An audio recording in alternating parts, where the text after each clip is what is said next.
What is up with the squad? It's Cess, your favorite auntie and Uncle Tendencies in the building with the baseline brunch, ladies. Good morning, ladies. Happy Saturday. Good morning, everyone.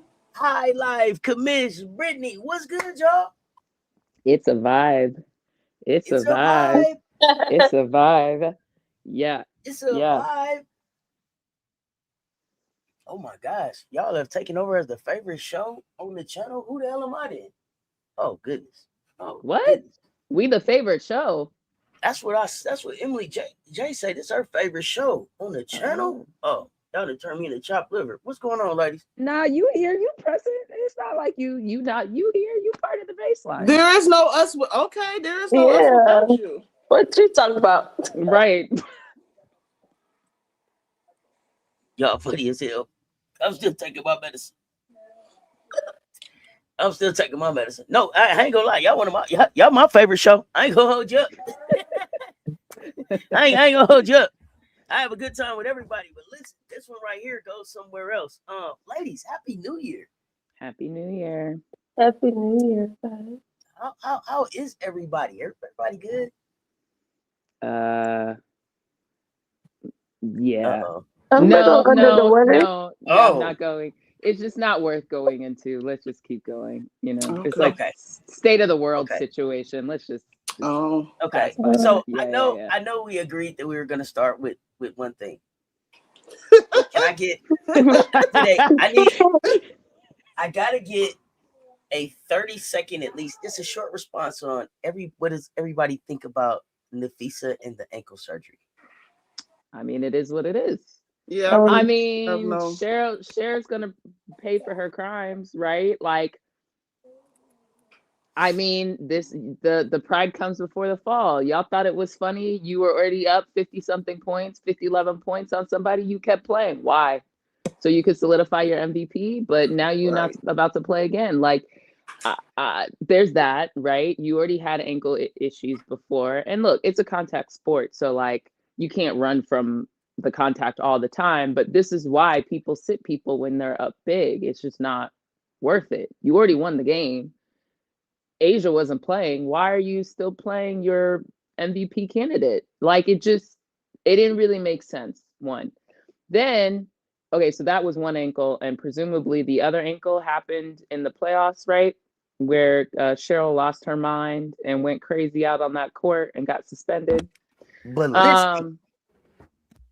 Ballistic. Yeah, ape shit, as some may say. Look, that is what it is too. You know what I mean? Like, injuries are going to happen, but I do think that Cheryl should look in the mirror for some of that, because I can give you the AT Nafisa one, like that was just colliding in a playoff environment, like that was going to happen. But the one prior to that, though, she probably wasn't healthy. And let us not forget, because I know y'all love, not y'all on this panel, but out there in the world, love revisionist history. So let's not revise history.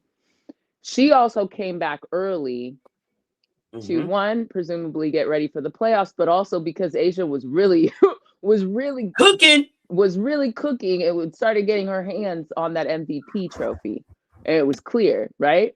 So let us not forget that she also came back earlier from the original ankle injury. And what did she drop that first day? And they tried to say, oh, look at shit, like she's back in the MVP. She dropped 30 after sitting out for a month. Remember, these are all the narratives that were going on. So 50, 40, 90 or 50. Yeah, 50, 40, 89 or whatever. No, 50, 39, 90, I think. And they tried to round up. I was like, that's not how that works. But you know, it sucks. I mean, hopefully she gets the surgery, she sits out, she's able to, do the things. I'm not a I'm not a foot doctor or podiatrist, whatever. I have questions like, why did it take this long? I don't know. It seems like weren't they eliminated in October? Like, I don't know. It just feels like it's a really long time. So I don't know. I'm sure there's like some reason. Maybe she was trying to manage the pain or something like that. But it is interesting to me why it took this long. And you need both. Or maybe it's like one's worse than the other. We might as well do I don't know. I have questions, but that's not my business. So what else? Good luck to her surgery. I'm in no bullshit. Like, I hope she recovers well. Yeah, absolutely. Brittany, High Life, anything to add? Look, might as well get it done. You don't know when Get it done immediately. Start. Get it I guess done. my thing was, why not get it done immediately when the season was over? Wouldn't she have been ready for Unrivaled? Well, probably trying to see, can they rehab it first? Will she get better through rehab? She really wanted to play an Unrivaled, huh? Yeah. I mean, because I hear you says, why wouldn't she get it done right away? But that's what I said. I said maybe she was trying to manage through the pain. They thought it would get better, but I don't know, that it seems severe enough that you probably should have just gotten the surgery. How you gonna manage both your ankles? Both. That's what I'm saying. But that's what I'm saying. Maybe it's really just one ankle, and then they're like, well, if we're doing the surgery, we might as well do the other one. Yeah, because it could be something like down the line, she's gonna need it on the other ankle. So just get them both done. Now, what do we learn today, Kamish? In my Kamish voice, what do we learn for Coach and Fee? What did we learn? Goodness gracious. What did we learn, class? Yeah, all of that for what? Now your body all messed up for a trophy award. I mean, that you didn't even get, that you honestly wasn't gonna get, but whatever.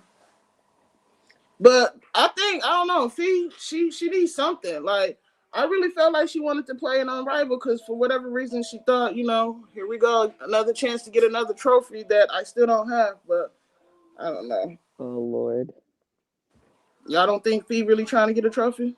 That's the only thing that she don't got, right? Why are you like this? Why are you like this?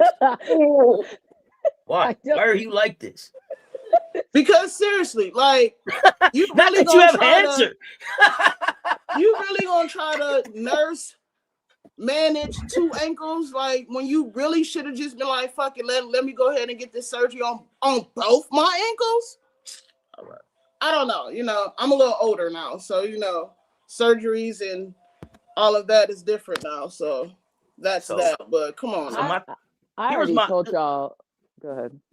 My question was, do you think does it have anything to do with Team USA? She got the surgery now. Yeah, probably. For those like me, what do you mean? Wait. Says Team USA, because so that she could be ready to play. Did she feel threatened that maybe she wasn't going to be ready to play, since some other people have been invited to camp? No, I think her healthy then. No, her spot is. I was going to say, so she's not a shoo-in. She is a shoo-in. I don't know what y'all talking about. Let's not do this again. Y'all. We've done the Olympics 20,000 times. She's a shoo-in. Please. No. That's what I said. Just making sure that she's healthy. Not that she wouldn't. Yes. I agree with your point. I again, my only question, which none of us are going to have the answer, is why did it take so long? But I can come up with a reason. I just feel like I would have just gone quicker into that. I felt situation. like she was on her Scottie Pippen. I'm gonna just keep it a buck. Scottie got that surgery right when season was about to start, didn't he? Ain't that what Michael said? He could have been got that surgery, Scottie. So I'm just saying. I'm just saying. I don't know. I don't know, y'all. That's how I feel. Okay. Next. Morning, everyone. Morning, everybody in the chat. Malik, how many times have you watched the Kentucky Shot? Please let us know. Good morning. Is it almost as many times as you watched the Camilla Shot? Because ain't no way. Somewhere the Camilla Shot is immoralized, and that was a whole there's. Oh, y'all haven't seen that in the comments yet? What? That they saying it's all that is almost like the Camilla Shot. People are like, no, it was more time on a thing, and Camilla ended the game. Oh yeah, no, it's not. It does. No, it doesn't even equate. We got to do. It doesn't. What we got to do with the Kentucky Shot, y'all? Our shot was in the SEC tournament. Like, that's already, and that was the undefeated season. Like, we talking different things now. Come on now. There's no competition when it don't compare. Get it right. Hey, these comment sections have been funny as hell these last few days. Yeah. Speaking of comment sections, go blue. Shit, I say that, and here we are. Let's start. That's a great way. Kick it off. What happened? You go. You're kicking it off. Explain. Tell us what's going on. Listen, no. I'm still trying to find words, but here's what I will say. Not the Oregon game, because we did end up winning that game, did we not? But in that game, though, we had 21 assists. How many assists did we have in this game that we just lost in overtime again? I think we had 3 assists. High life, you coming in hot. You need to at least let people know what you talking about. So, well, you know what? See, no, this is why you should have started, because now you got me saying, look, yes, we lost, all right? We lost in overtime to, who the hell did we just play? Anyway? No, you're conflating the 2 games. I'll help you out. No, I was going to say the last. There are 2. Michigan. Let us help you with it. This don't make no damn sense. So, for those who are not aware, the number 6 team in the nation, Michigan, aka Go Blue, Go Blue, had 2 games this week on the West Coast. Their first game was against Oregon. I think that was technically before the New Year. Washington. That's a damn shame. I couldn't even get that out. I'm sorry, Commish. I'm sorry. Go ahead. Yes, so unhinged. So had 2 games. One, I believe, was before the New Year. That was against Oregon.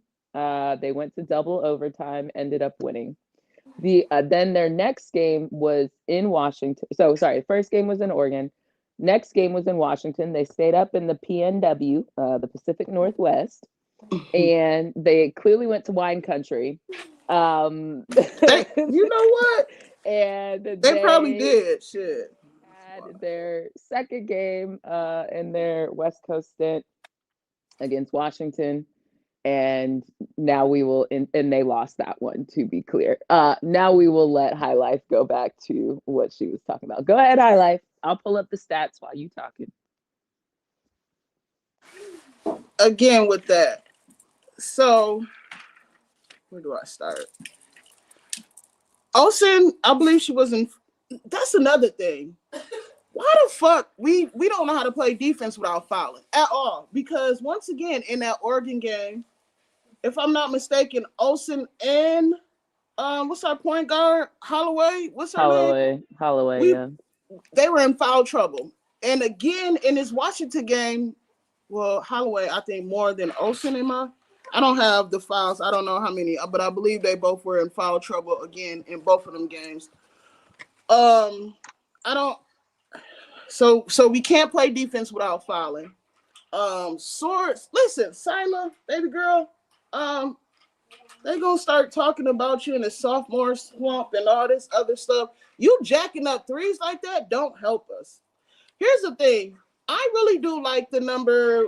She's a freshman though. She really is, but I do like her number 15. I don't know how to pronounce it. Fakanic or something like that. I really do like her, but again, she's a freshman. She doesn't start, but clearly, I believe our team is Sila and Olsen.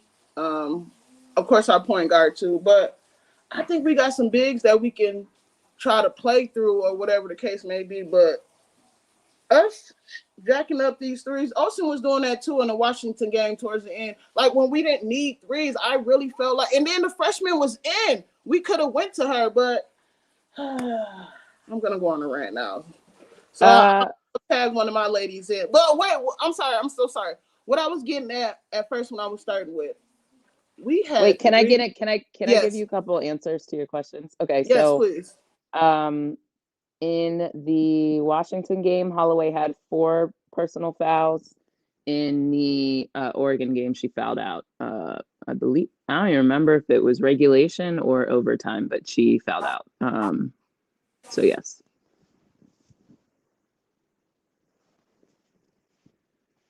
So yes, our point guard cannot play defense without fouling. And we do be needing her on the floor. Yeah, we had 3 assists in that game. Our last 3 games, we had the Oregon game, 21 assists, Oakland game. Wait. Oh my God. 3 American assists? Man, listen. Yes, girl, 3. I looked at that That box played score. a part God. in one of the reasons we lost. I'm Why? gonna say Why you that. have to I bring really that up? am.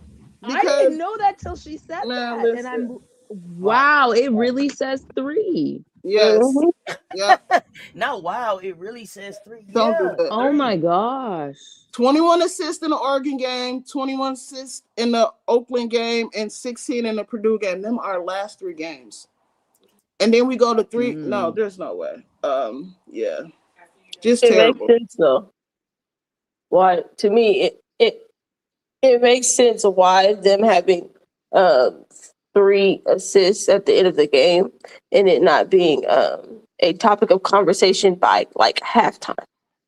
Right. That's more where I was like, we Yeah. watched the game. I didn't hear nothing about 3 Should have been like a headline 3. somewhere. It Yeah, should have been a 3. headline and their coach should have been during halftime, she should have been No, you on them saw about that it. coach. She was She too. just You sat know down. what? She Literally, said, she should have. she said, let me sit. She probably looked at the box score and said, we only have 3 assists. The Now hell I am I got to gonna see the do? I don't presser. even understand I need to why. Yeah, understand that I they would love even to see. ask in the presser. But to be fair, sorry, we taking you all the Yeah, way sorry. around grandma's house, key, but or highlight, excuse me. But you know, Ooh, when you Big look Draco at says, the field goal percentage, they shot 33%. I mean, it's gonna be hard to have more than 3 assists because clearly you're not shooting the ball. So even if someone passes it to you, you missing. That's part of it. do you agree that with Big Draco here that Michigan is the perfect example of peaking early in the season? Um, I don't think we can say that yet. Did they? yeah, not right now. I I think it really Too depends on how they go soon. throughout the Big Ten. If they continue to play like this and they getting beat, yeah, then we can hit a yeah. They peaked too early, but I think it's too early to say they peaked too early. Right. And to be fair, Auntie, you challenged me when I was talking about some of the top teams in the nation when we were talking about it a couple weeks ago. You actually ran through Michigan's schedule, and to be honest, outside of the UConn game, which we're giving them a lot of you almost beat UConn clout. Yeah, this is where a lot of that's Mhm. coming from. Yeah, Yeah. now in hindsight, I mean Notre Dame, we know how we gonna talk about them. We know how I Oh feel yeah, about I- the one of the or bust. So they beat them pretty soundly, and those were really their only 2 things they could really hang their hat on. Outside of that, they had a lot of cupcakes too that they were taking down. So I think that was a fair pushback, and I think in hindsight we kind of let that narrative go. I'm gonna give some grace to us. It's kind of hard not to because half these teams out here ducking heat. So absolutely. it's kind of hard, like a team that almost goes up against someone and blows out a Notre Dame and completely takes Hannah out of the game. I think we gave that more credence because we didn't have much else to go off of when you compare and contrast all the teams below 4, right, in the AP poll. So, that was clearly in hindsight a gross over, whatever you want to call it. So I do think it's still too early to say they've peaked too early. Let's see kind of what these next ones look like. And to me, highlight, you started talking about, Sila, be careful of the sophomore slump narrative. It kind of is what it is. To me, they played. Oh, sorry. Let me let you finish. Go ahead, highlight. I'll remember. You get No, it no. out. Again, I ain't have much. I wanted to just say my piece and let y'all go, and then piggyback off what y'all said, or were going to say. Honestly, I think because I think I heard Highlight say this is what we finna do. I think High Life is okay if we move on from Michigan. That's what. Is she? Well, I mean, no. Honestly, yes and no. But I wanted y'all to say y'all piece as well too. Like I'm never going out. No. I'm teasing. I'm teasing. Oh, okay. Because Yeah. I see them over here talking in the chat still. Michigan free throws. Yeah. I don't believe in any team past 3 anyway. Malik, Big Draco, stop. the I Big Draco. mean, top 3 are in a category are on a different level than everybody else. We've already yeah. I would add a 4th, but I know Oh, you you Yeah, got said yeah. three.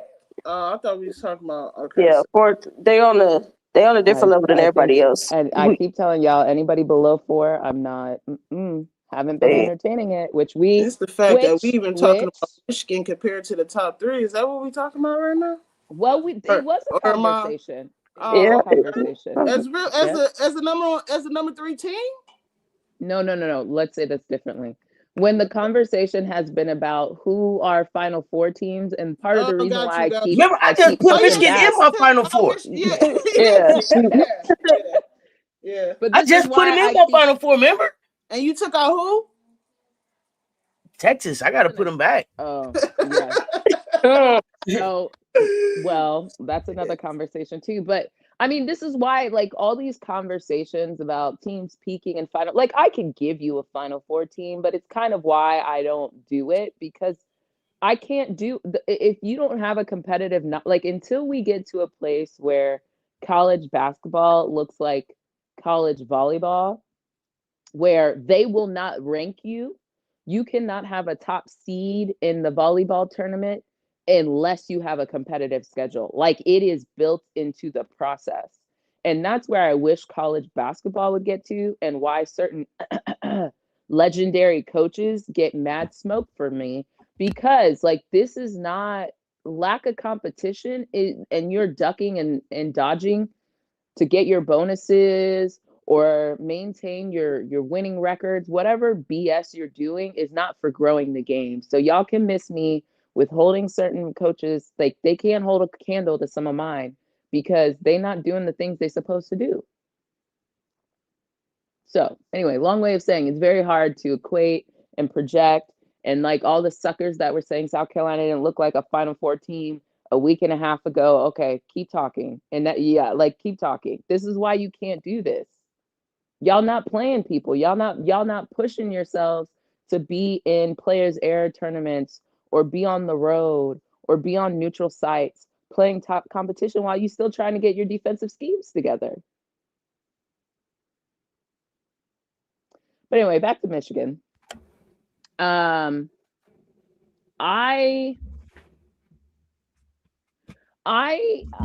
think a couple things that I'm trying to decide. Like, it's clearly a red flag. Clearly, after the Oregon game, I think was a big red flag. The fact that they let Oregon come back on them. They had such a big lead. That third quarter, it just dissipated. The zone really messed Michigan up in that Oregon game. The fact that thing went to double overtime is also wild to me. Like, at some point, I was really questioning, does anybody want to win this game? I think fatigue was clearly a factor, and I think those same heavy legs showed up again in the Washington game. Silas specifically, it felt like so many of her shots were so short. In the Michigan game, she went 6 for 19, 3 from 9 from 3. She had 4 turnovers. In the Oregon game, she went 5 for 16, 3 from 8. And I think a lot of those, if I don't recall, like those either, I don't know, but she did great from the free throw line. She was like one of the few people for Michigan. There was a critical miss, but she shot better than almost everybody else. I think it was interesting, the Washington game, which I have some thoughts on Washington as well. But watching the head coach just like sit there and look so despondent, I think she just knew that like we have stuff to work on. But her lack of engagement was interesting to me. Terrible coaching then. Terrible. That's maybe I was trying to, that's fair. Because I was like, I don't know this lady, but why is she not like a little bit more animated? Now, the irony is they came back into the game. That's it. That was the part that killed me, because she was just chill there on the sideline and they figured it out. Now, to me, that was a little bit more Washington than anything. But again, let me know when y'all ready to talk about the other teams. But I have Washington things I need to address immediately. So let's finish Michigan, and I would like to talk about Washington. Michigan. They need to become a team that is, regardless of where they are and how they're playing offensively, that the defense is there. The defense needs to be there every game. I think this Washington game, it definitely gave. All right, we're on a West Coast swing, and this is the second game of us being on the West Coast, and our legs are tired. And because they looked a step slow defensively, especially in that second quarter, real bad. They lost that second quarter 7-18. Like quarters like that, those can't happen, especially now that you're in conference play. You can't just have a quarter where you dig yourself this really deep hole. So now you're down 20 and now you got to dig yourself out of it. Because, okay, for them, you were able to get back in the game. But typically in games like that, yeah, you might be able to get back in it, but are you going to win it? Probably not, because of all the energy that you spent having to dig yourself out of that hole. Yeah, for them, they got beat on the boards 43-27. They just look tired. And mind you, watch out, because Michigan's next game, while it is at home for Michigan, that's the good news, but they are playing Minnesota. Yeah.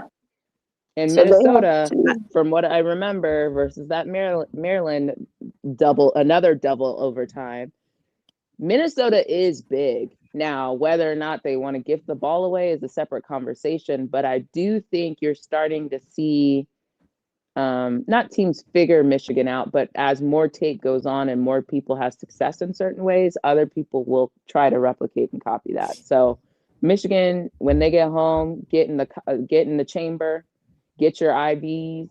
Y'all need to figure something else and get your legs under you ASAP. Absolutely. Because if not, before we move on from Michigan, I have a question. Is this the only time we're going to talk about Michigan, Washington? Let me ask that. Teams? I think we should talk about it here. Yeah. Yeah. Is this when we're talking about this? Okay, good. Okay.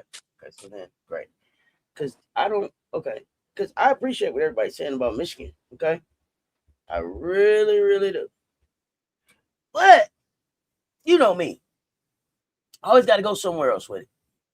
Wait, we're still sticking with either Michigan or Washington, right? Oh yeah. Okay. Yeah. We ain't leaving that. We're not leaving there at all. But where I want to go that I don't, that the panel didn't go. We may have gotten there. I don't know. I'm gonna just get us there real quick. Because even though Michigan lost, somebody got to explain to me what the hell is going on with Xavier Sellers. Well, that's where I was going. I just said, let's finish Michigan first, and then I want to talk about Washington. Mm-hmm. And this is specifically what I want to talk about Michigan, y'all. But Xavier Sellers, hey, I watched the game. Right? And so, listen, 21 minutes, 11 points, 2 for 6 shooting, 1 for 4 from 3, 3 rebounds, 4 turnovers, 3 steals, 1 block, all of that, right? 0 assists, 4 turnovers. I don't know what the assist to turnover ratio is there. Got to tell me. I don't think you can divide anything by 0. Right. The limit does not exist. It doesn't mathematically. But here's my thing. She couldn't break the press. No. Wait, hold on. She could not. I want to, but hold on. Oh my gosh. Before we get there, this is why I was waiting to do Washington by itself. First thing, shout out How. She looked really good. This is the best I've seen her look, because this is what I've been asking for. WTF. Yeah, give her that. Way to go, Avery. We watched Avery this one together. Great. We did. Okay. Let's set it up, right? So Avery looked great. She got, by the way, a guard got 14 rebounds. I repeat, 14 rebounds. Malik, 16. 16. 16. Let me not shortchange her. 16. 14 is what I remember on the screen. Mm-hmm. So rebounding. Anyway, she balled. Side note, this. Oh no, sorry. Go ahead. Side note, where's Coach? Because that Ladine girl, Coach Coleman. He's listening. Hey, Commission handing out strays left and right later. All morning. Are y'all here for them? Hey, the commission does not forget. The commission does not forget. Let's go. I'm like an elephant. My memory. I remember we were having a discussion about best guards in the land. And someone who goes by Coach threw out the name Ladine, number 24 for Washington. Granted, she is a point guard, but she had 9 points, 2 for 4, 1 for 2 from 3, 5 rebounds, which great. 4 assists, okay. 2 turnovers, 3 personal fouls. And those personal fouls came at the worst time in the game. I was just looking at her like, what are you doing? The shots, the turn, whatever. Some of these turnovers, I'm not like, when you watch a game and you're like, I just counted like, how you be like, that was at least 3 blocks, but then you look at the box score and it's like 1. That's how turnovers be. Some of these are actually turnovers, but they don't show up. That girl had more than the 4. Oh no, what did I just say? She had 2. Nah, she had more than 2. Anyway, Coach, when you listen to this on replay, on rewatch, whatever, just know, yes, I'm still coming for you for that Ladine comment. But I think let's talk about Sellers. And her name is appropriately named because homegirl was selling this entire game. Goodness.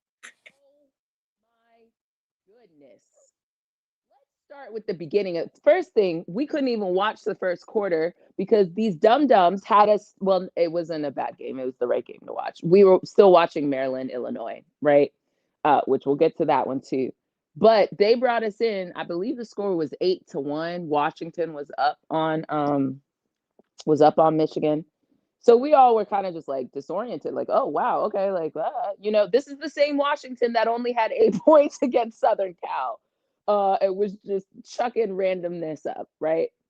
So it was good to see that he at least had 8 points in the quarter. So we're watching. I think Sellers get her second? She got her second foul pretty early. I don't know if it was still first quarter or midway through second. But again, what's happening? But the entire game, I kept saying, they're playing better without Sellers. And she only had 2 points for the longest. 2 American points, yes. I think at halftime she might have had 4 by then. But we can just really just move to the second half where Washington was up big on Michigan. They clearly had control of the game. Michigan was looking tired. They couldn't hit nothing. They couldn't stop Washington. They were cutting on them. They were hitting shots on them. It looked like a clinic. At some point in the game, Sellers, I think, was guarding Holloway. And Holloway really, the shot clock was winding down or she was really stuck. They were pressing. They needed to get a bucket. Sellers fouls her while the girl is off balance in the paint, putting up a sideways shot. And I just was like, what are you doing? I think that got her to 3 or that got her to 2. Can't remember which one, but either way, it just was not a smart decision. So now you have 3 fouls and you can only have 5. Okay, there's that.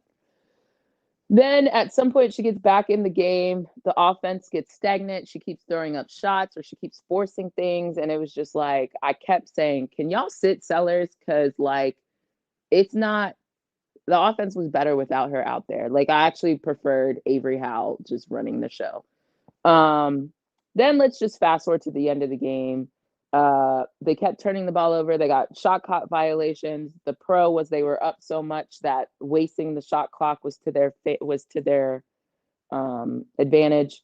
But at certain point, it got so bad, and it was just like, what do you guys do? You guys are giving this away, and Michigan has not been able to do anything all game. And the way you guys are playing is this is how you lose games, right? So at some point, they get close enough. Michigan starts pressing. Right? They're trying. There's not a lot of time left. We're in the 4th. They need possessions. They need, they need to speed up the clock. The way that girl could not break the press and checks notes. Sellers is a junior. Yep, a junior. What are you doing? Blindly, throwing that thing down there, hoping somebody catches it. Throwing it out of bounds, literally throwing it to the other team. Literally dribbling it off people's feet. What are we doing? was total panic mode. It was total panic mode. I was trying to figure out why they kept inbounding the ball to her. Correct. And I literally started yelling. Why do y'all keep having that be the plan? Right. Get somebody else to go do it because it's not her. And she 5'7", what she's listed at, which means she probably like 5'5", 5'6". But this cannot be your plan.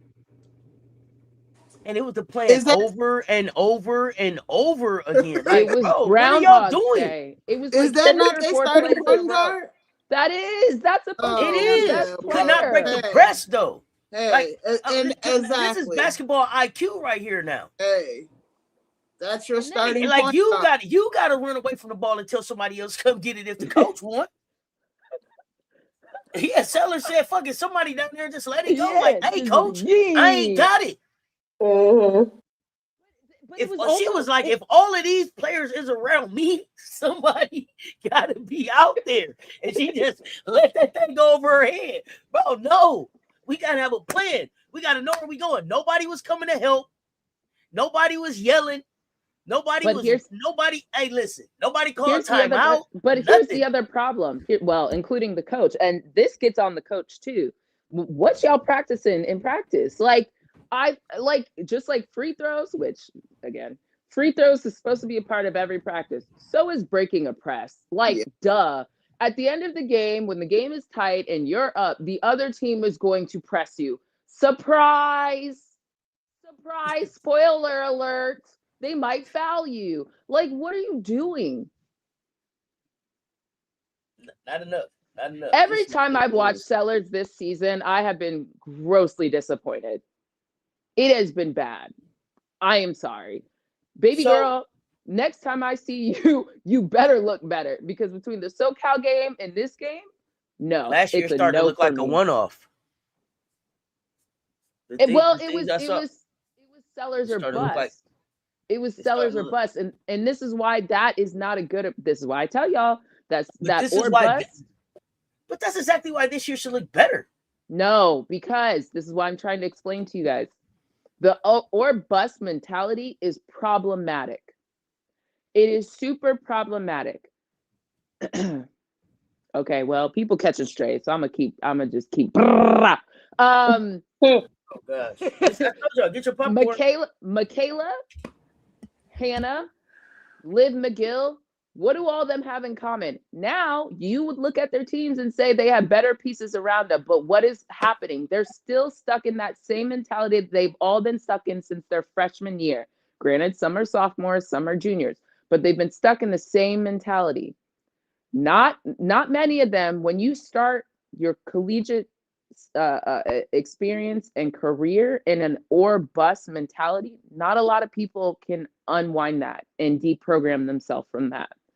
What ends up happening, you run off some of your teammates, or people don't want to come play with you because they don't think they're going to get the ball and it's going to be a heliocentric offense around you.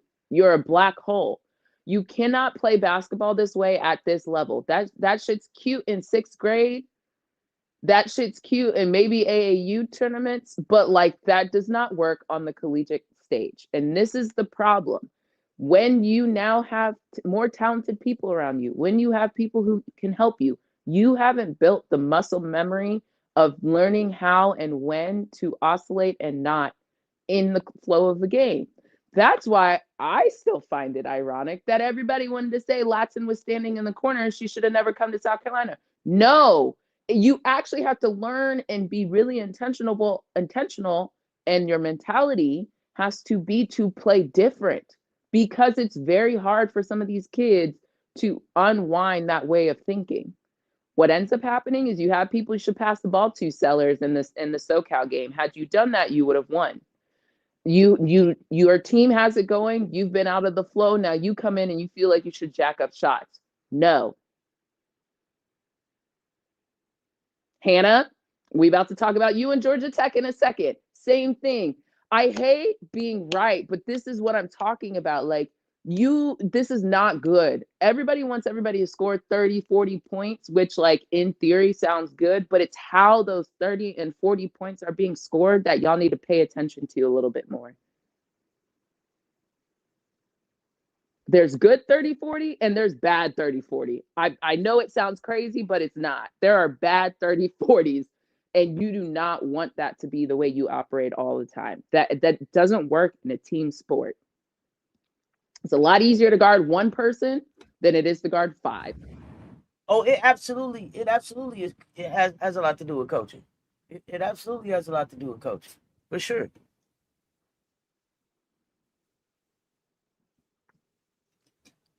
All I'm gonna say about Washington is this Washington team looked a lot better than they did against SoCal.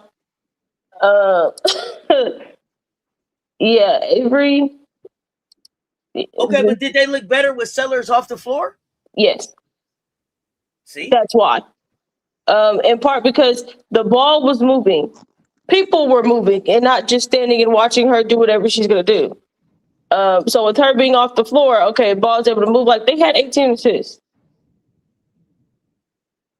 So yeah, they need more of this and less of whatever they be doing when Sellers be on the floor and just letting her do whatever she doing. Like, I'm sorry, the mixtape, like no, let it go. It's not good for the team. What's good for the team is what they put on tape against Michigan. Move the ball, body movement. Like, yeah, let's do that.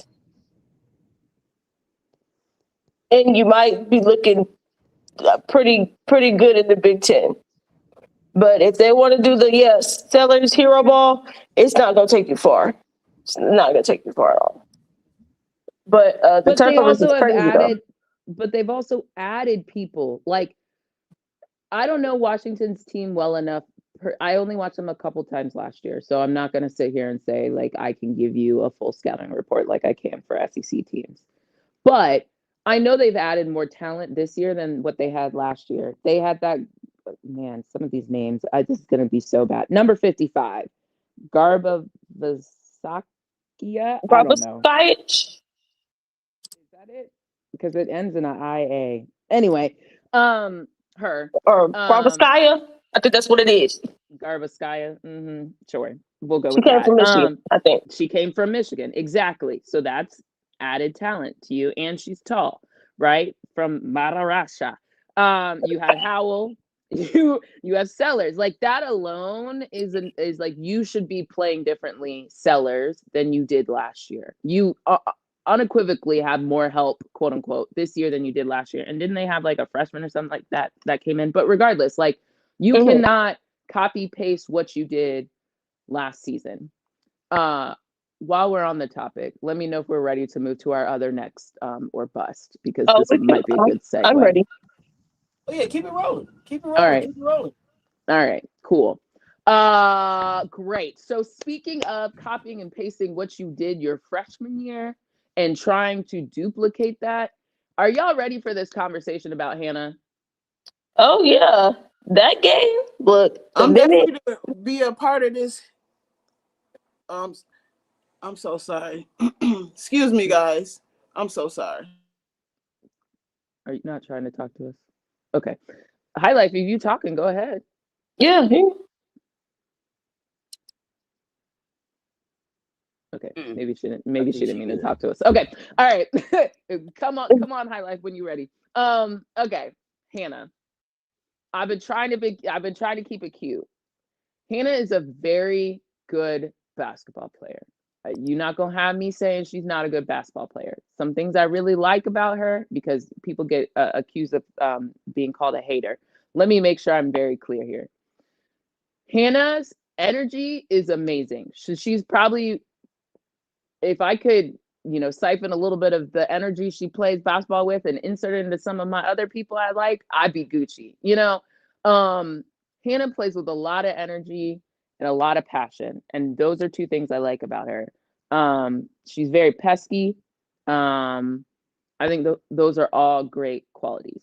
She's a competitor, and she's feisty on the court. Cool. Now let's talk about some of her flaws. In my opinion, this is again why I caution everybody about these or bust approach, these heliocentric offenses, these black hole offenses, ways of playing. It's a problem. one, the talent pool is increased across the board, but also it's just not at least me. Maybe this is a me thing. Let me speak for myself. I do not want to watch a team sport that doesn't look like a team. I don't want it. Throw it away. Not interested. Not hungry. Thank you. I don't like it. All these games that we've been hyping up, fill in the blank number of steals and 40 points and all that. I believe it was the Chicago State game. I cautioned everybody. I said, watch out. This is not a good way that I'm watching Notre Dame play this season. This reminds me a lot of how Notre Dame played Hannah's freshman year, except for the difference is people know Hannah's coming. And it feels like they have less collective talent than even her freshman year, right? You don't have Sony, you don't have Westbeld. I think Westbeld was hurt a lot her freshman year, if I recall. But like, you don't have even Corval, whatever that girl's name is. We're gonna talk about her in a little bit too. Like, you just your talent pool is not looking the same. You have a whole bunch of guards, a whole bunch of short people. Everybody's number starts with 5 something on their team. It's just not set up in a good way, right? So now what we have is revert back to freshman year, now with Hannah's hypeness and being a national player of the year. To me, those are bad recipes. A bad recipe for what exactly happened with Georgia Tech. So they ended up going to overtime and they lost. They got walked down by Georgia Tech, went to overtime and lost. Great, spoiler. I think it continues to rear its ugly head time and time again with Notre Dame. I'm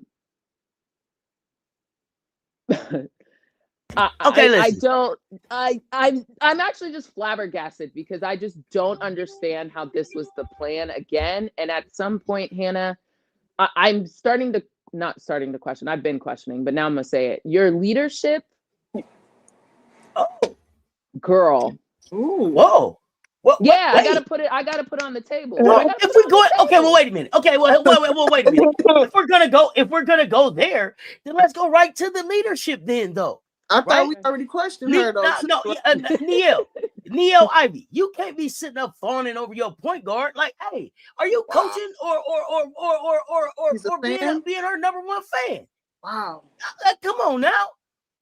I'm looking around. It looked like you to try to get. Listen. Did they? Listen. Okay. I'm over it. Neil, you're on the hot seat. You're not delivering. Hannah doesn't look any different than when she got there. To me, she's ran off the talent. And they keep talking about the talent that came in. I told y'all coming into this season, who's there with Hannah? Who's there? Who's gonna help her? Who's gonna help her? I thought it was gonna be Ayanna Moore, but Hold on. If I wasn't an SEC girly like I am because of South Carolina and just the conference in general, I would have no clue who I like. You could have just told me, oh, this is just another, like, Michael Jordan, like, oh, you just got the same name. You know what I mean? This can't be the same girl. And this is another thing that I want people to stop doing. Stop telling me that Hannah's mentor is Skylar. It doesn't look the same for me. It doesn't look the same for me. I don't know if y'all mean that serious, or I don't know if y'all mean it as a joke. Skylar Diggins is Skylar Diggins. And when Skylar Diggins was at Notre Dame, she was that deal. You know what I mean? Like, hold on, y'all. Both sides of the ball and everything. Basketball IQ. Skylar is a worker. Don't do that.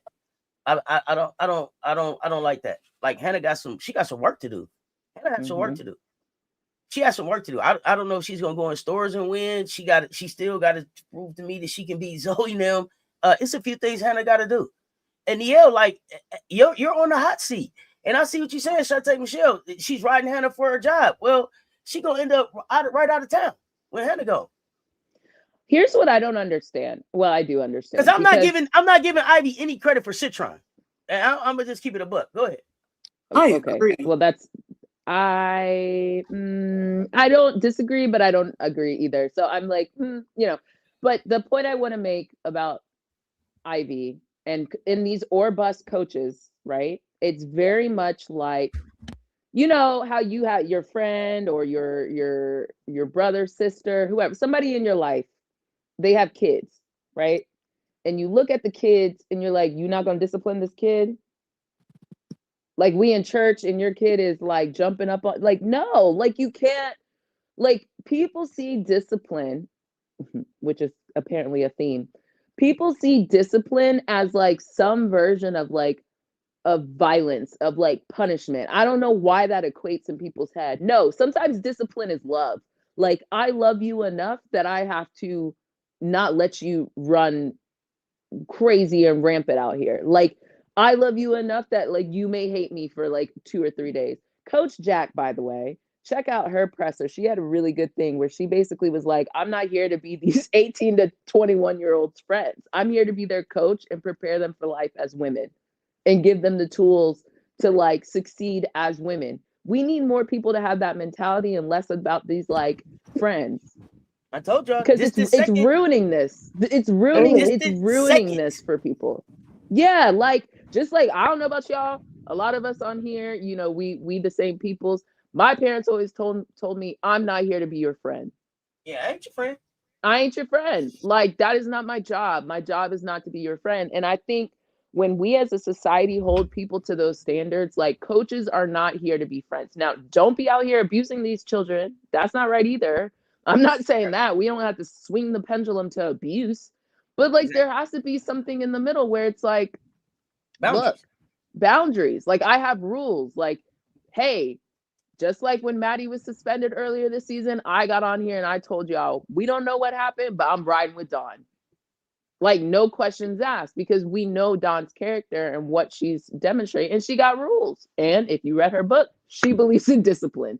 So at the end of the day, like we need to start holding these people more accountable. And I get it in college sports, you know, now we all in the upside down and boosters and NIL and all this, but I think there's been enough coaches who have shown and demonstrated that if you hold the line, you'll at least get the quality of kids you want, and then you deal with that. And, you know, I don't know, my principles in life, I'm always willing to go down with the ship if I'm true to the things I believe in. I'd rather be something I am than something I'm not. And I think that's the problem that I'm seeing with Ivy is like, I don't understand why, to be perfectly honest, why she ran with the shiny new toy of Hannah over Olivia. And I'm not even a big, like, we can have the whole Olivia conversation when TCU actually starts playing people and isn't going nip tuck with BYU, but we'll get to that at another point in time. But I don't understand, like mentally, I have a hard time understanding. I understand Olivia was hurt. I understand Hannah came in. Hannah did better than expectations. But why at the end of the day would you side with the new person versus the person that you've invested all this time in your program? And, you know, why wasn't there a better solution for the Olivia and Hannah show? But, you know, that might take us on another side. Hannah Doggo. Y'all know I love me some Hannah Doggo. But Hannah, you got work to do. We got to talk about that press conference. Go ahead, Brittany. Yeah. One thing that I will say about this game is I don't think Notre Dame's post played bad in this game. They actually played pretty good. Oh, don't let Hannah tell you. Yeah, the post. Hannah feels differently. Yeah, their post had it going in the first half. And the minute that I saw their guards, like Vanessa De Jesus, she hit a three, and then after that, it started. Hannah came alive a bit offensively to close out the half. I said, "Oh, this game is definitely finna flip in the second half." From it being a post feature to the guards are gonna start taking over this game, wanting to get theirs. Exactly, this is a constant problem we see in basketball. And what happened was Georgia Tech, for some odd reason, came out in the third quarter in a zone. I said, what are you going to a zone for? You've been fine playing them straight up. Yeah, okay, your posts have got beat a couple times, but it was nothing like, oh my goodness, we need to drastically make a change. So once Georgia Tech went in a zone, Hannah and De Jesus and Ayanna Moore came in a couple times, and they just started knocking down threes, and it became a guard show until Georgia Tech said, okay, this whole zone thing, this is done. we're just going to play them straight up. And when Georgia Tech went back to playing them just straight man to man, Notre Dame never adjusted and just was like, hey, let's continue to make sure that our posts get touches. And it just went downhill for them at that point. And I will say big ups to Georgia Tech, because this game could have obviously gotten out of hand at one point, because I think they were down, let me see. At one point they were down 14. 14 and I think the second or third quarter, something like that. So for them to kind of keep battling back, and shout out to third quarter, to Leia Walker. Second half, this kid in the first half, I was like, oh, okay. I was like, they doing a little something, but their guard to Leia Walker, came alive. 33 points, and most of those, over half of those points came in the second half. Homegirl said, I'm not finna let us lose this one. She came alive, and then Foster was hitting a couple fadeaways. I said, hold on, wait a second. I said, okay, Georgia Tech said we not finna just let Notre Dame come in and just roll over for them. And for Notre Dame, this is a bad loss. This is one of those, you shouldn't have lost this game. Georgia Tech is 6-9. And let me tell y'all, who Georgia Tech has lost to this year: Princeton, Jacksonville, Georgia. That was a blowout. St. John's, Florida, A&M, West Virginia, Wake Forest, and they got blew out by NC State. So, did they beat anybody? Well, they have 6. So they beat somebody. Who they beat, Brittany? Radford, Charleston Southern, West Georgia, Norfolk State, Wofford, and now Notre Dame. I have one more add on the game before we change. Okay, please go. Yeah. I actually have 2 more. If you're gonna talk, I'll let you talk presser. But on the game itself, presser. Go ahead. Okay, great. We'll get to the presser as well. So Notre Dame only played 6 people this entire game. Keep that in mind for me too. That is so crazy. So wait, they only play, because my question was gonna be, they only have 6 players? No, they have more. No. Okay. No. Okay, please continue. Now, KK Bransford hurt herself, I think 2 games ago or a game ago, but she'd been out and they knew it. So like that shouldn't really change the thing. But only played 6 players, right? And keep this in mind, because when we get to the presser, it's going to be important. 6 players, right? Only 1 person off the bench. Okay. For 40 American minutes. Yes, because they went more than 40 because they went to overtime, but yes, 45. So the 3 points, let's just read off a couple interesting statistics from this game. Notre Dame shot 8 for 16, so that's 50% from 3. Georgia Tech shot 5 for 21. That is 24%. 5 for 21. Okay. Georgia Tech rebounded 42 to Notre Dame's 36. Georgia Tech had 27 assists to Notre Dame's 22. Notre Dame had 16 turnovers to Georgia Tech's 19. And the fouls were 18 Notre Dame, 15 Georgia Tech.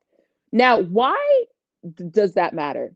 For a team that's quote unquote supposed to be more talented, what are you doing?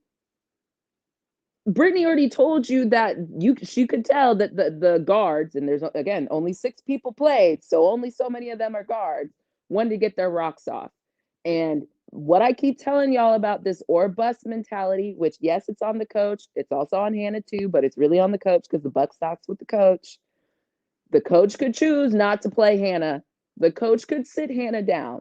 The coach could talk to Hannah. But yet somehow y'all let this little 5 foot whatever girl run this program like she's the next coming of fill in the blank. I don't understand. Like, this is not a winning way to play basketball. It does not work. The only times you've won games is when Hannah has gone ballistic.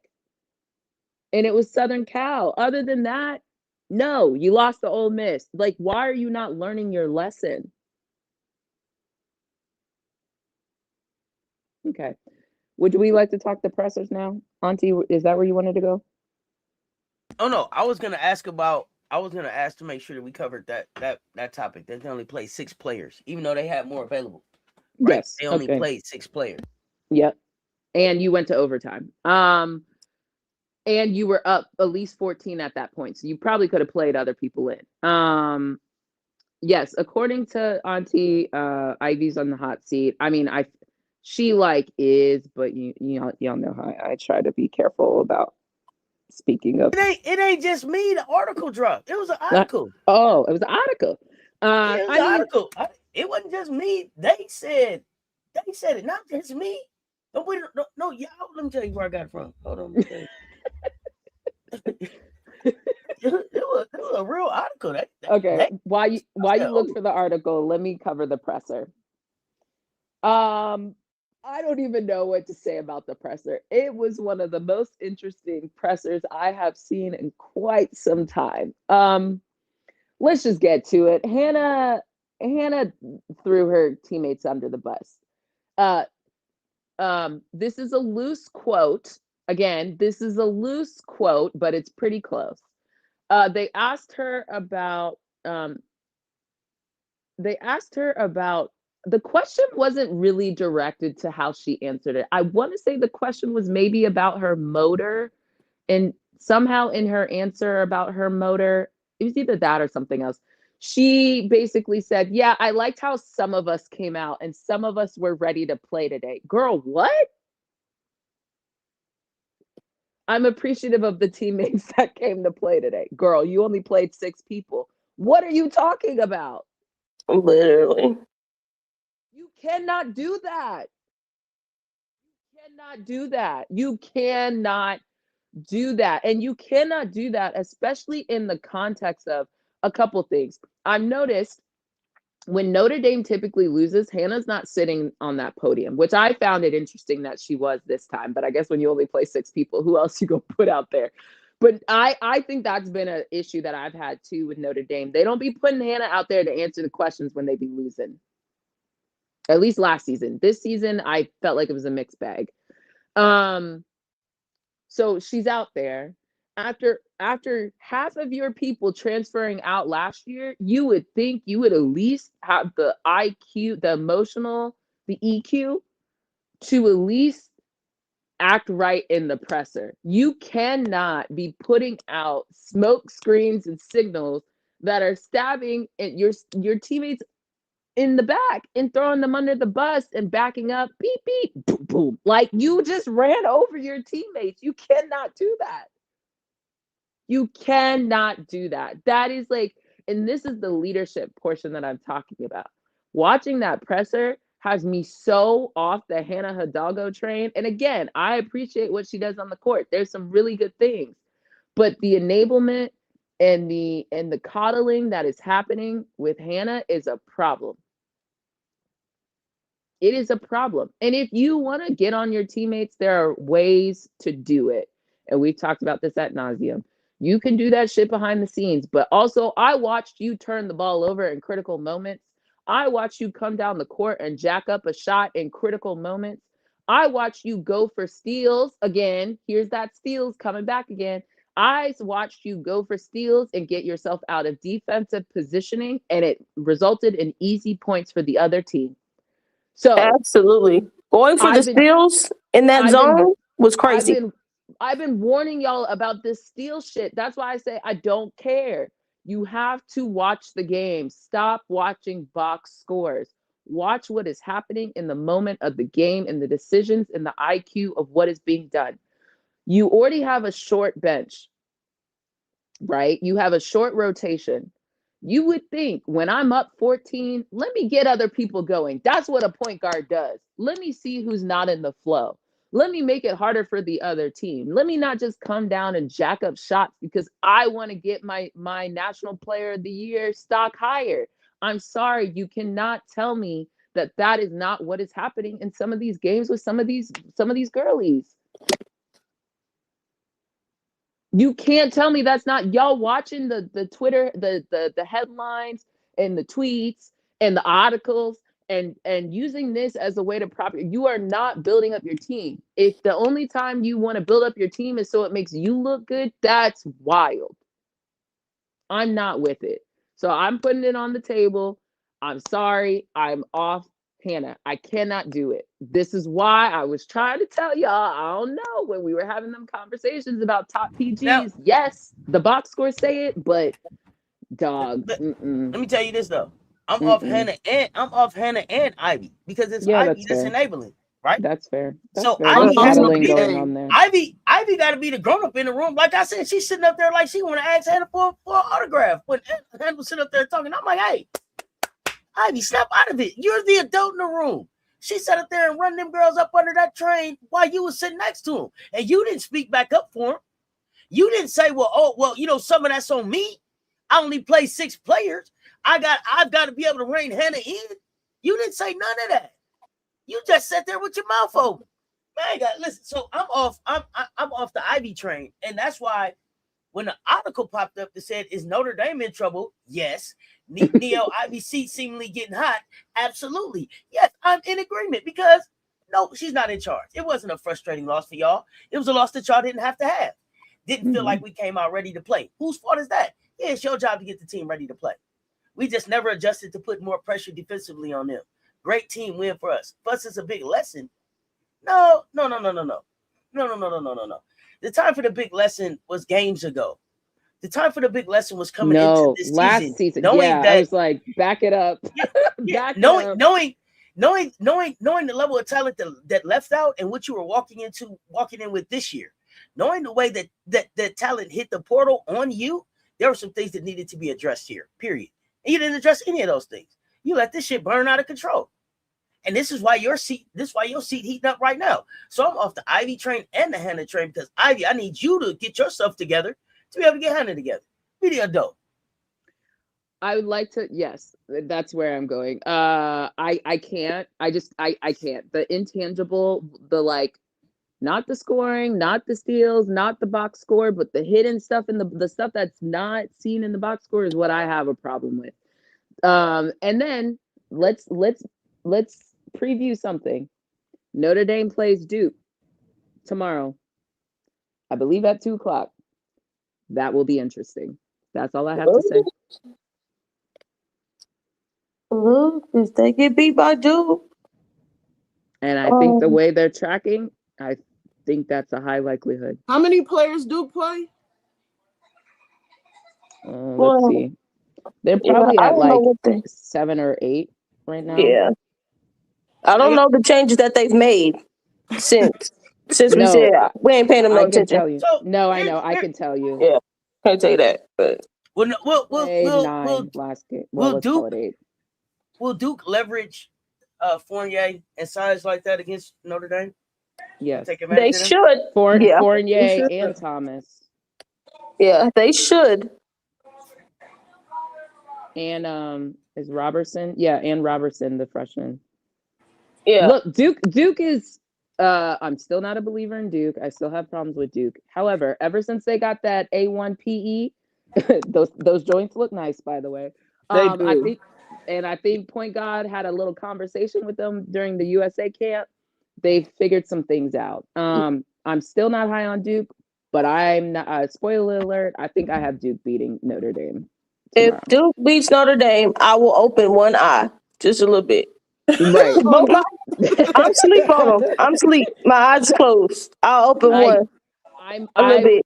Look, y'all know this is. I know it's a new year, but I'm not caping for Duke in no way. But I'm telling you, Duke Donovan has not been playing. They inserted Riley. They figured some things out. Well, look at that. What I tell them. Well, we've been saying it, so we've been saying it, girl. Let it go. Let it just. But I think Duke's beating Notre Dame tomorrow. Sorry, the way that Notre Dame is playing, unless Hannah goes ballistic, and even that, I think they have enough people who can guard her and cause issues for her. I don't think Notre Dame's going to be able to turn this around in a day. Well, I'm watching for a lot of things. I need to see if Hannah is better. I need to see how who is that? Jackson and Lawson getting along. It's a lot I'm watching. There's a lot to watch. Yeah, it's a lot I'm watching for in this game. So yeah, it will be interesting to say the least. What we going to next, ladies? I think. Oh, maybe this is a hot take. Boop, boop, boop. I think Notre Dame might be unranked a week from now. Oh, okay. Let me double check. Hold on. Yeah, let me look at the schedule. Dang, they have Boston College in there. Give them another week. Give them another week. Hey. Yeah. Then for sure. Here are Notre Dame's next games. Okay, what you got? So Sunday. Oh, sorry, at noon. Not even 2 noon. At noon, bright or first thing we gonna see Duke.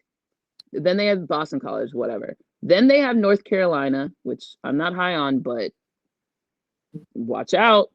Then they play Louisville on the 15th. Then they play UConn on the 19th.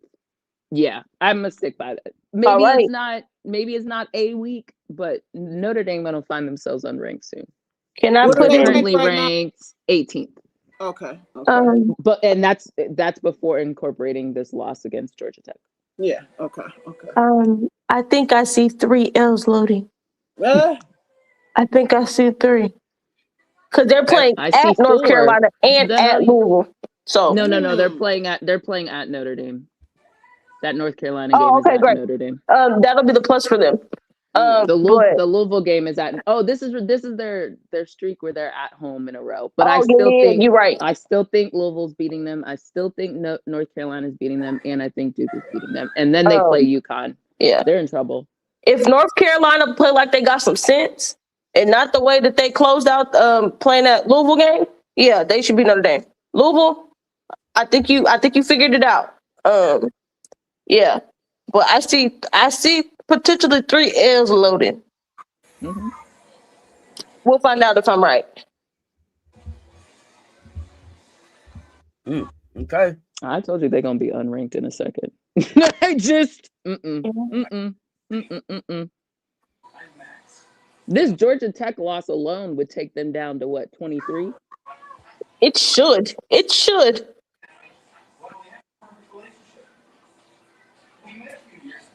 All right, where y'all want to go next? We addressed the presser, right? Yeah, go watch the presser. It's bad. She's throwing people under the bus, low key. I can't get with it. I honestly might have to watch it because I didn't see it. It's a short one too. Don't worry. I think we had to pause it like 3 times, didn't we, Auntie? I had to be like, can you pause? Did I just do this? Yeah, it was a couple. It was like, what did she say? Oh, what did she say? What did she say? So yeah, it was a couple.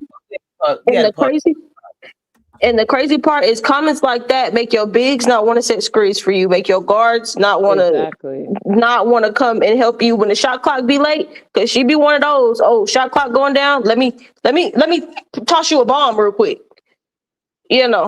Oops, it went out of bounds. Yeah, stuff like that. I don't want to do nothing for you because it's always me. It's never you. Kappa, are you telling us UConn is playing right now? Oh, they are playing. Oh, they are playing Seton Hall.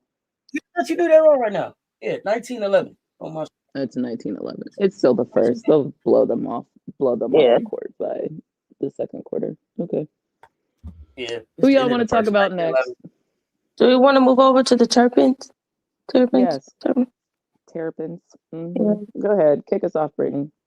Okay. I don't know if I've been asleep on Illinois. Maybe not. Maybe. But Illinois played a decent. There's some things I didn't like against this game against Maryland, but they pulled it out. I think. Hey, that girl Barry Wallace. Mm-hmm. I didn't. defense aside, I think there were some questionable things defensively. But on the offensive end, yeah, she was kind of lighting them up. And then Gretchen Dolan, that girl, if she wanted to get to the mid range, she was getting to the mid range a couple times. Yeah, for Maryland, I think they win this game if they have either Bree back or if they have what's her face that's out for the season. Sorry, are we talking Illinois or Maryland? Sorry, Maryland. Schmeichel. Schmeichel, yes, I think they win this game if they have Schmeichel or even if they have Bree back. Actually, I think they have 3 players out. There was one other one that announced 2. I just wasn't as familiar with her. I think they win this game with those players. I don't know how I feel about Maryland, because I think I see them falling, and I don't want them to free fall, because I don't think that they'll necessarily like free fall. But I think some things offensively I didn't really like. There was sometimes they get 3 happy, and it's just like, what are you getting 3 happy for? Down the stretch, they did what they needed to do in terms of like, hey, your bigs are kind of eating.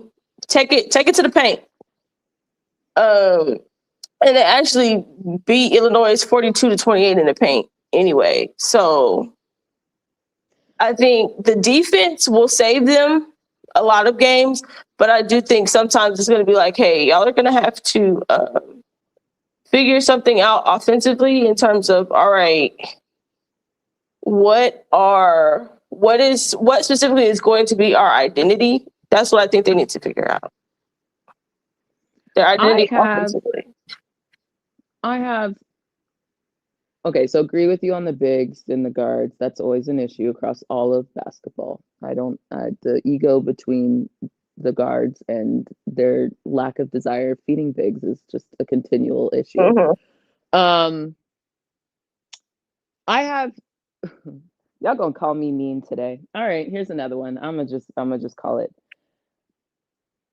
Garzon, what is happening? Let's go. What is happening? What is happening? What is happening? I've been saving this one because, Maryland, there is a little bit of grace when you come into a new program. I do think you get some grace. You're playing a new role, you're playing for a new coach, but Garzon has been so disappointing this entire season. I know it's still quote unquote early. They're about to they've already started conference play, but actually watching Garzon, I am now willing to say this out loud. I've been thinking it, but I'm saying it. She has been a disappointment for someone who is getting ready to go to the league. What the hell are you doing? Very in the microcosm of this, the game is on the line. She gets the ball on a shorter defender. All she has to do is go up, or at worst, make a normal ass pass. You know what she does? A behind the back pass in the middle of the lane. Are you kidding me? Bro, I thought she was smoking. I said, bro, ain't no way. What are you on? What are you on? She was on her highlight reel tip, bro. She was trying to go viral. What do you mean? Have you lost? It's like boop boop. Let me hit him with the behind the back. What? You got to do stuff you did before. And the lane wasn't there. The pass wasn't there. It wasn't even there. It was so bad. I was like, what? It was so bad. The way these people had me yelling at my TV screen, I don't even cheer for Maryland, but what are you doing? Are you serious? What went through your mind that said, I'm under the basket? It is a tight game.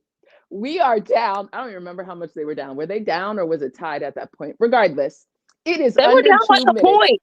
Yep, it is under 2 minutes. I have a short player on me. Instead of doing a crab dribble and getting to the rim or kicking it back out so someone else can shoot it, you know what I'm going to do? You know what I'm going to do? Hit them with this. Straight to the other team. The back. Straight to the other team. Man, I would be so heated. Film session's gonna suck for her. Cause what do you mean your brain said, I'm gonna do the behind the back pass in the lane at the end of a game? Huh? And the crazy part is, had she just pivoted, she could have kicked it out for a three. A normal three, and then the girl who she quote unquote passed the behind the back pass to was cutting. Had she actually just turned around and dumped it off to her, she probably would have at least gotten fouled or just gotten the putback. Absolutely. She didn't even have to do the behind the back. That's the craziest part about all of it. Like, girl, just pivot, girl, right there. Yeah, nasty work. Garzon is on. She should have stayed in Indiana for this. Hey, is she on the list? She on the list. She's played so bad. Like, her shooting is off. Again, I watched some Maryland games. I haven't watched that many, but the best Alucci already looks like Alucci looks better than Garzon, and they're both coming from. Oh yeah, hell yeah. Meanwhile, she played 40 minutes. Say that again. Meanwhile, she played 40 minutes. That's crazy. Yeah, Alucci's there. I mean, Alucci's. No, Alucci played 38. I was talking about Garzon. Oh, she played 40. Garzon played 40 minutes. He played 40 minutes. 40. Yeah. Dang. And I think the worst part for me, like outside of that pass, this is the second time that I've seen her this season. It's the unnecessary threes. Oh yeah, she was 1 of 7 Just for this. it's sometimes like, why are you chucking that up? You don't need to shoot that. And why are you shooting that at this point?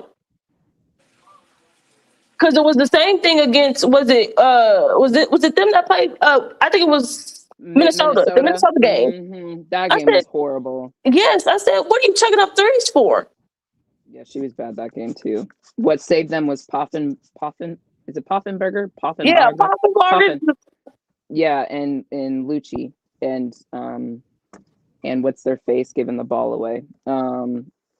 That's how they won that game. But she was bad then too. Yep, and she's just not. For someone who's supposed to be going to the W, who's been playing this long in college, what are we doing? So I got a question. Brittany, you started off by saying Illinois. Did you say you wasn't familiar with their game or? Yeah, I was like, I don't know if I was am I sleep on them? Am I not sleep on them? I don't know. My question is to you on that, fine. With you saying that, but also saying Maryland was missing, what was it, 3 players that's out injured or whatnot? Yeah, but they're not coming back. Right, two of them. Right. Yeah. But so is it really you were asleep on Illinois or Maryland I'm just trying to, I think it's the injuries. For me, I think it's the injuries for Maryland that have definitely changed my trajectory of where this team could be. Because I think they're missing some key players. I think they'll still be a top 15 team. That's for sure. They should be. You think so? They should. Will they? Yeah, I guess they haven't. Wait, I'm sorry. Can you say that again? Who? I missed that. Illinois is a what? Oh, not Illinois. No, Maryland. Oh, I'm sorry. Maryland. See, I thought literally Illinois should be ranked though. They're probably come in 25 or something like that. But Illinois do this every year, don't they? They kind of that's what I was gonna say. Like, yeah, I was like, they get up to about 25, 23, then it's 1, 2, 3 Cancun, bro. Yeah, they'll probably get their shot at being 25. But they gonna make it into the little rankings. They be like fighting the line 9, woo, then it die down. Yeah, that's why I was like, I don't know if I was sleep on them. Am I really sleep on them? I don't know. No, I just don't think that they've consistently made us have to recognize them, right? Yes. Like they're trying to prove that they are consistently good program. Like they're solid. Like they're at that point. Like they got to get over the hump. Get in the top 10. Get in the top 15 consistently.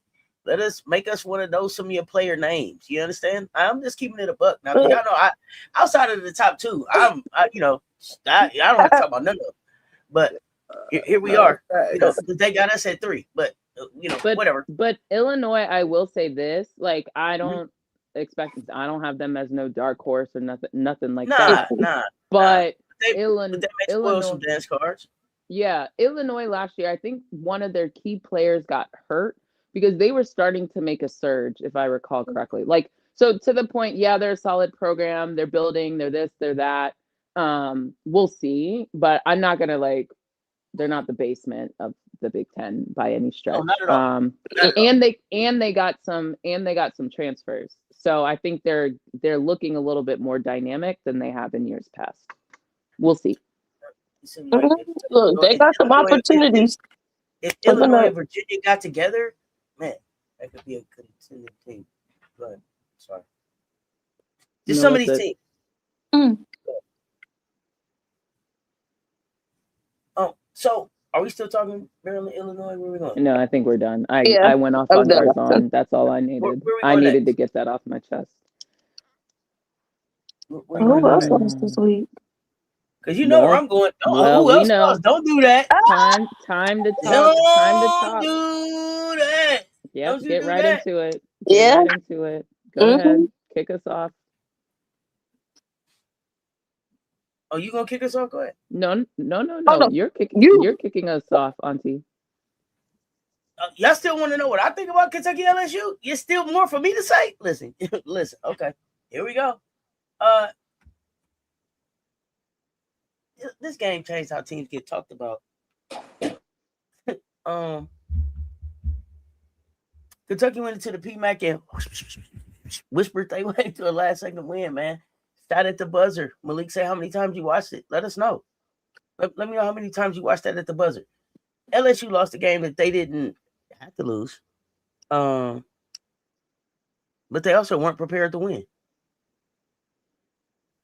They weren't prepared to win. They had too many guards, too many people under the height of 5. All of these people that y'all told us was going to play didn't get to play. Kim turned right into who she said she was going to turn into on January 1st. And it was the funniest thing to me. That woman turned into an 8-player rotation. She didn't give a damn about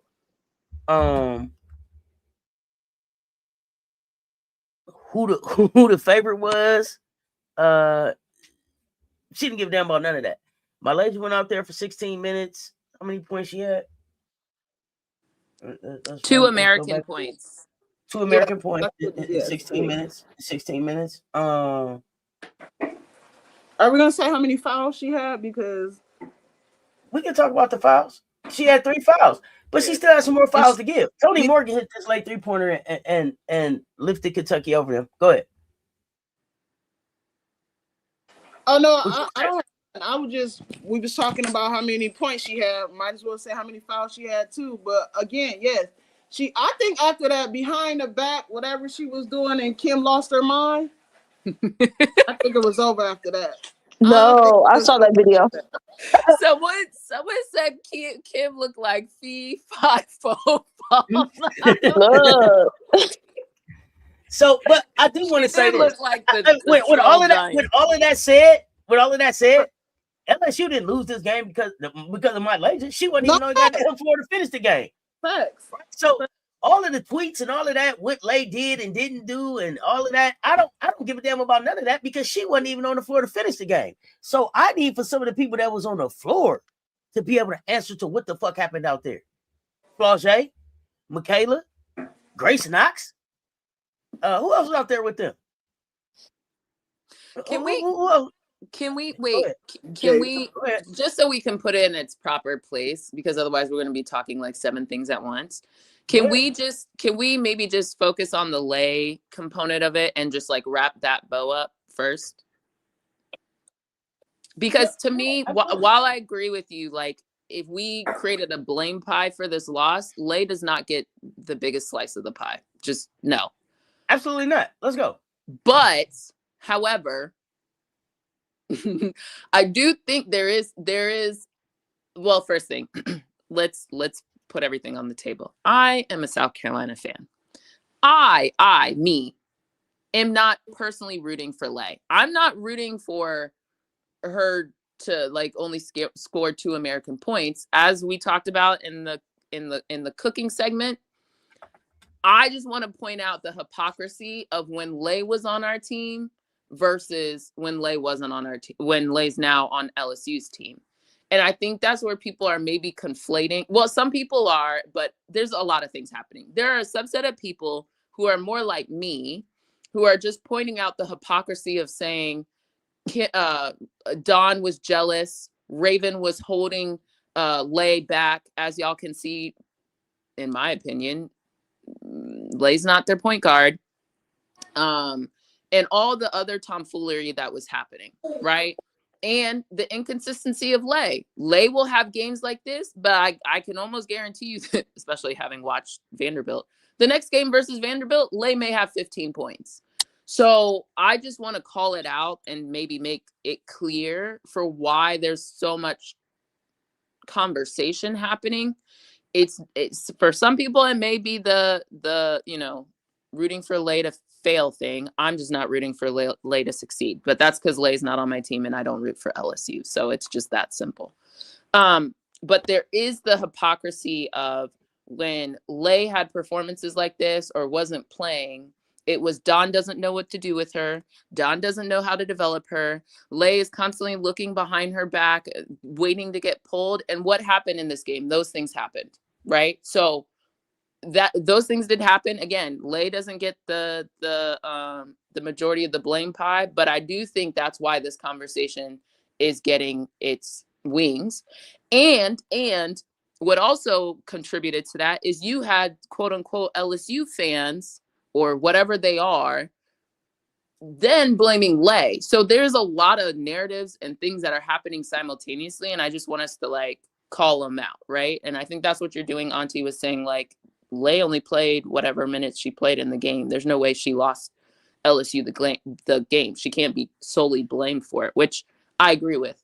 But I also think Lay's bad habits and whatever quote unquote development she went there for, it's not developed out yet, right? So while South Carolina was getting talked to sideways and crazy out the side of their neck, and we were just supposed to eat it and be humble about it. No, like that's why you have people coming back on it. And it's unfortunate for Lay, because she's now like the thing that's being used as kind of the divisiveness between two people. But yeah, she's a scapegoat on for some of these LSU fans, and I'm not even playing around. Like there are legit the same people who tweeted, "I can't wait for Lay to go to Kim so she doesn't get yanked out for every mistake and she can play through it." Well, explain to me this game then. Right. And instead, the conversation is swirling a lot of different ways. Unfortunately, Lay's name's going to be brought up, but that's because of the bullshit that was happening on South Carolina for 2 years. And it wasn't just on Lay. People were disparaging Raven, like bad. Bree Hall, bad. Sanaya, bad. I don't know why people who don't play the same position, but I guess y'all don't understand positions on the basketball court, which is what gets us into these problems in the first place. But y'all were real rude, and Dawn, who is going to be in the Hall of Fame, both as a player and a coach, y'all can't keep it a buck, because whatever hatred and weirdness y'all got towards Dawn and South Carolina's program, somehow now y'all calling it bullying on Lay and this and that. I think you guys are conflating a lot of different things, because you were disingenuous to begin with. And that's what people are calling out. So again, that's what I want to at least make sure is clear in this conversation, is the disingenuousness that started from jump is still following us to these conversations today because of how it started. So that's a thing. Now I don't know if anybody else has anything to say on that topic, and we can talk about the rest of the game, but wanted to make sure. No, I'm kind of with you, because it definitely seems like there's different conversations happening around Lay. You have the you have South Carolina fans saying like, "Hey, this is who she is. This is where she's at."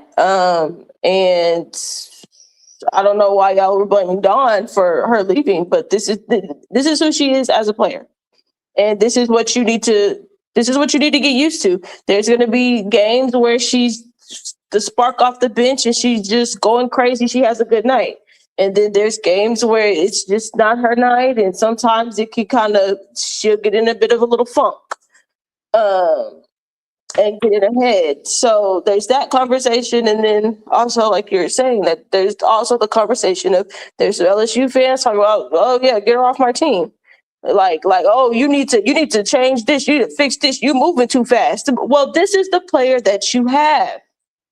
You can't magically thinking that, oh yeah, overnight you were getting a different player. It's just you only paid attention to her when we were playing you. And or you only paid attention when the highlight reels were running on ESPN. That's the only time you paid attention. So you got mad at Dawn because it's okay. Well, I see all these highlight reels on ESPN. Why is she not playing?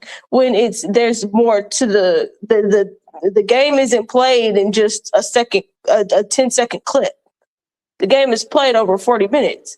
So there's a lot of work that still needs to be done. There's a lot of talent that still needs to be matured and honed and worked on. So it's crazy for those fans to say, oh, well, why is she playing like this? This is the player that you have. And Kim knows this. And what Kim showed is that, hey, she doesn't trust Mylasia. But we've known this. If people were listening to us from the beginning. Exactly. But y'all don't want to listen. Y'all just want to argue because y'all got some weird, whatever insecurities you got in your life manifest through South Carolina being your whipping post and Dawn. It's weird. Like, go sit on somebody's couch and deal with whatever is going on in your life because it doesn't make sense.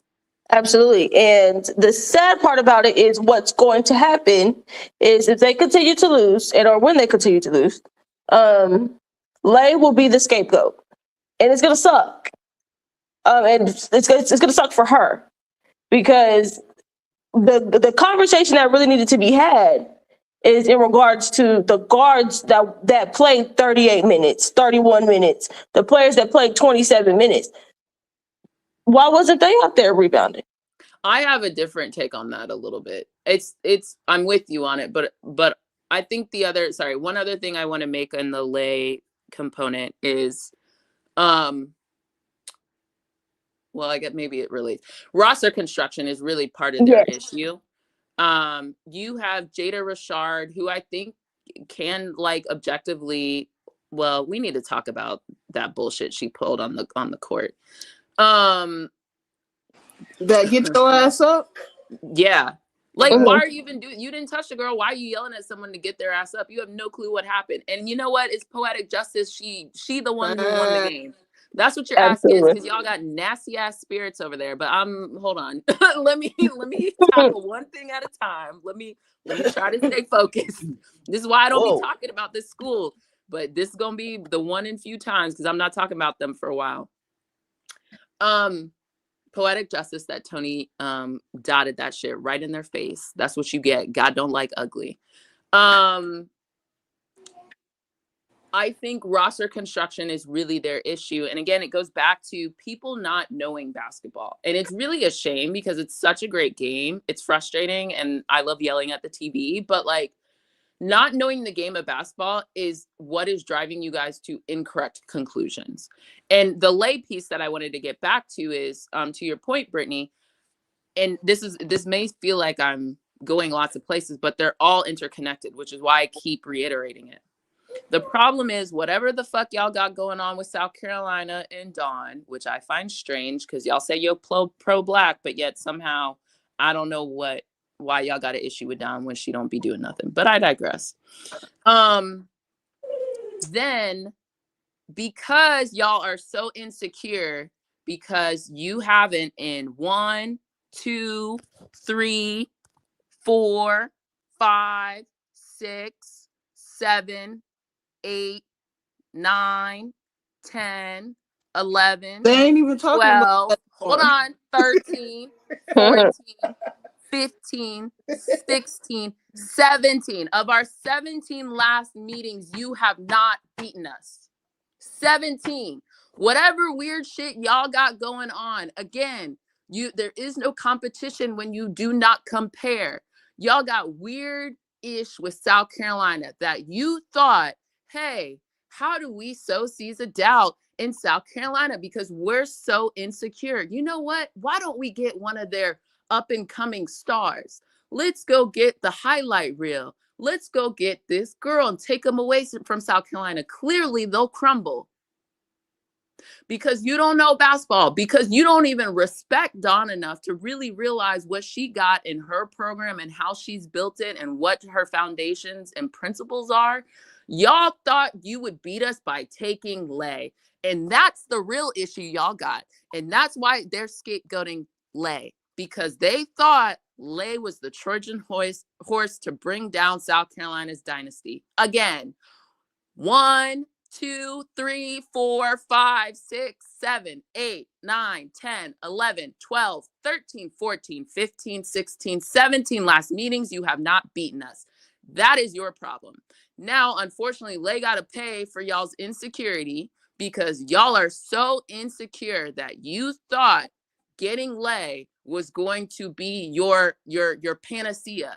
You thought that was going to be the silver bullet, but what you don't know and what you failed to realize is Lay had deficiencies like most college kids do, and you weren't aware of what that was and what that brought into your program. But when y'all so focus on TikToks and clicks and likes and engagement and views and this and that, y'all focus on the wrong thing. You don't understand basketball. You don't understand why you keep losing to South Carolina, which is inclusive of that Raven Johnson.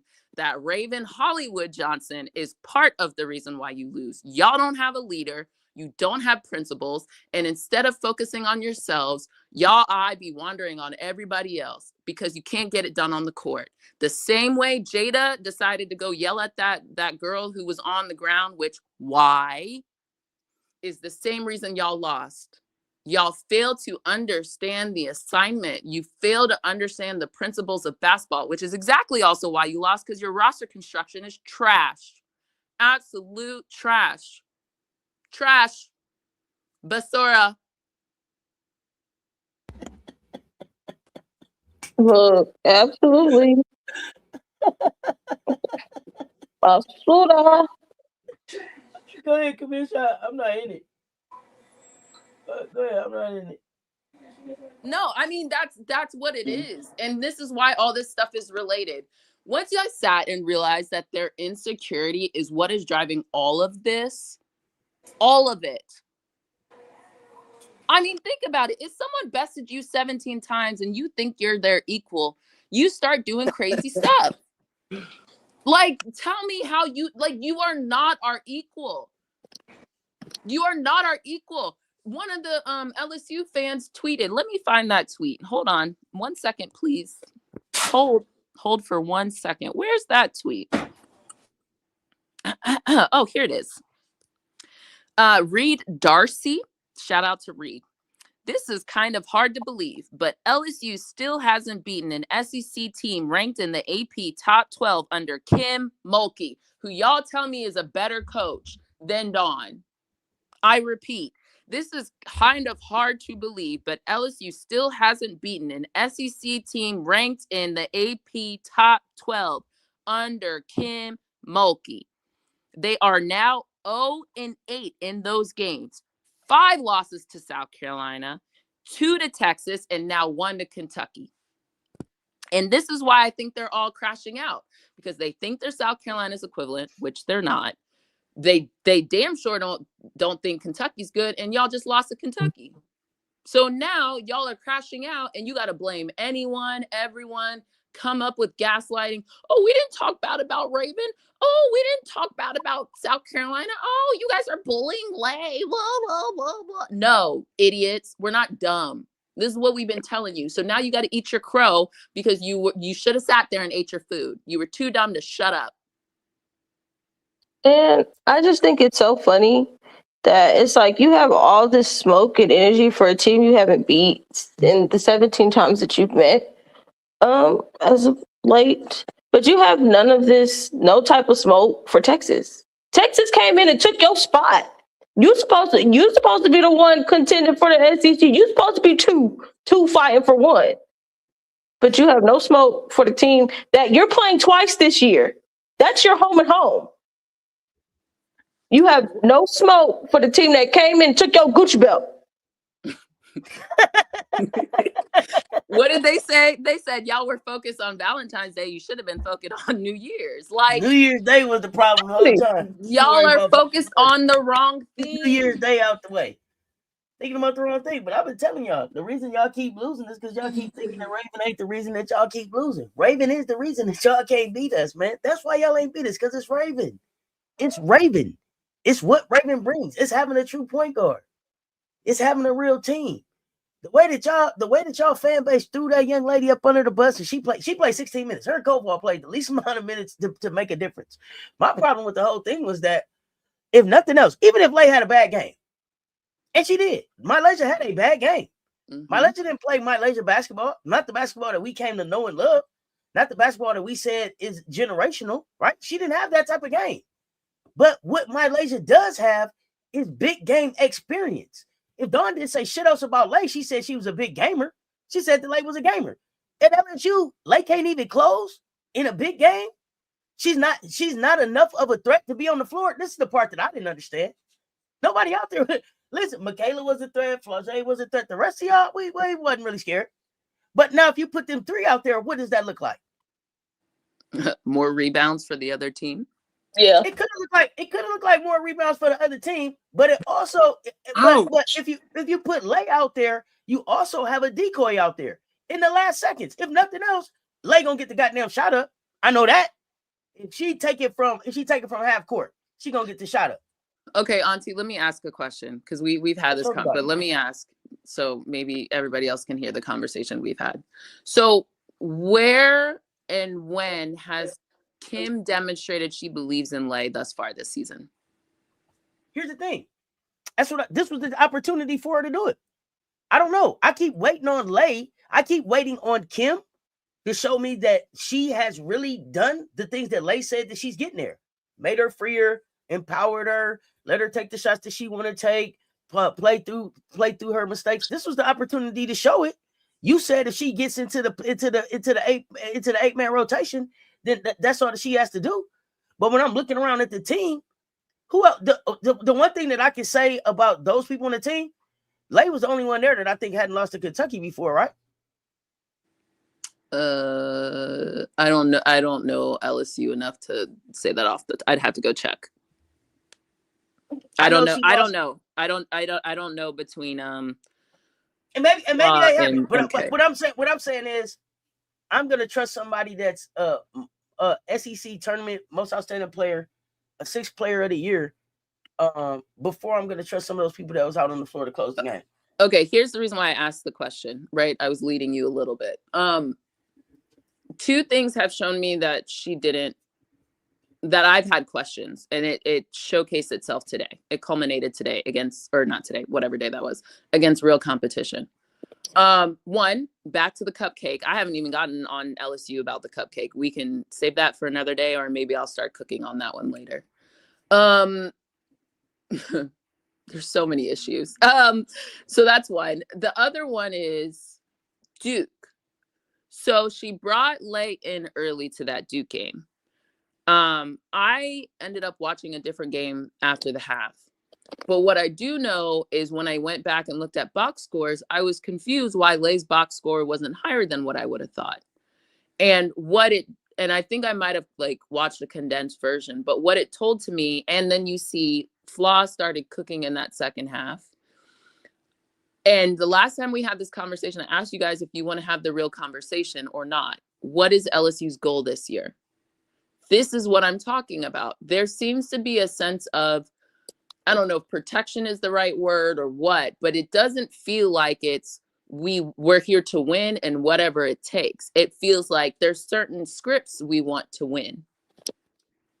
And this is what I'm talking about, because the Duke game, Lay clearly was the difference maker and jump started them. And Kim doesn't like the word spark plug, but whatever word you want to use, if she had it going, she should have played more of that game. She didn't. She wasn't featured. Other people got to get their wrecks off after Lay saved them. The same thing I feel like has happened in this Kentucky game, where not that Lay was their savior or anything like that, but there were moments where you could have been more intentional about getting Lay going so that Michaela didn't have to be the only one shooting the shots and making the shots go in. So to me, to your point, I don't think Kim has demonstrated or shown you anything where Lay has clearly been the person that she's either built trust in or has allowed to finish games that are already not clearly out of reach. Louisiana Tech, same thing. Lay didn't have that many shots and didn't have that many minutes. And it was a close game. So she hasn't shown it to you, so I don't know why you expect it. That's kind of where I'm going at. And the thing with Kim is the leash that she has on Malaysia is very short.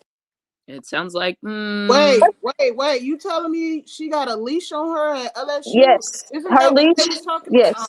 Oh, okay. Moki has a leash on Lay, and it is very short. Moki doesn't mind the behind the back, the flashy stuff when it's converting into points and assists. But the minute that it converts into a turnover, as we saw, and the minute that bad shot turned into a miss, she was pulling. So, and the crazy part is people were talking about, the leash that Dawn had on Lay. But look, that leash was pretty long compared to what Moki giving her. Again, because people don't realize that Dawn had issues when Lay didn't defend. I don't understand why people don't get, like, again, I guess you don't know what you're talking about. That's why they just be running their mouths. Absolutely. Lay's issues were on, yes, turnovers, but it wasn't just turnovers. She was fine with turnovers that were dead ball turnovers, or Lay was trying to get teammate involved turnovers. Dawn, which we could find the presser where she said it because it's not that hard to find. Dawn's issues were when like in the championship that everybody who's an LSU fan who wasn't in the championship likes to bring up that we lost to UConn. Dawn's issues were when Lay did not come to play. And what come to play means defending, not getting lost, not being stagnant, being where you're supposed to be, and those type of things. Again, basketball is played on both sides of the court. It is not just for clickbait and highlight tape and overtime select, which is what people continuously to not get through their thick skulls. Bad shots, yes, at times, like Dawn was not happy about that. Just like she mad with our team against Bama the other day. She was mad as hell when people weren't rotating. We're letting Bama get open shots. Dawn is not any different with Lay versus any other player because she has a standard. And the thing that I warned everybody about, Kim and Dawn are similar from a basketball philosophy standpoint. They both want bigs. They want to play through their bigs. Now, y'all can have a separate question around why Kim has not seemed to have a big in quite some time, but I'll leave that for you guys to ponder. But people have been confused. Kim don't play that shit. And I was super confused why everybody seemed to make up a narrative because it was convenient to say Lay should leave South Carolina for quote unquote basketball reasons. When in actuality, no, Lay does the same shit Flaw does, and she does the same shit MK Dub does, at least from a basketball skill set standpoint. So why would you need Lay when what you really need to get are more stretch bigs? But Kim done run half of them. One of them plays at Virginia. The other plays at Tennessee. And last year, Poa now plays at Arizona State. And again, reminder, this is not the Ivy Leagues. You can stay for your 5th season. Last year, Poa did not leave because she graduated LSU. Again, another made up narrative. She left. Carry on. Yeah. My argument isn't about Lay getting no more minutes. My argument is at the last second when it was time to win the game, you should have her out there than the people that you had out there. No. I understand yours. I was just clarifying the dum-dums who make other things up. But to your point, Auntie, that's why I keep saying, like, that can be your point, but Kim has not demonstrated that she believes in Lay in that way. That's what I'm trying to say. So, like, you could want her there. If the conversation is why did Kim bring her there, that's a different one. But to me, Kim said she didn't bring her there. She said Lay called her. Exactly. Which, whatever on that one. Kim said she didn't. She said Lay called. Yeah, Lay called after. You know what? Let me stop. Let me stop. Lay called after someone called her, but sure, whatever. Technically, Kim. Yeah, sure, Kim. Whatever words you want to mince. At the end of the day, Kim has not demonstrated that to me. She trusts Lay, and it's been very clear all off season what y'all have told me and Kim's, pressers and stuff. Kim trusts Jada. And it's very clear. So, and I wouldn't even mind Jada and Lay being on the floor to close. So who did you want to close? Some people who could have. To me, I just didn't feel like they had enough threats on the floor. I mean, and I get it. I didn't feel like Grace was enough of a threat. I think you go with Maya. Did they have Maya out there? Yeah, because she's the one who got scored on when she got switched. Tioni shot the three because Joyner was sagging. Well, Tioni, they already told us Tioni had out rebounded all they bigs put together and everything. So that was that. Oh, Tioni Key. Who did I just say? Tony Morgan. Tony Morgan. The one that said I was like, I just made her name up. Yeah. Tony Morgan is who got when she shot the three, she shot it over Joyner. It's like Kim is playing the whole you can't do what they do. In part because they've been here. These are mine. Yeah, that's fine. They've been here, but let me tell you where I've been. I've been to two national championships. I've been to 2 national championships in a row. One I won, one I lost. I've been in the 38-0 season. I've been the most outstanding player of the tournament. My resume read better than any of these jokers around here. Remember, ballers want to play with ballers. Don't forget, she hasn't stopped smiling since she got here. This is the most happy she's ever been. Was she happy? Was she happy after that game? Interesting. Okay. Whatever, y'all. It was definitely given because the mistakes that Lay makes is no different than the mistakes that NCAAW make. That's the mistakes that got made out there. Absolutely. It's just it's literally the whole you can't do what they do. Them is mine. Because I do it better. Oh, I definitely can't do what they do. Because I've been trained to do better. I think once people accept that, it to me it doesn't really seem like it seems like how like I don't know, you like reach in your purse, you find like a 1. It's like, great, I found a 1, but like that ain't gonna do nothing for me. You know what I mean? It's like I feel like that's how Kim ran across some money. It's $1. Yeah, it's like, all right. I'm $1 richer, but like I wasn't really checking for $1. What I really need we ain't running out doing nothing with that. Yeah, what I really need is some lipstick, aka a big. But I found $1 in my purse. Okay, cool. I'll use it when I need to buy something at the store. That's what it feels like. Kim, I think Kim is just indifferent to Lay, in my personal opinion. I think she uses her when she needs her, and if she don't need her, it's whatever. That's interesting. What was interesting? We appreciate the support, fam. Let me get the sound of money up. Go ahead. I'm sorry.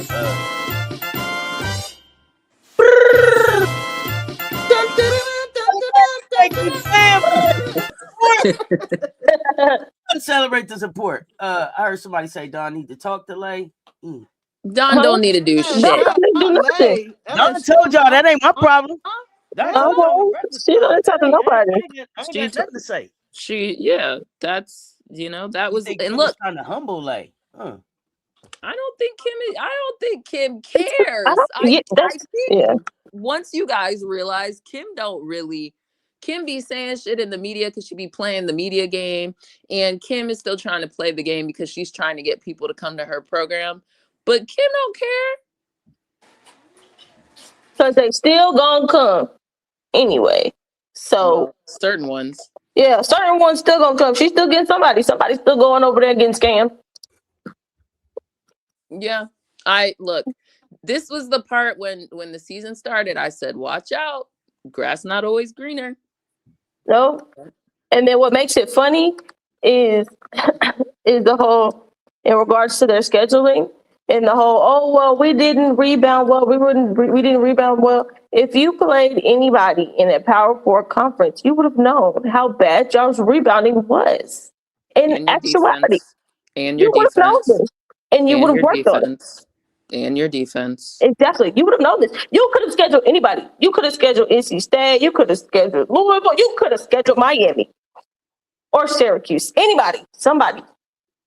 I do find it funny, though, because someone was like, well, had we just averaged what we've been averaging on rebounding? And I was like, again. You wasn't playing nobody. You was playing people that were shorter than you. Now you're shorter than everybody else. Right. What is hard to understand when you don't play good competition and you want to compare it to your average? It's a false equivalency. I don't understand what is so hard about this. Are y'all just like purposely not smart? I think they're purposefully not smart. And then Kim, South Carolina lives rent-free in her head because she hasn't beaten Dawn. I'm pretty sure it's in her contract somewhere because the way that they be talking down about South Carolina to recruits, you would think. Anyway, that's fine. The way she was in that press conference talking about 6'7", girl, ain't nobody 6'7" on Kentucky's team, so you must be thinking about us. No, you for real. Be thinking about Texas, who you have to play twice. This rebounding that you have an issue with, by the way, is not just a Kentucky issue for you. It's a Tennessee, Tennessee could if they get their ish together, but it's a Texas issue. It's a South Carolina issue. It's what I already said, Kentucky. It's probably going to be an Oklahoma issue. It's an Oklahoma issue. It's a Mississippi State issue. At the very least. But y'all keep telling me, oh, we had 100-point scoring streak. Okay, how did that work out for you today or yesterday? That does look amazing. Did it? Did it do anything for you? No, it didn't. Not at all. Like there's just plenty of teams that you could have scheduled that was not in the SEC that could have gave you some type of glimpse into what your future is going to be. Even though knowing Kim, she already knew that. Yeah. We're gonna get throttled on the boards, just demolished, eaten, with that roster. So I also think it's funny for her to talk about. Yeah, we lost because of rebounding. We need to do a better job. What? There's not much that you can do outside of defending better and gang rebounding, but y'all don't do that. Well, they don't do that because part of their goal is to leak out and run routes. So. Yeah, they're the epitome of hey, they got it. Somebody else don't get it. That's the epitome. They got it. Somebody else don't do it. Somebody else don't rebound. So let me just leak out for this, so I can get this quick fast break. Everybody want to be on offense. Nobody want to be on defense or rebound. Literally, it's like for y'all at this point, everybody, all five needs to crash the glass. Crash. All five. We also need to talk about some of the other people that played this game. Oh yes. Michaela was clearly on a heater, but I will say that she played the best out of anybody on LSU. That's not a question. Can I ask a question? Can I ask a question? Sure. What was the biggest chess move or mistake from the coaches that swung this game? Well, I'm kind of answering it. Okay, that's right. The issue though was Michaela was on a heater and they were too reliant on her and they did too much isolation ball. So I think that was a mistake by Kim. I think she could have played members of her bench or tried to find different combinations that it would have been more effective.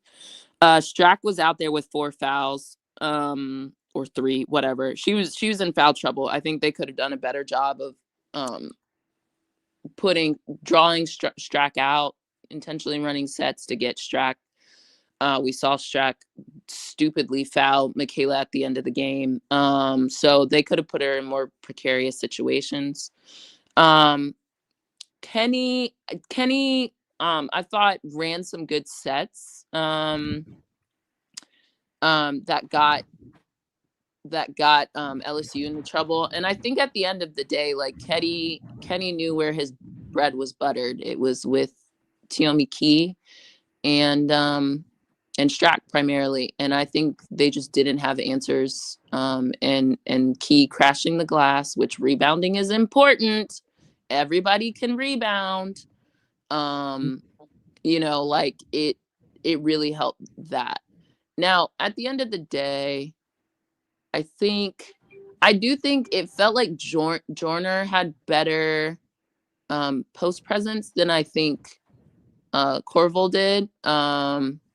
But I guess like maybe if I think about it, both her parents were there, so maybe Kim was trying to get her minutes. I don't know, but yeah, those I think Kentucky also just like. I think Kentucky playing, this is again where I go back to your stupid cupcake strategy is dumb. Kentucky has played Maryland, got blown out by Maryland, and has played Louisville and was able to, it was nip and tuck with them in the first quarter or first and second quarter, and they were able to kind of figure it out and win from there on. The who you play and who you tend to play does have an impact on you being able to figure it out and knowing you can get to something. So I think, honestly, part of it was knowing who he could call on, who he trusted from Kenny's standpoint. And Kim was clearly searching, and I think just didn't really make the right adjustments. I don't know everybody else's thought. When does Kim ever make adjustments? That's another one. No, I really think Kim make an adjustment. It's very much like, hey, y'all better get it together. I don't want to tell you. You better go out there and go guard somebody. Actually, no, she didn't tell him that.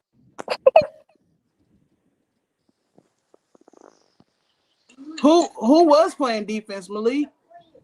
Like, if we can pick one person on LSU team and was like, okay, they were playing good defense that game, who would that be? You know who it should have been? That's a good question. It should have been Flaw. Exactly, the one who didn't score not damn point in the fourth quarter. And there we go, because I was going to come back to that. I told y'all last week, she needed to lead their defense. If they want to find something defensively, it has to be her.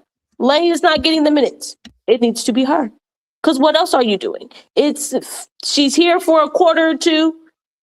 Might get 10 in a quarter, something crazy like that if it's a hot night. And then for the rest of the game, she's gone. Can't find her. Don't know where she's at.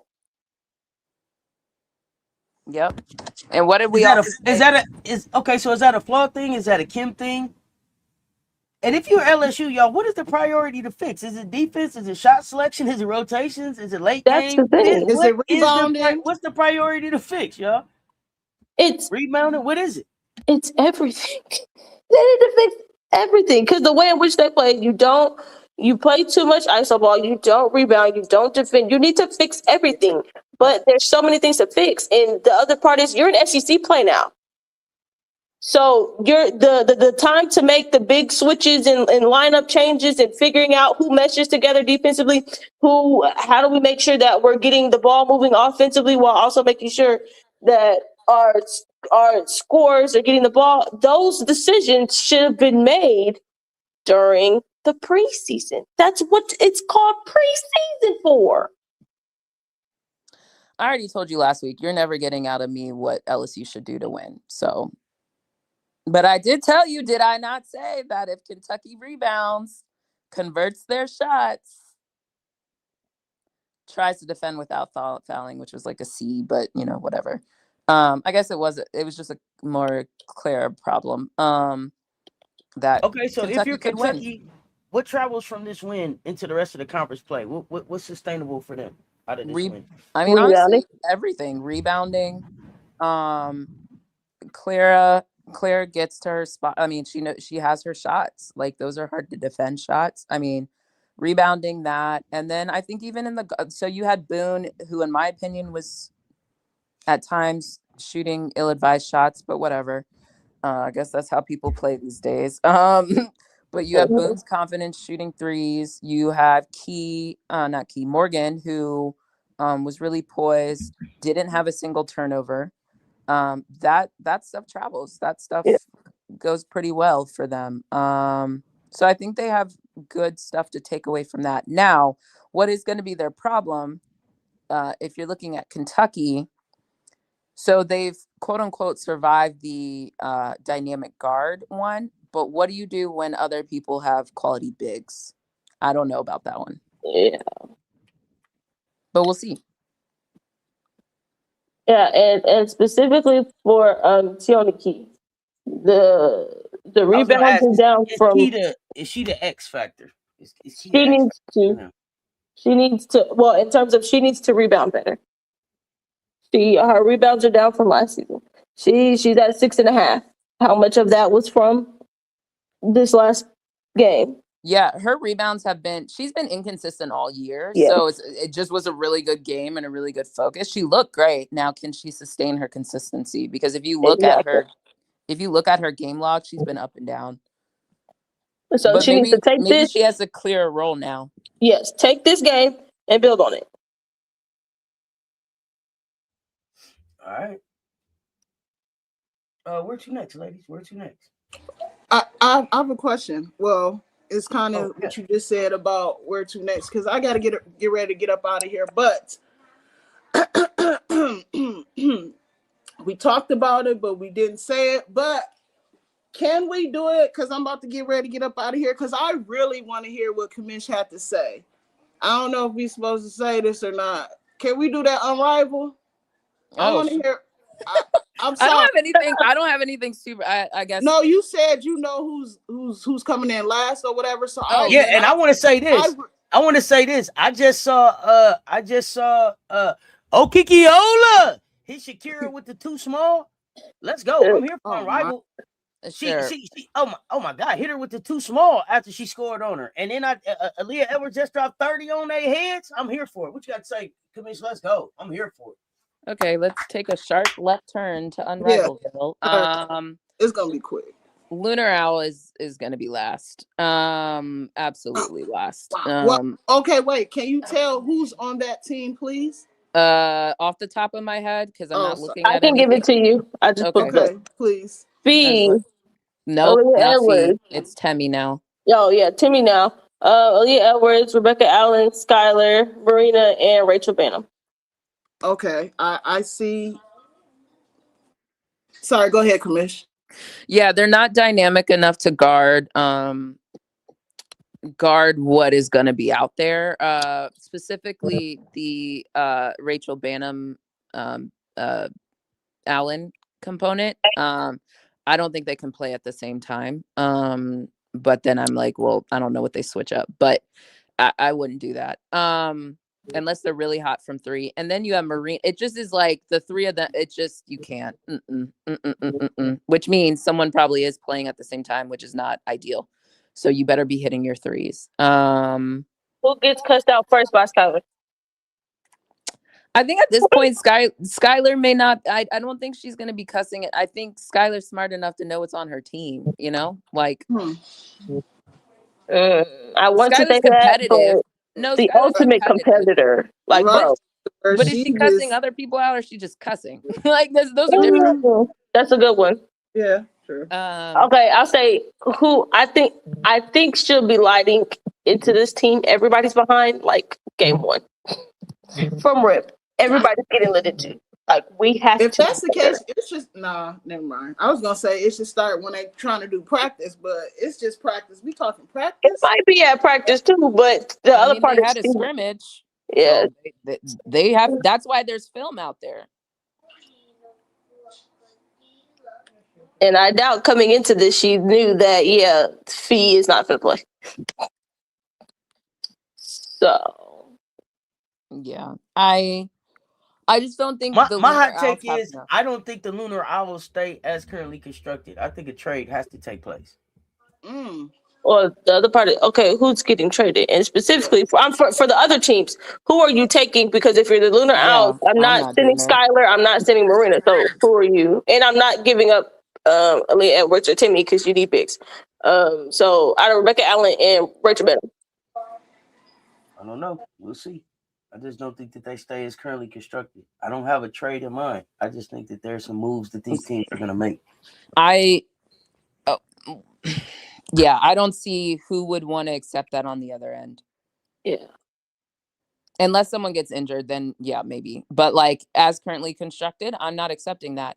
And I think the Phantom are going to be much better than people think, but I said that a long time ago. Because you have AB, Kiki, they're just competitive as hell. The Phantom, I don't know where they're going to finish, but they're not going to be bad. The Mist, I think it all hinges on how healthy Stewie is. Absolutely.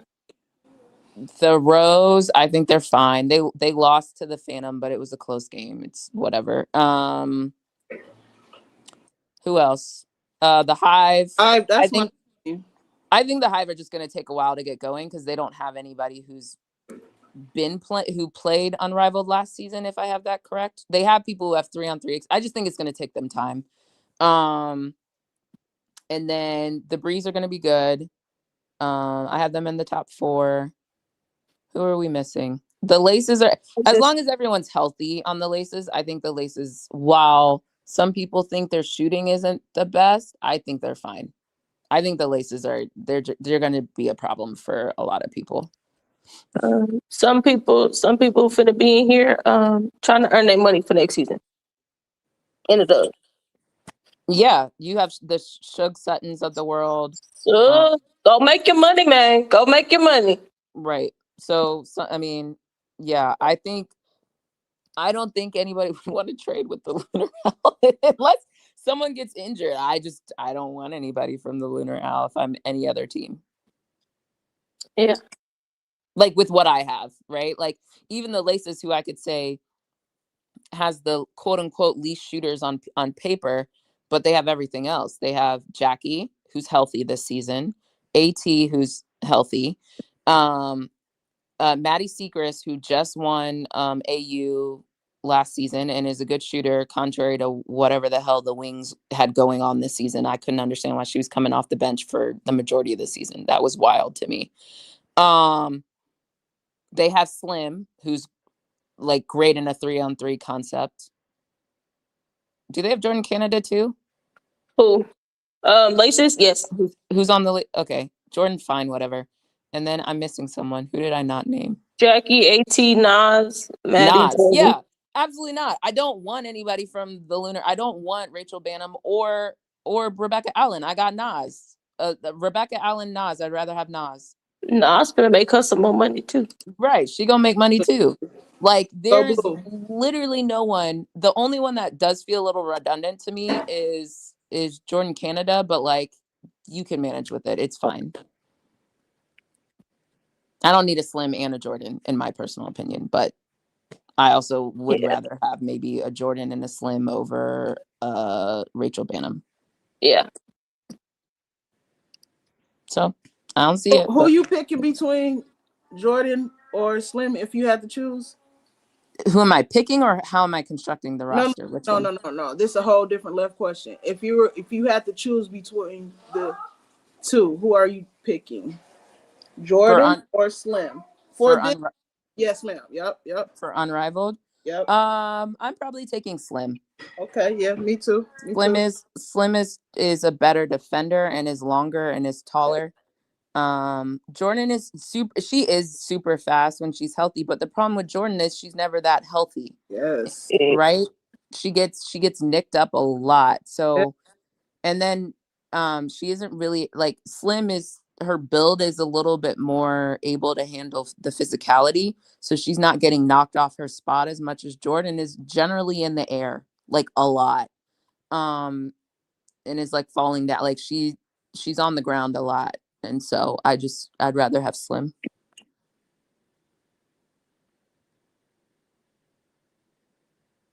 Look, y'all know who I can't wait to see? The young turn crew. No, they're good. They're gonna be really good. I And especially with Noel Quinn as they coaching them. Oh yeah. This crew. Wait, she's the coach. I didn't. Yeah, she's the coach for the Breeze. You said you gonna get off my dream players now.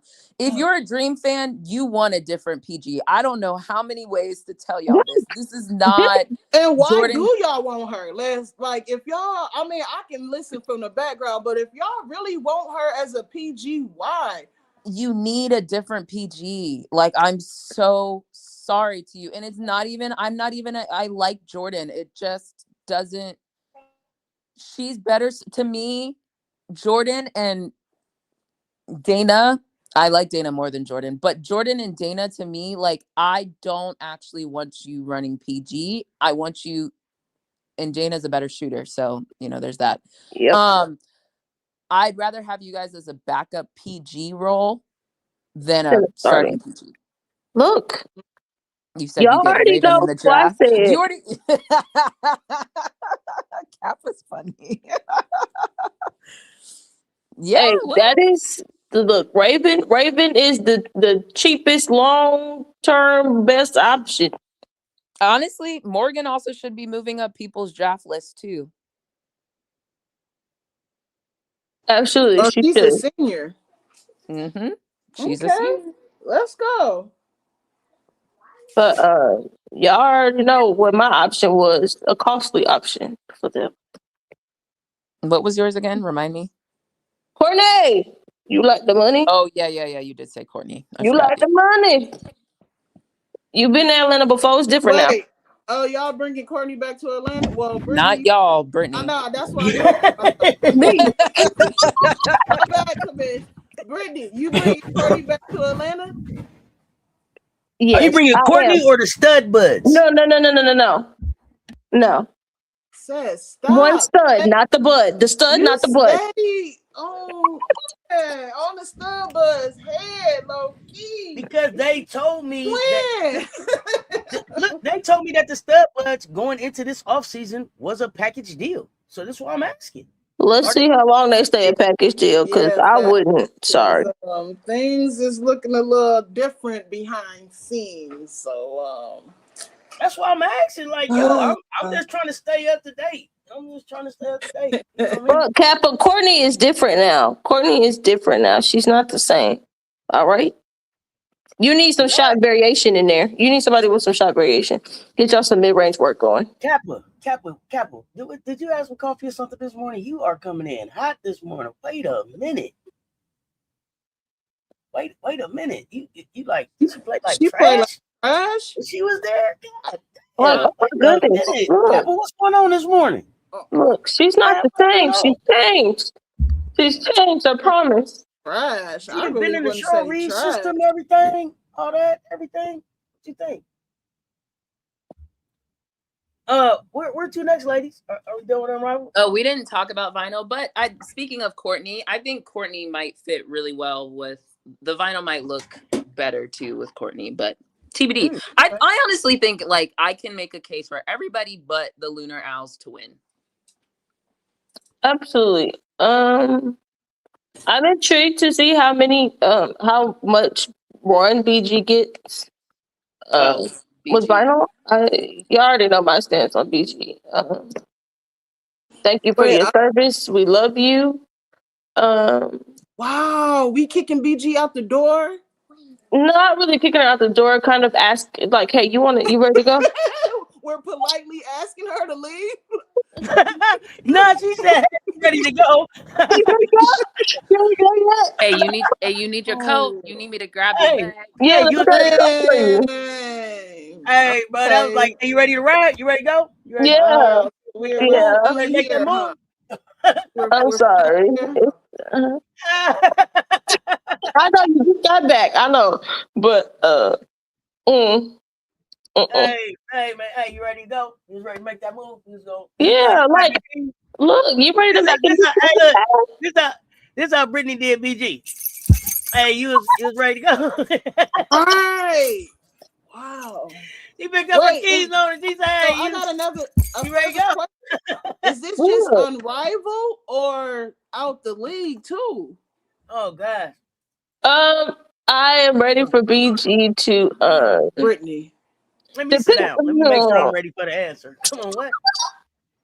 But specifically, Speak if your she truth. can go to a team where she can play just a couple minutes, because I think for Atlanta, I would just like a different big that's actually Okay, going. so the question Did she play more again than that a couple I minutes asked for you them? was, are I you didn't know, ready but for they need her to play more than a couple minutes. She Oh, okay. That's on that team. They need her to play more than a couple minutes. Put her on the team. I don't know, over there with the Liberty, she can play a couple minutes over there. Oh man, let me mute. Like, let her play a couple minutes, but on a team like that.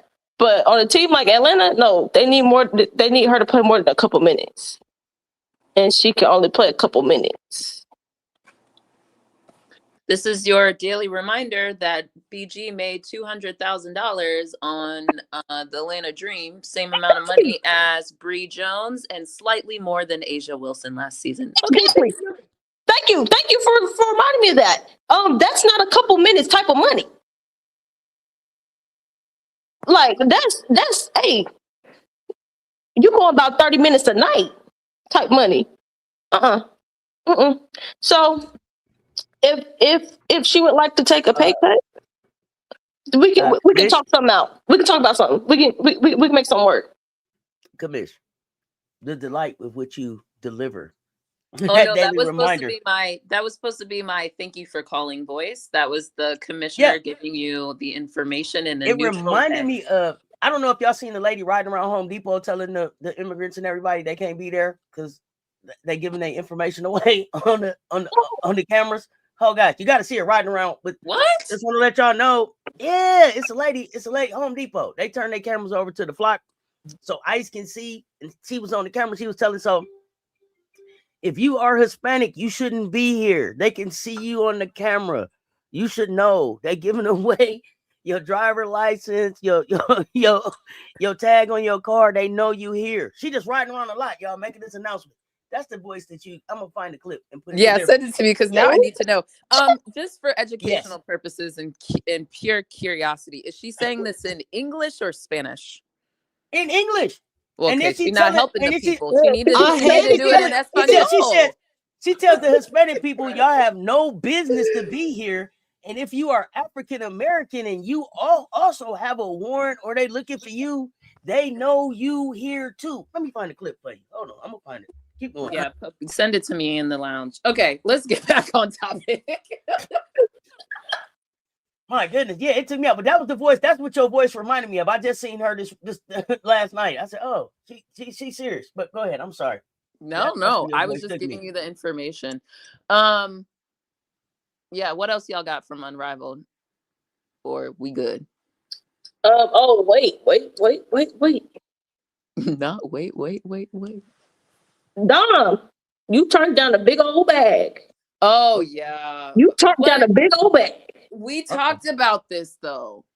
Here we go. We talked about this when it was one of our first baselines, and we ended up talking for like 30 minutes to an hour about why I thought what Dom did was dumb.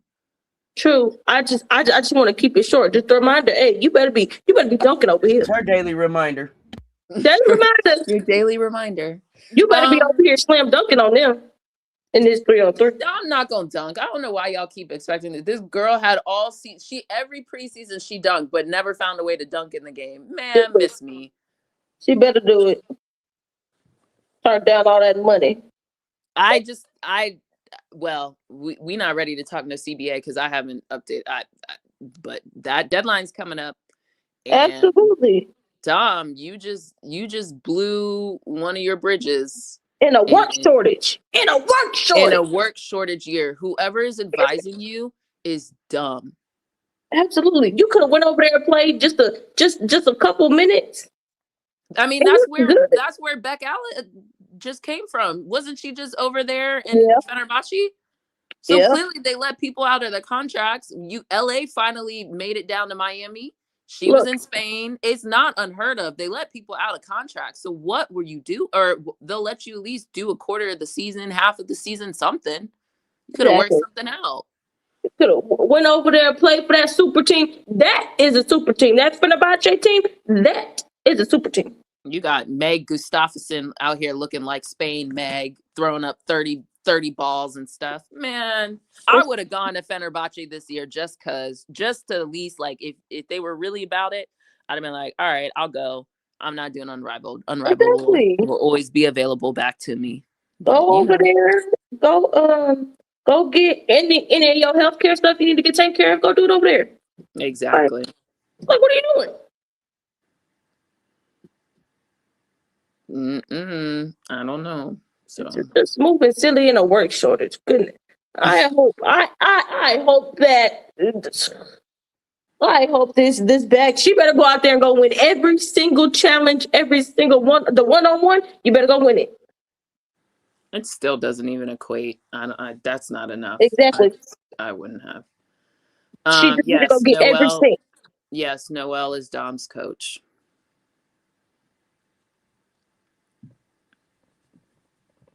Yeah. All right, I ain't got no more Unrivaled stuff. I'd rather shift back to college since High Life had to dip. Yeah. Anybody got anything else on Unrivaled, or can we switch back? No. Oh yeah, no, we can switch back. Cool. I don't have anything else to say about that game. Y'all, this is your warning in advance. Unless they somehow find themselves losing to Vanderbilt, which I don't think. I went and watched Vanderbilt. Bro, they better not lose to Vanderbilt. Vanderbilt? Oh my goodness! I said if. This is my only caveat. If they lose, then I will renege on what I just said. But I ain't talking about them for a long time. So when we want to talk about LSU, it's gonna be real quick for me because I ain't got time to deal with these little puppies. No, thank you. If they lose to Vandy, them kittens gonna burn down Twitter. They're gonna burn it down. They're gonna burn down Twitter if they lose to Vandy. And I'm gonna be laughing. Vandy let Arkansas score 70. Exactly. Like they should beat Vandy. They should. Was it 70 or 80? Whatever. I don't think so. Should. Yeah. This game is very much gonna be who can score the most points.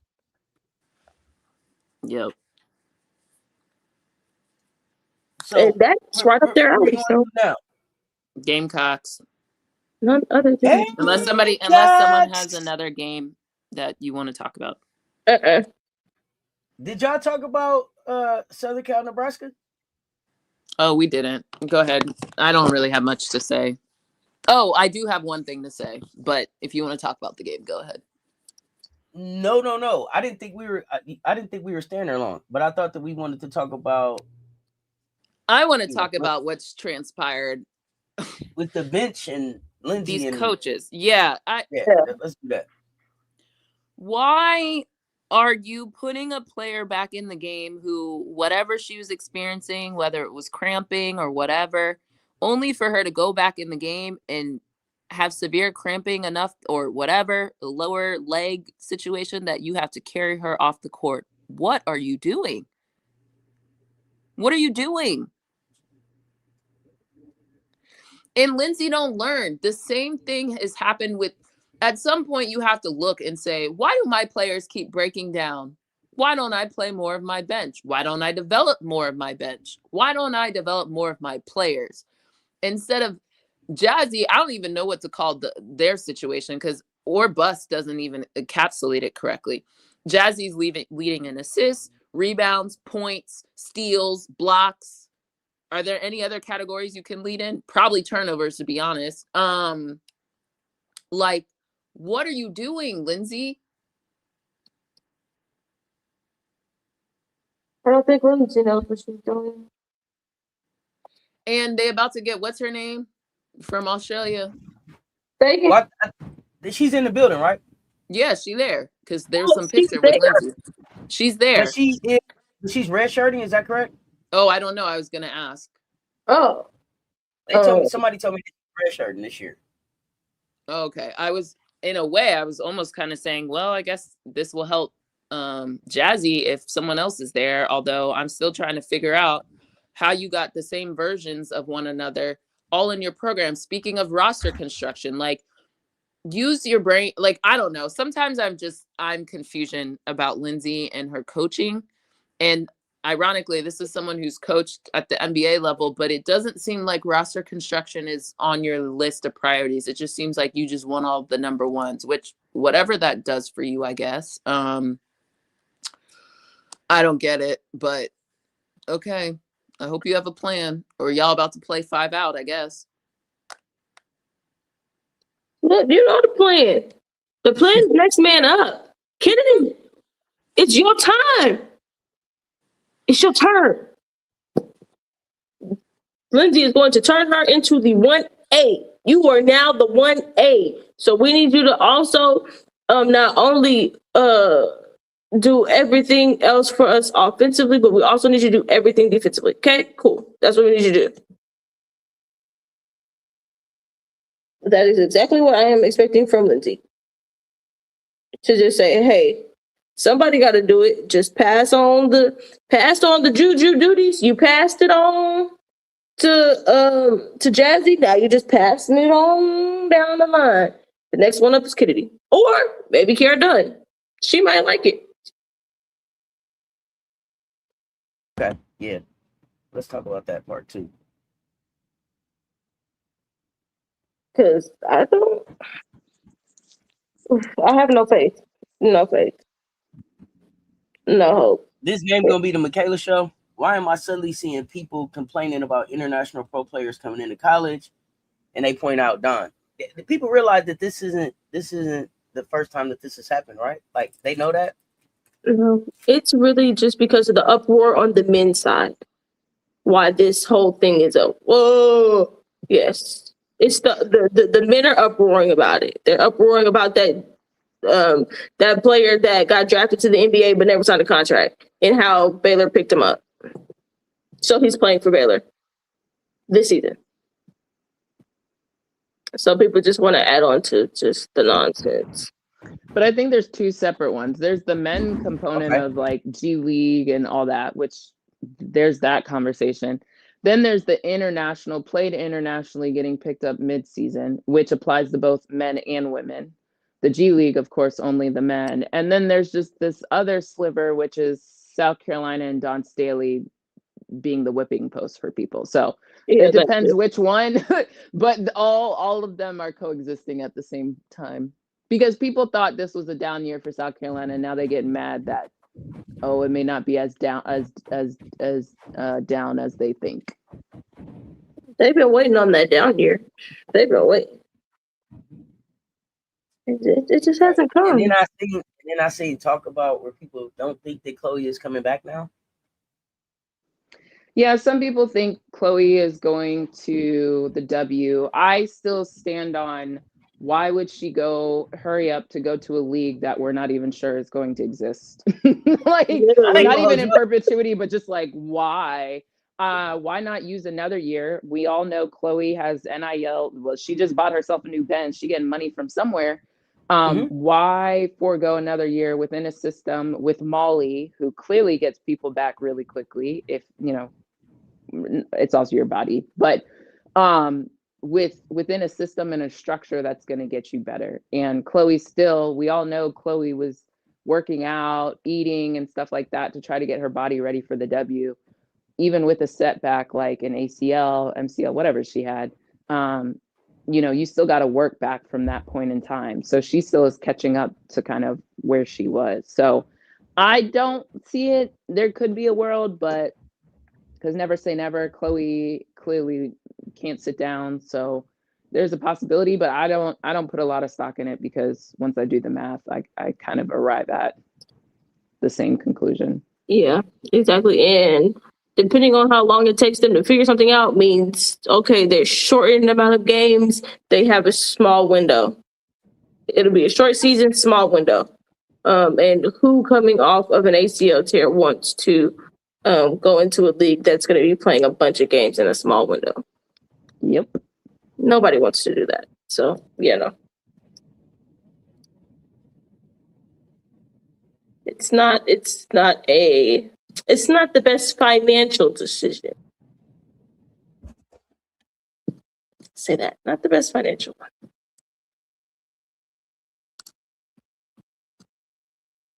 Not only that, I mean, I saw Chloe shooting the ball yesterday. She looks great. I love the work that she's putting in. I agree with you. I didn't have it where it was like I don't think Chloe's coming back. I was more trying to find a reason to find some belief in what Raven's comment had said that she might play this year, but she was like no. So there's that. But if she plays this year, that means she has to go. Yes. Yeah. So that's why I saw Raven with the tear, but she was like, she might play, she might be back this year, and she was like, just like basically like just kidding. Yeah, it's just, I think it's just Chloe's just itching to get back on the court, itching, and she wants to get better. So for her, it's all right. Kind of had a little hiccup in the plan in terms of okay, she probably didn't see herself getting injured. Nobody really sees themselves getting injured in their senior season. So for her, it's now I got to I've missed some time in where I projected to be. So now I kind of want to make it up and I just think she wants to be better and the best version that she could be like ASAP. She want to work and she ready to work. So it's just, I think for them, it's more of a, okay, Chloe asking, hey, what can I do? And them saying, okay, you could do this, but you can't do this. That's probably just all it is. Dawn looks stressed, being like, Chloe's doing more. She's still a little too fast. But she told us that when she got injured in the first place. Dawn knew her girl. Yeah. She was like, yeah, that's going to be our problem is trying to hold Chloe back. So because it's the I feel fine, I'm ready to go, so I can do this stuff. And it's like, hold on, wait, there's a process. You may feel as though you can do everything after a couple months. So you feel like, all right, yeah, I'm ready to go back to play. I'm ready to run up and down the floor. It's like, yeah, no, let's wait on it. Let's give it some time. Let it breathe. Let your body heal.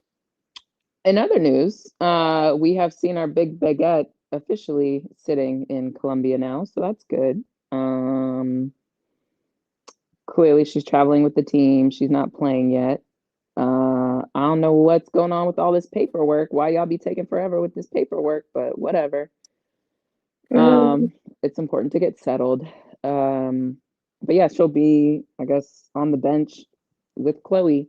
And tonight, well, we don't, right? Probably with Tanaya too, against Florida. So it'll be good for her to see. I guess South Carolina said, hey, we're not shelving out no OT for y'all to go to work before we're supposed to be going to work. We ain't giving out no OT. So y'all just gonna have to wait. Yeah. That's all that says to me. How did y'all feel about the game? It was fine. I mean, you already know what I focus in on, defense and rebounding. We eventually got there, but yeah. I think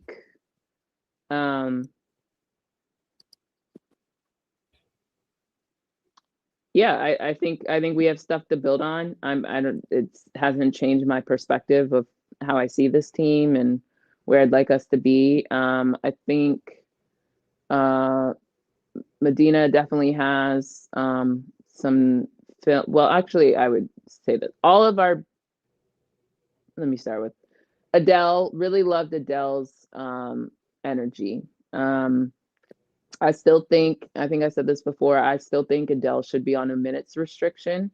Not because she's not capable of a person, but I just think when you're working back through certain types of injuries and how long she's been away from the game of basketball before that, and the level of competition before that being high school, I just think it's in the SEC. As y'all saw, they don't call no fouls.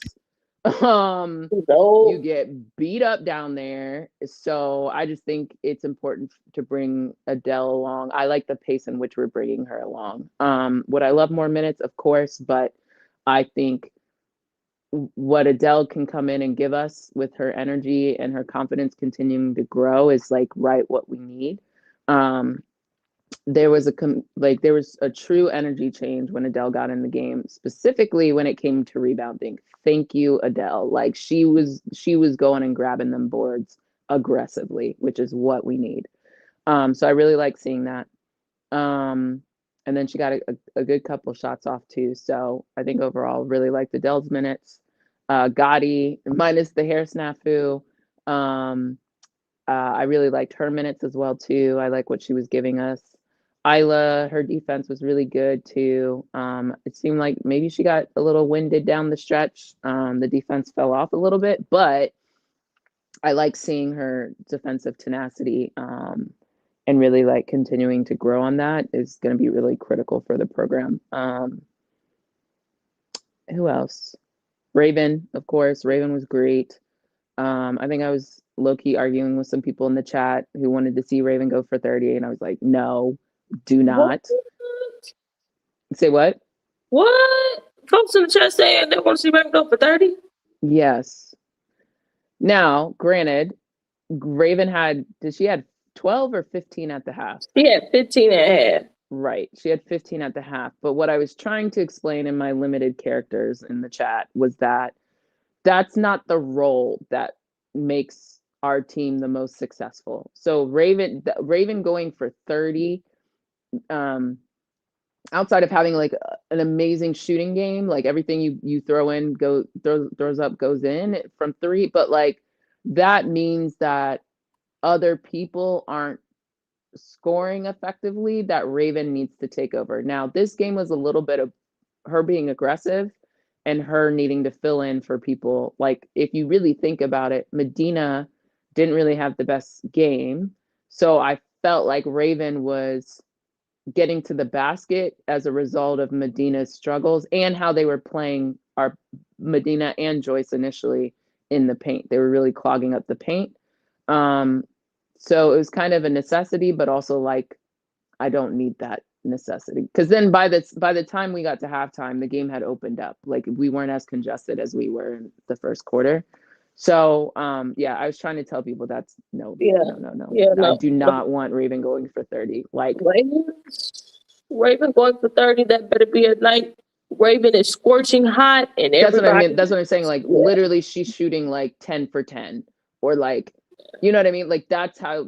And then she's getting to the line. But I don't ever, not ever, but like there's a 1% chance in this world that I want Raven going for 30.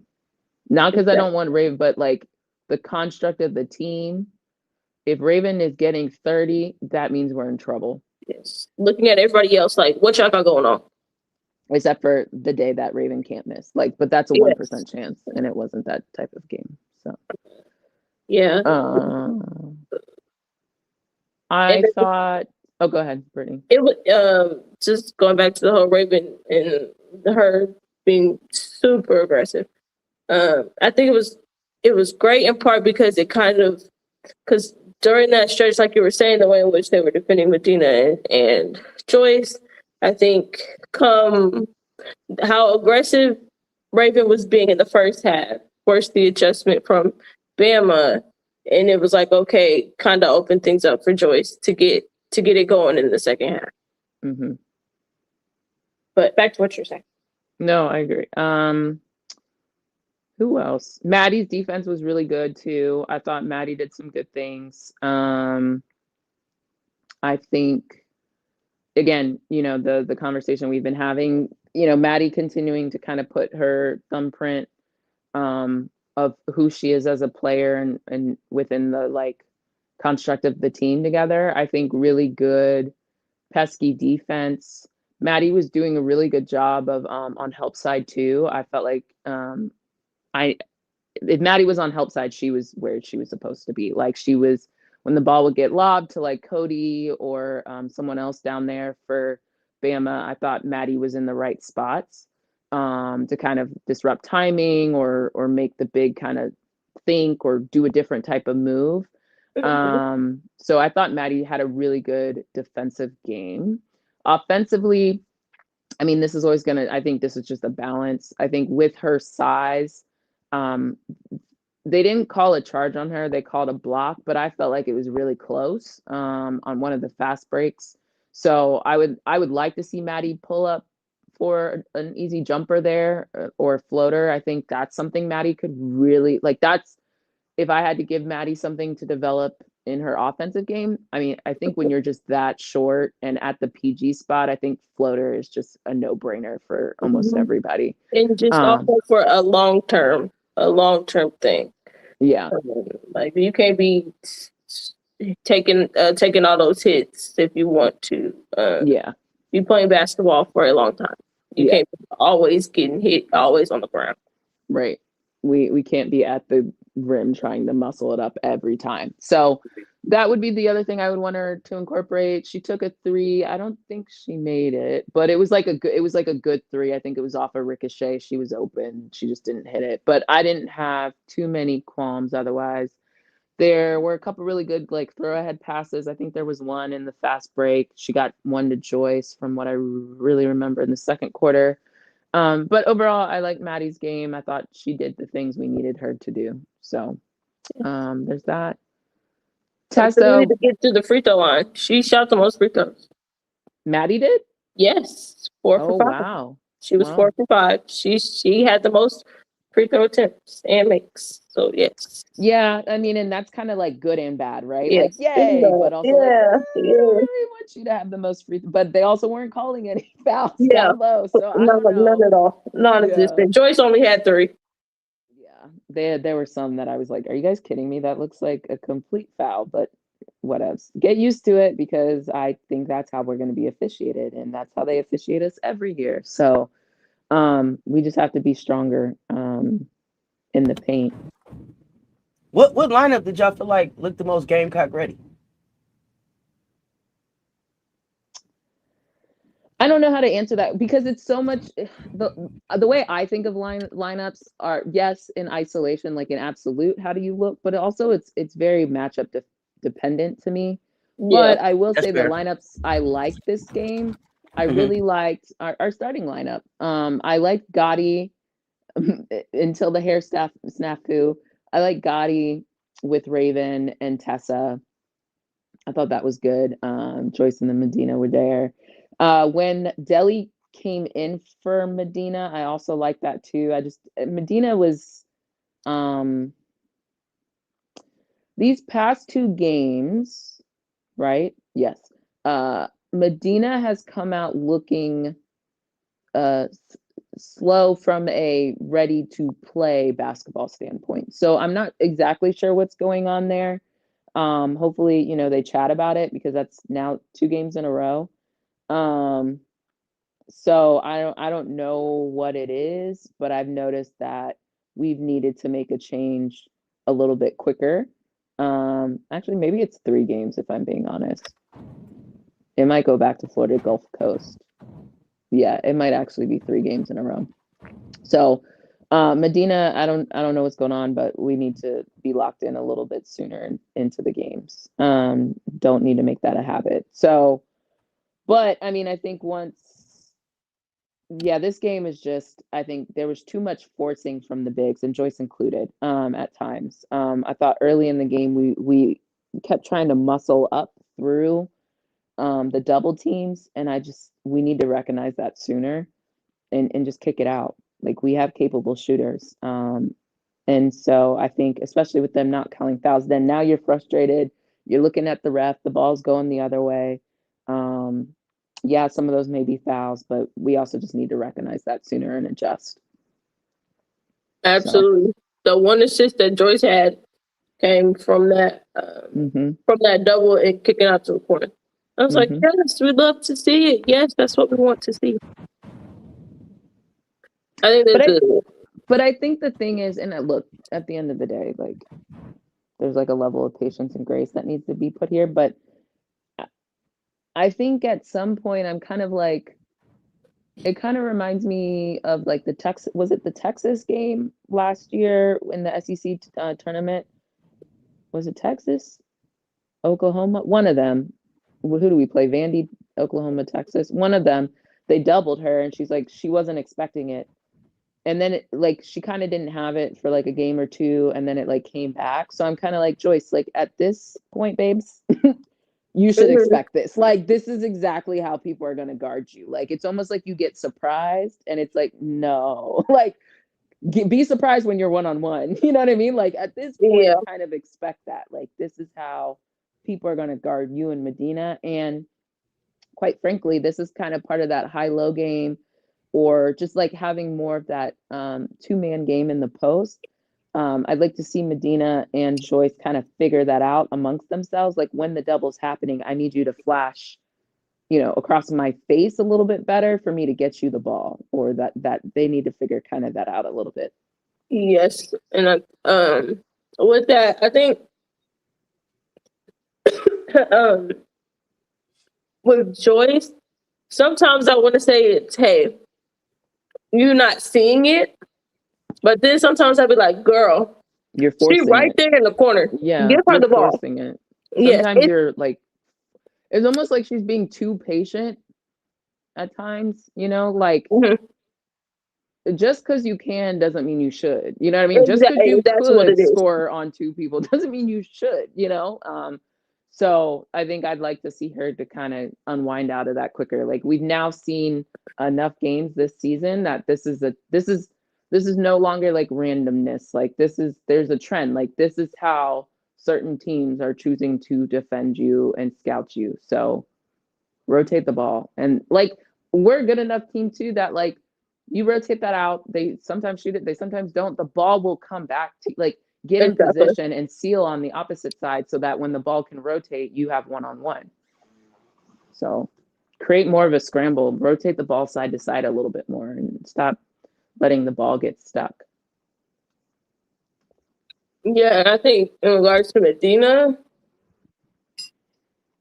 I don't know if it's not flipping the page. She's not flipping the page fast enough. That might be some of it. And when you say like the energy she's starting games with, the double team, what are you referring to specifically? Flipping the page specifically on when it's, okay, I've had a bad play. And it's sometimes to let a bad play in terms of, okay, a turnover, or, all right, I got blocked on this end. Sometimes, and specifically like in the beginning of games, it's all right, you got to flip the page quick enough so that it's like, all right, I'm going to block it out, whatever. And I think sometimes it kind of, because the first half, and specifically like that first quarter was like, I was like, man, okay, what's going on here? Is it because the last game it wasn't great, and it's just like, are you getting in your head a bit? And it's just like, hey, you kind of gotta let it go. All right, we need to be more aggressive, or this is what the defense is doing. So recognizing it quicker. That might be the other part about it. Her need to recognize, okay, this is how they're defending me. And she needs to see that quicker than what she is at times. And specifically to start games. But this isn't the first time that to start a game, it's like, okay, let's give it a quarter and she'll figure it out. Yeah, the past few times that I'm thinking of, so like Adele came in, gave good minutes. I think we got better minutes when when Medina came back in this game, but don't quote me on that. It might have been but I felt like she definitely it was better. I don't like her energy in the early start games. I don't like her energy in the 12 and 2 o'clock start games. That's a team issue too. Faster. But yeah, but specifically for her, yeah. But she should be used to it. Didn't they play Hella's early games at Mississippi State? She was just in the dunker spot then. I don't know if she had me going real early. But that's always been an issue with South Carolina. Our early start games are not the best. But yeah, I don't know. I'm I think it's Medina to me feels a little bit different. I think hers is she's trying to balance the challenge of being more dominant with kind of the maybe not being as experienced with recognizing the double teams. Yes. So I think it's like kind of that balancing act of like, but you know, they probably told me I need to be more dominant. I need more. Well, dominant doesn't mean forcing things either. You know what I mean? But I can see how that's a fine line for someone to have to try to toe. Okay. Yeah, it's definitely one of those games where it's like, I learned from it. I don't want to feel like that. And I think this game, as the game went on, she got better. But I also think at times defensively, the guards were switching too easily with Medina, and it was like, hey, yeah, stop switching just because. Okay, she did well against this team switching. Like, okay, you see, she's kind of struggling a bit. All right, let's not switch it. You need to get over the screen. Yeah, that continues to be my call out. Like, yes, switching can happen in a game, but it's another. Just because you can doesn't mean you should. Fight over the screens harder. Yep, because that's exactly what they did in the second half.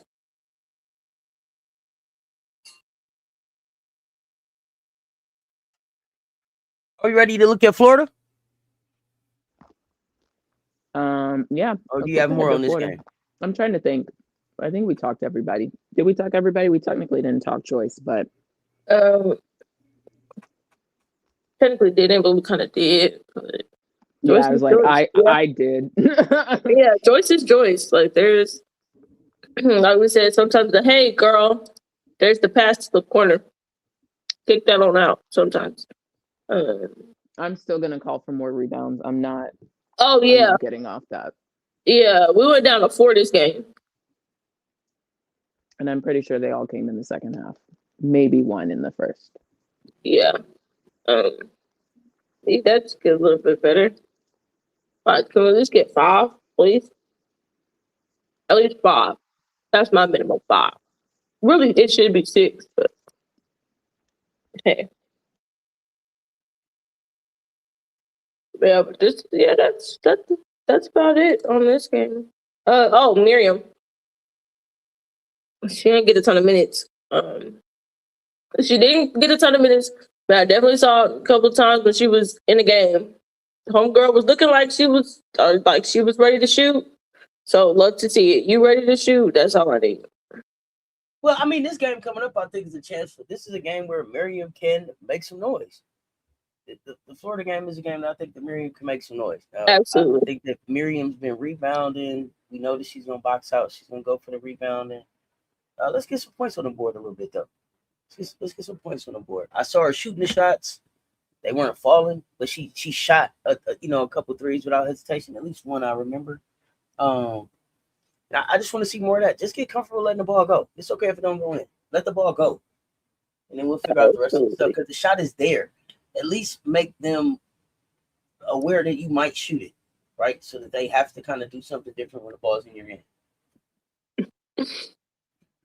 While we're getting ready to talk about Florida, I was looking at the stats. I was like, why does Liz McGill and Raymond have the same amount of assists? But they sure not the same amount of turnovers. Golly.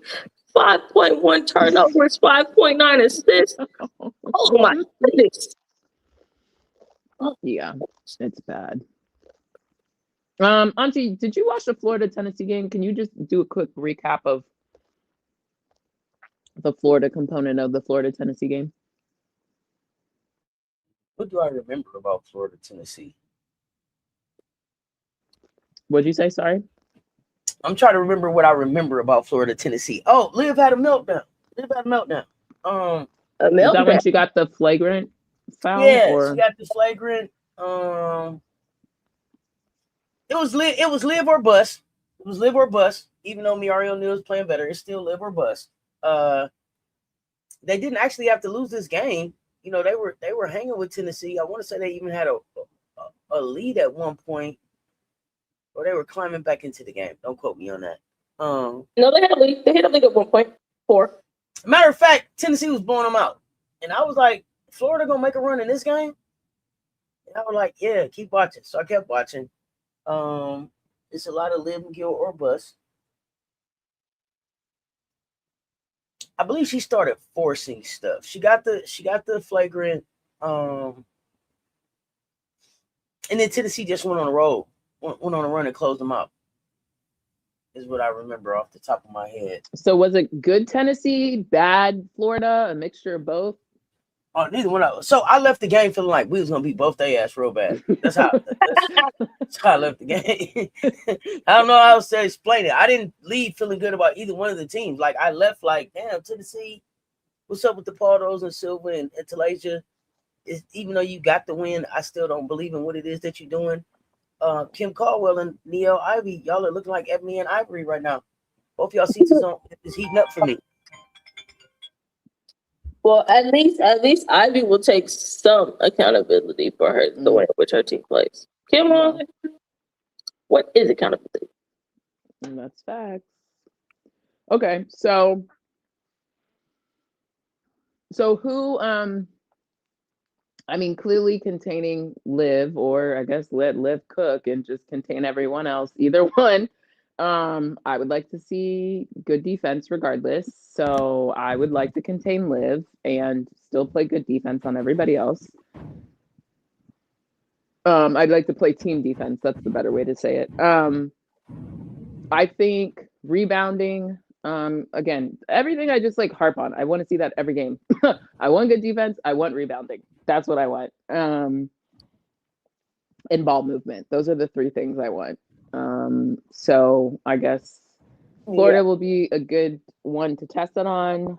Will you have a Neil who can stretch the floor with her threes? It seems like she's getting in the paint a little bit more than last year. So there's that. Who else they got on their team? I don't know anybody else's name.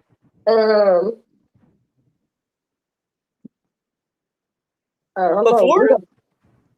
Yeah. Let me get it. Let me pull it up for you. Let me tell you who we need to be worried about. So we got Liv McGill, of course. We got Miari O'Neal. And then you have Layla Reynolds, who averages about look like 12.8 points. Katarina Piatti. Naya. I don't even want to mess her name up. She averages about 6 points. That's what I see here. Okay. Yeah. So this is the Liv and Miari show. Yep. In Florida. This is definitely the Liv Miaria show, and let me just check their roster, the heights. Well, Tennessee beat them. Tennessee, H-Town stumped them on the glass. Good night, 49-26. They got a few people that's height starting with 5, but they the more 5'9", 5'10", 5'11" area. They got a few 6'4". So this is just a more elevated Penn State. Yeah, and I'm interested. So this That's young lady what I'm hearing and seeing from this. Yeah. Do we know if the young lady that's from Calgary, Canada, played it all with Gotti? What's her name? Nayadine. Well, we don't. While Brittany looks that up, the other thing to remember is Gotti played at IMG her last year. Doesn't mean they didn't play together, but just. I was trying to see too if this was like a Canadian, on a Canadian team, if they, yeah, maybe U19. Nayadine Yayic, Yiech. Oh, I watched her. Sorry, I forgot. I have seen. I was unimpressed. That's why my brain didn't. Yeah, she's on a U19 roster. Yes, I think that's right. Now that you say her name, she's a black girl, right? Yes. I think they call her Nidi. NIDI is her nickname. Yeah, she's okay. She's raw. I want to say she was also in the Nike Summit or one of those things, maybe. Okay. Anyway, she's fine. Like she can do some things, but it's also like, she's a little reckless is not the word, but she's just out of control at times. It feels like she's trying to do a lot, and I just think that team isn't well coached or constructed very well. So She can get out of control at times, turn the ball over, that type of thing, or Yep. foul. I remember her. Now I'm remembering her specifically from the Virginia Tech game Florida played against them for the ACC SEC challenge. So she's fine, but she's not. What? She's not there yet. Let's talk. Okay, what's the number one non-negotiable for us in this matchup for you all? Is it the rebounding? Rebounding. Rebounds. Ball security, defense, rebounds. Okay. Is there anything that Florida does that can punish us if we get casual? Rebounds, second chance points. They can lead to threes. Yeah. What And matchup then- do you expect Florida to hunt, y'all? I don't think Florida's sophisticated enough to do none of that shit. Oh, I'm gonna be all the way 100. wow. If I already hadn't spent a lot of my energy low key cussing out the whole LSU narrative, I may have. Well, that Hannah Garzon, I've really gone in on a lot of people. I've reached my capacity. If I really had the energy, I would cuss out Florida's whole system, but I don't have the energy for it. So I'll save it for after we play them, because then I can. If anything, the only person I will hunt through is probably Liv. But Liv is just gonna hunt whoever's in front of her. I don't think it's a matter of hunting. She's just hunting the rim. Yeah. She shoots 6 of them things, almost 7 a game. That's crazy. It only makes one of them. We're gonna put Raven in front of her, though, correct? Absolutely. Raven and Gotti would be the two. Like, the combination of the two would be who I would want. I would have Tess the on wingspan on whoever her. else. I would have. Oh, I mean, I know Maddie gonna get her run. Yeah, just because Maddie's, because Maddie will take the floor. But yep, Maddie will. Because Liv averages how much? She out there good, but let me see what she averages. What's it, like 38, 39 minutes? Hold on, let me see. Liv, she averages 36. 36. About 37. Yeah, she gonna play the whole game basically. Oh, these field goal attempts are crazy. They are, and then when you she really went look from at the 14 turnovers to 21. This is crazy. Wait, her average was 14 last season. She's now at 21. Yes. Yeah, this is poor bus shit. I be telling you. Like 6 threes, and you only make almost 7 threes, and you only make 1, almost 2. 27%. Big dog, you think you should kind of let him go just a little bit?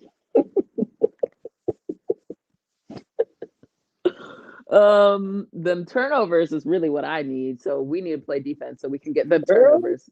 She gonna have a double with turnovers. Mm-hmm. She gonna Raven gonna have a dozen cookies. It's gonna be more than Raven with a dozen cookies. Yeah, as a team, we should get. I would consider it good if we're at least they have 30 turnovers. What do they average? 20 something? Yeah, I think so. If Latson practices today, does she play tomorrow? I think she sits out one more game. Yeah, I wouldn't play against Florida. Play against Florida for what? They got to get some more run. Yeah, I'm not in a rush to rush Natty Laddie back on the floor. Yeah, I'm not. Yeah. And Florida doesn't feel worth it enough. Like, if you want to do, who's next? Arkansas? Is Arkansas next? Yes. Yes, I believe. Yeah, I would do Arkansas, Georgia. Like, maybe she plays like 10 minutes for Arkansas if she's healthy. She plays like 10 minutes for Arkansas. She starts getting back in the flow against Georgia. And not even a full thing. And then, you can start talking about Texas and other stuff. Honestly, even if this is only if she's ready. If she's not ready for Texas, don't play her in Texas. So be it. Yep, because it's about the long run. Right. So look, nobody out here trying to be like Baylor. Baylor, Southern Cal. Everybody trying to be like them.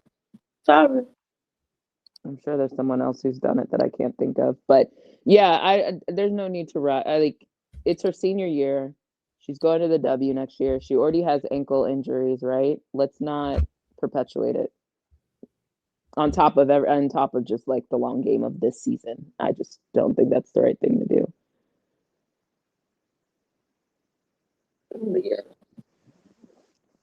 Yeah, Florida probably will be semi-boring. Hopefully it's boring, but boring from the standpoint of we're doing the things that make a game boring that I like, which is defending, rebounding. So Okay. Anything else on that game? Do the boring stuff well. Yep. Not do the boring stuff well. So we can't leave without me asking you all about the 7-footer that's been added to college hoops. Your thoughts? Texas Tech. Technically, they updated and they said she's 7'1". 7'1". That's right. Oh. I forgot. Mm-hmm. Nobody crying about that. We already answered that. Mm-hmm.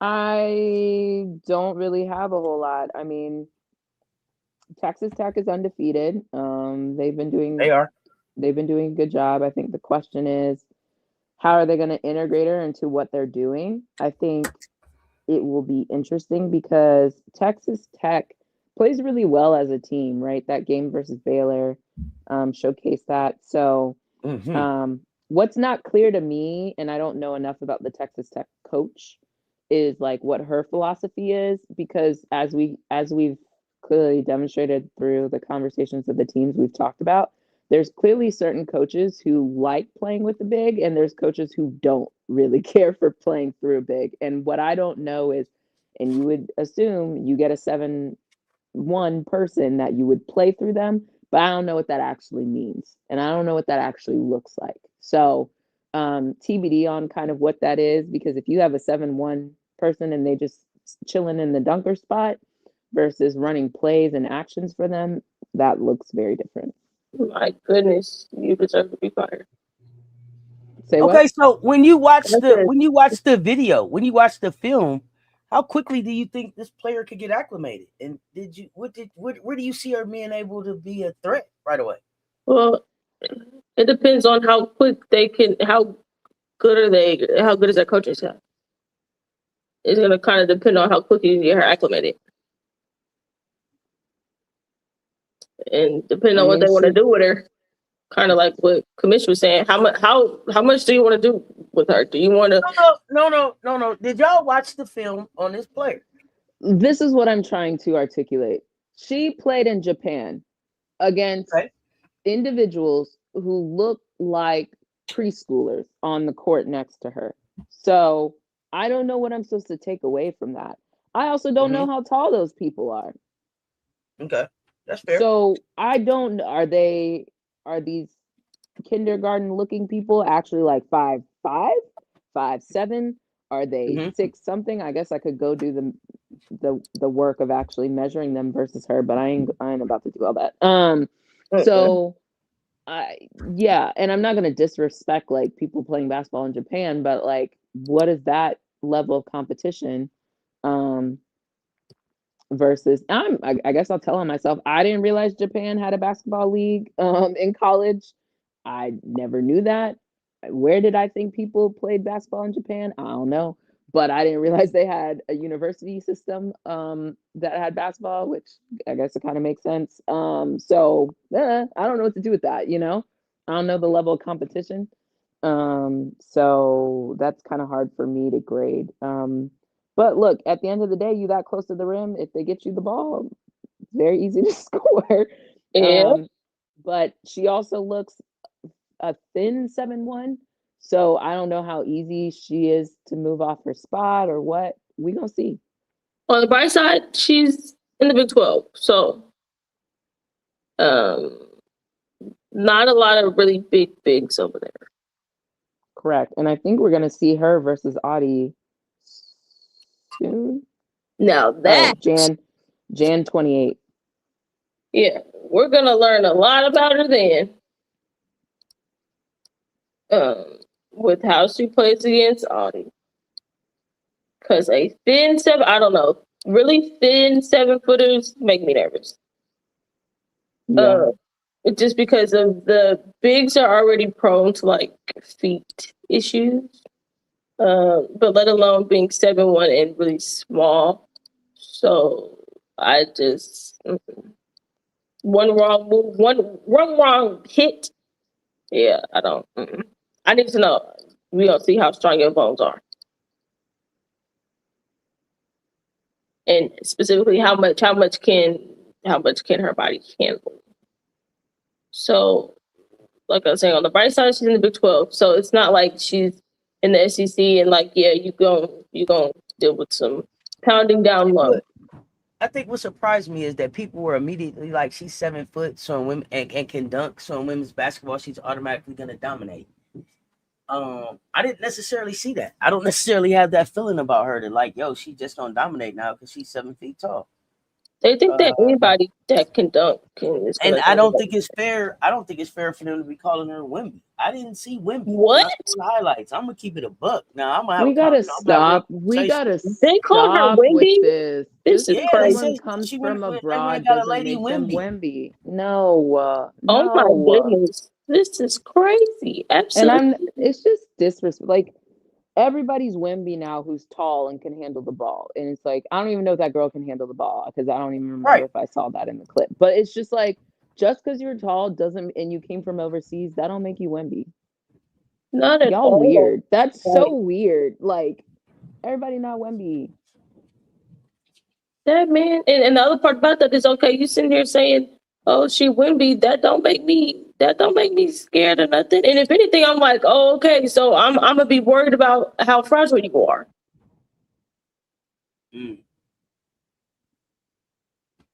Like, that's what comes with it. That man is a freaking Morphin. Like, he's not supposed to be that big. Like, he's not supposed to be that big. Not supposed to be that. Not supposed to be that tall. Not supposed to be that thin. And then he's not supposed to move like he moves. But he also gets injured a lot too. Exactly. That's why. Now some of it is blood. Wasn't it blood clots? Which, like, yes, he had a blood clot last year. Yeah, but like, I mean, there's lots of reasons for why you can have a blood clot. But anyway, let's just there's injuries and there's some blood clot. So those are like separate, but it's still you're out. So it's like it is what it is. But yeah, I mean, I think people are forgetting some of this information. Like, there's a reason why giraffes have heart issues. Like, you got to pump a lot of blood to make it through your entire body when you that tall and high off the ground. Like, it's a thing. Exactly. And then I bet, like, just being that tall, I bet their bones hurt. Like, your bones have to hurt being that tall. And that, no. Sounds painful. Not they bones gotta hurt. Yes, think about it. And don't let them be outside in the cold. Wait. Don't let them be outside in the cold. Oh my goodness, was nothing known? I know they got to be bundled up times like 3 because I know they bones be hurting when it's cold.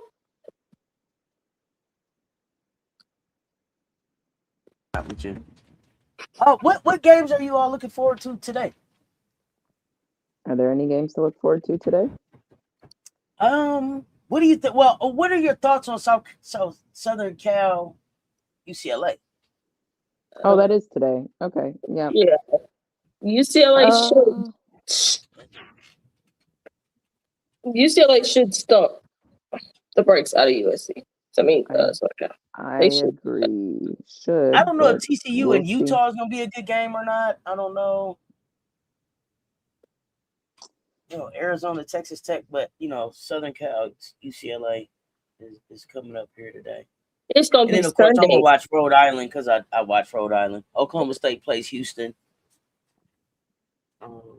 Oklahoma State is very much so irritating me. They are irritating me so bad. When I watch them, who are you? Yeah, they should. I mean, they have like who was hitting all the middies last game, but they ended up losing. Was it Hurd or was it? I think it was Hurd. Hurd was like literally her mid game is so good. Then I'm just like, wait, how are you losing? Because like it literally looks unstoppable. Then I check on your score later and you down. Just like, huh? Down. Yeah, it's not a good look at all. It's just like, do that. That works. Like, it's like they go away from the thing that's like clearly their advantage. I don't get it. Very interesting team. Oh yeah, no, we got some great games tomorrow. We got some great games tomorrow. So we're gonna touch on a couple of those on the way out the door. Missouri, Kentucky, I think is gonna be a better game than people expect. Yeah. Kelly's got size and shooters. Now, I don't know that they're gonna go into Kentucky and get a win, but I think it'll be a better game than people think. Yeah, no, they had Texas by balls. Wait. Okay. Oh, sorry. You guys said Houston and Oklahoma State play at 4. Arizona State and BYU play at 4 too. And wasn't BYU tight with TCU for a good bit of that For a game? while they were, yeah. Mm-hmm. I don't know if I'm gonna like sit down and watch the whole thing, but I will tune in at some point. I will click over and just see what the score is.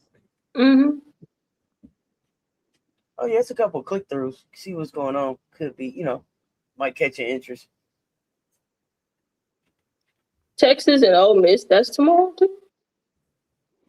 I don't believe in Ole Miss, y'all. I'm like it's just, and they play. I actually thought Georgia had a better chance in Ole Miss, but that was quickly What about ratified in my head. But gotcha.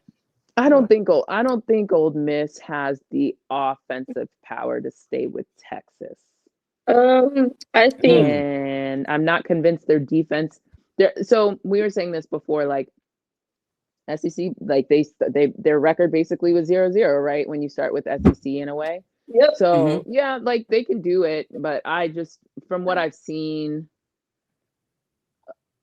Now, Ole Miss can't, but I didn't think their offensive power was good last season, but yet they gave Texas a run for their money. So I don't know, but I thought their defense was better last season. So that's kind of the hard part, is like the offense is it could be better, but I would say it's almost neutral to me. They have more talented players, but it feels neutral. And then they lost their defensive edge as much. So I don't know. Well, what if I told you this game is taking place in Austin, Texas? Oh yeah, nope. Nope. Thank you. Yep, no. Not that Ole Miss is a home court advantage for them, but at least it's neutral. Exactly. Notre Dame at Duke. I think we talked about that one. I told you Illinois, I got Duke in that one. Illinois and Michigan State may be interesting, depending on what fighting the Illini team shows up. Right, they're in East Lansing. Stanford at North. I might have Michigan State on that one then. Oh yeah. I got Michigan State. Stanford at North Carolina. I don't like the way Stanford play. I went and rewatched that. So this is what I was gonna ask you, because but you kind of said the same thing about North Carolina. It's like North Carolina. So this is like a game. You know what I mean? Like Sean Fahey. Which Sean Fahey are we gonna get? Which Haley Swain are we gonna get? Because the Haley Swain that showed up against NC State wasn't the Haley Swain I think people expected. I don't know. It's a mid off. It's the for me. I don't like it. And it's at North Carolina, so I think I might give it to North Carolina. But North Carolina be playing games at home anyway, so it don't really matter. Yeah, because they play games a little bit at home. Rutgers at Ohio State. That's today or tomorrow? Tomorrow. Oh dang! I was actually kind of hoping it was today. I was like, I might watch that. I don't know what Rutgers got going on this year. I know they're better than. Last I checked, they had a better record than Penn State. Ooh, yikes! Oh, that was 8-6 right now. But Ohio State's hard for me because I don't think they're that good, but Jelani does get them into some good spots, and then they always have like somebody else who plays well. It's not always the same person. But Kylie's coming along. Kylie's coming along. I'm seeing some consistency a little bit from Kylie maybe the last couple games, or am I tripping? Was that UCLA game they just played? Kylie was She started off okay, but I felt like as the game went, I didn't notice her. Yeah, they played UCLA. Well, last time they played was Purdue. And they felt Purdue, but before that, it was UCLA. But that was the first game, though. Is that one televised or is that on like Big 10 Plus? What's Big Ten. that? Rutgers on Big Ten. It says Big Ten Network.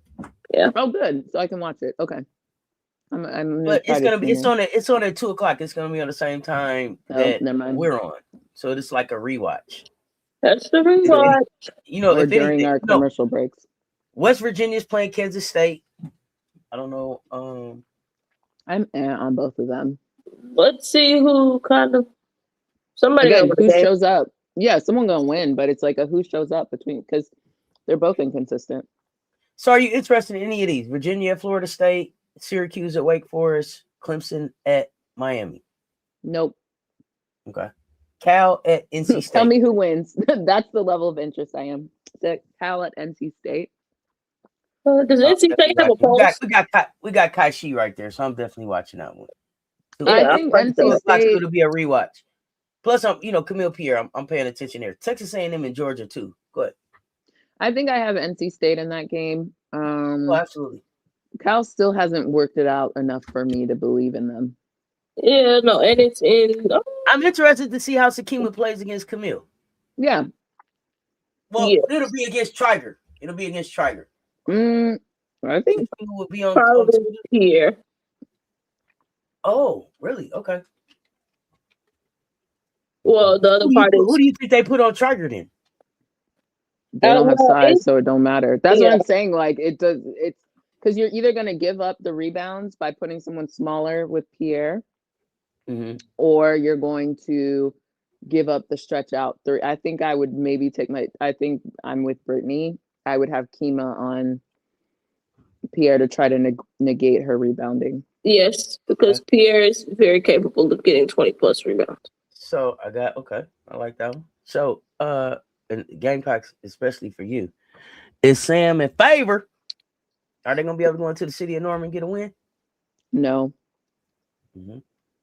But I think it will be more competitive than what we would have thought originally at the beginning of the season.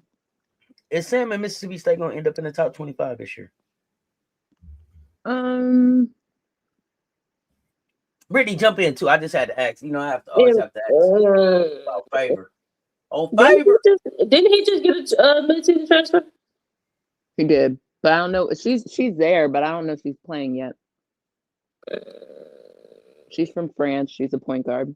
Yeah, give her some time because they actually need a point guard. After watching their last game, I said, "Oh my God, who's organized?" It was turnovers and just ugh. He better pick his spot carefully when he won't have to play because they got Michigan. I think if Mississippi State was playing Oklahoma a month from now, I would give them more of a chance. I'm not sure they're there yet, but I will say Favor and Francis are great energy players. I do think though that Oklahoma has enough other energy players, i.e. Williams. Who's the one that's in the other Van girl? They're like giving good energy and effort, and then Beers loves to throw an elbow or two here and there, and they don't call it. So I just think that's going to be hard to do in Norman. But I don't think they beat Oklahoma, and them ending up in the top 25 is probably going to depend on how they do this stretch because they have Oklahoma, Tennessee, Ole Miss, Vandy, Kentucky. Depending on how they do this stretch, they got to again slower. Oklahoma, Tennessee, Ole Miss, Vandy, Kentucky. They gotta get a win or two in that stretch. Now the good news is they're gonna play Vandy, and I'm not saying Vandy's gonna drop out of the top 25, but I would want to play Vandy sooner rather than later because of where their number is gonna be. Absolutely. So that might help them because those are all ranked. Tennessee's still ranked. Vandy's ranked. Kentucky's still gonna. I don't know. I haven't looked at Kentucky's schedule. I would tell them to sneak Tennessee. Yeah, sneak Tennessee. We'll get them there sooner. And it's at home. You can sneak Tennessee and mess around and sneak Ole Miss too, but that's in Ole Miss. But you can still probably sneak them. Sneak Tennessee. Sneak them, absolutely. not sneak Tennessee. Iowa State, Baylor. Are you tuning in? Oh yeah. That's a good one tomorrow. I still don't believe in Baylor. However, I do think Baylor has. How do I say this? Audie's been great. I still don't believe in Iowa State. While Jada has been a great addition for them, gives them a little bit more, dynamic ability at the guard position. Addie Brown has been playing very well this year, especially compared to last year. So that's been a great bounce back, and regaining a form. I don't know, something about Iowa State still doesn't quite do it for me. But also, I don't believe in Baylor either. So, who's your favorite in the Big 12?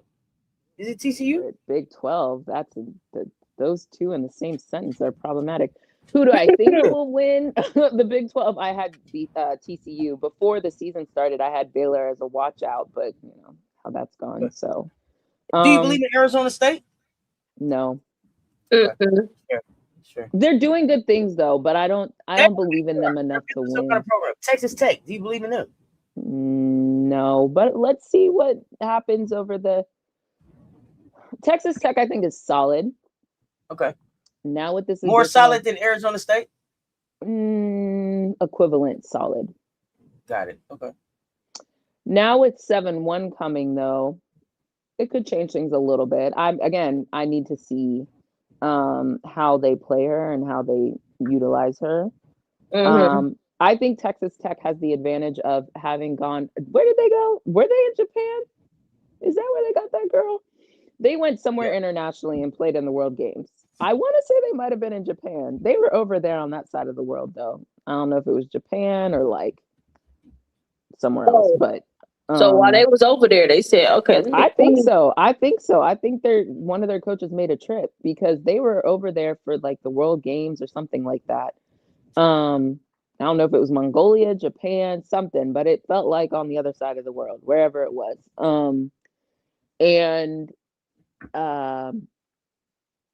They're cohesive, I think, because they went through that experience in the summer and that jump started their season. That's how I feel about Texas Tech. That doesn't mean they won't continue to improve. I just think they're sneaking up on people partially because of the continuity they had from the summer, which is nothing's wrong with that. That's I think part of what we're seeing. Arizona State's still climbing. I think they're figuring out their roles. Now that's a mid-major that made the right decision. Like bring her in, have her actually compete for, like not have the Tennessee brand and expectations, but she's actually able to build and get the players she needs and tweak her system and stuff like that. So what they're doing with Molly, I think, is a little bit more sustainable and better. But that's me. I'm sorry. Did y'all say who you had winning between A&M and Georgia? No. I didn't like the way Georgia looked at all. They really fell off for me.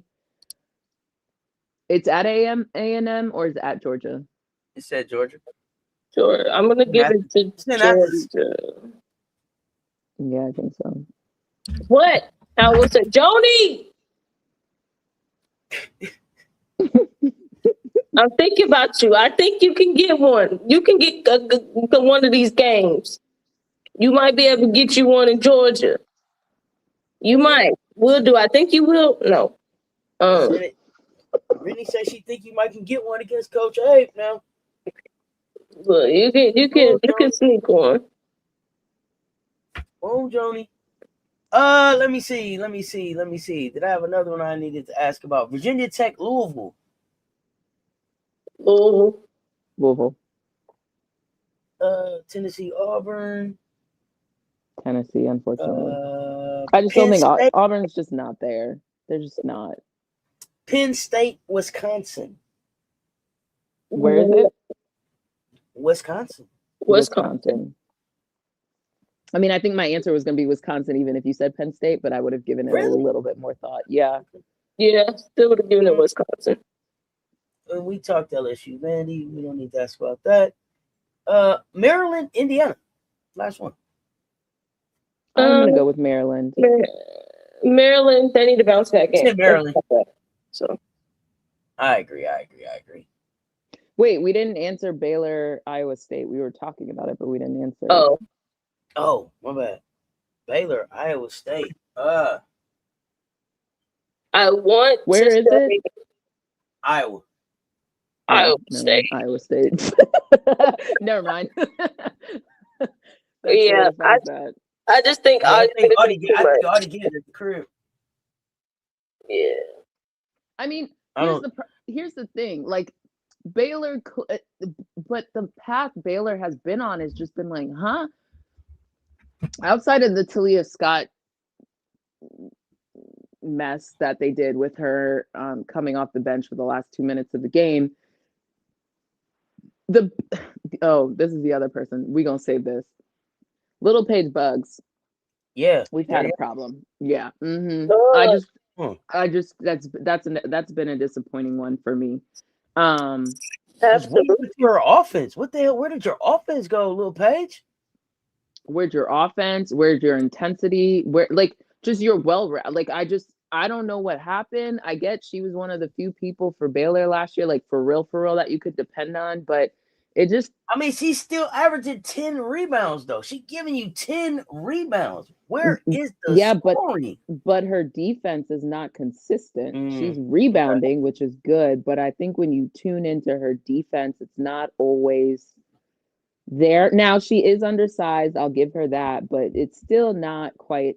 Something's off. 16% from 3 ain't gonna get it done either. Well, why are we shooting those? Literally. Yeah, it's giving no, I'm not gonna do that. Okay. Anyway, yeah, she could have a really good game and give Audie fits, and they have another tall person who could be on the help side for Audie. I think it depends how they choose to scheme Audie. That will be interesting. Absolutely. Is there any way that Scott and C-Ball, make ball can Iowa State out? We call her Ting. We call her Ting. Ting, is there any way they can spread them out and make this a really good game? They could, but I think what I've been disappointed with by Baylor is it doesn't seem like they're really. I have to go check to see people's year. Like, is this a junior senior thing? But it does feel like, first thing, Yu-Ting Dang had all these people who, quote unquote, were interested in her services. How we ended up at Baylor and we not leveraging her a little bit more is beyond me. No, she only knew Johnny. She went with Johnny. No, but that made sense. That one made sense. But remember, and they only have 2 freshmen too. I don't know if that makes a difference.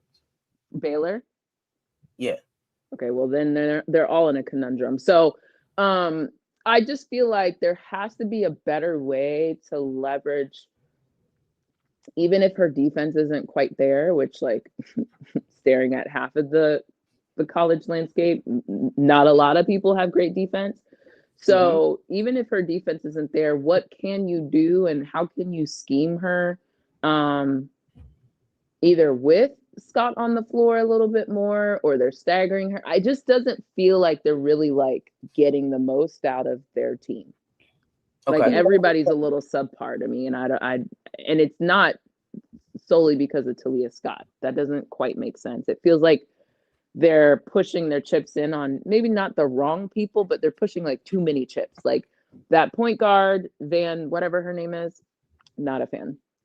I get she's your senior and she's your point guard, but either she needs the point guard better or have her off ball and have Talia run more. Yeah. Like it just she's a senior, ain't she? Yep. I don't know if she's gonna point guard better at this point. That's what I'm saying.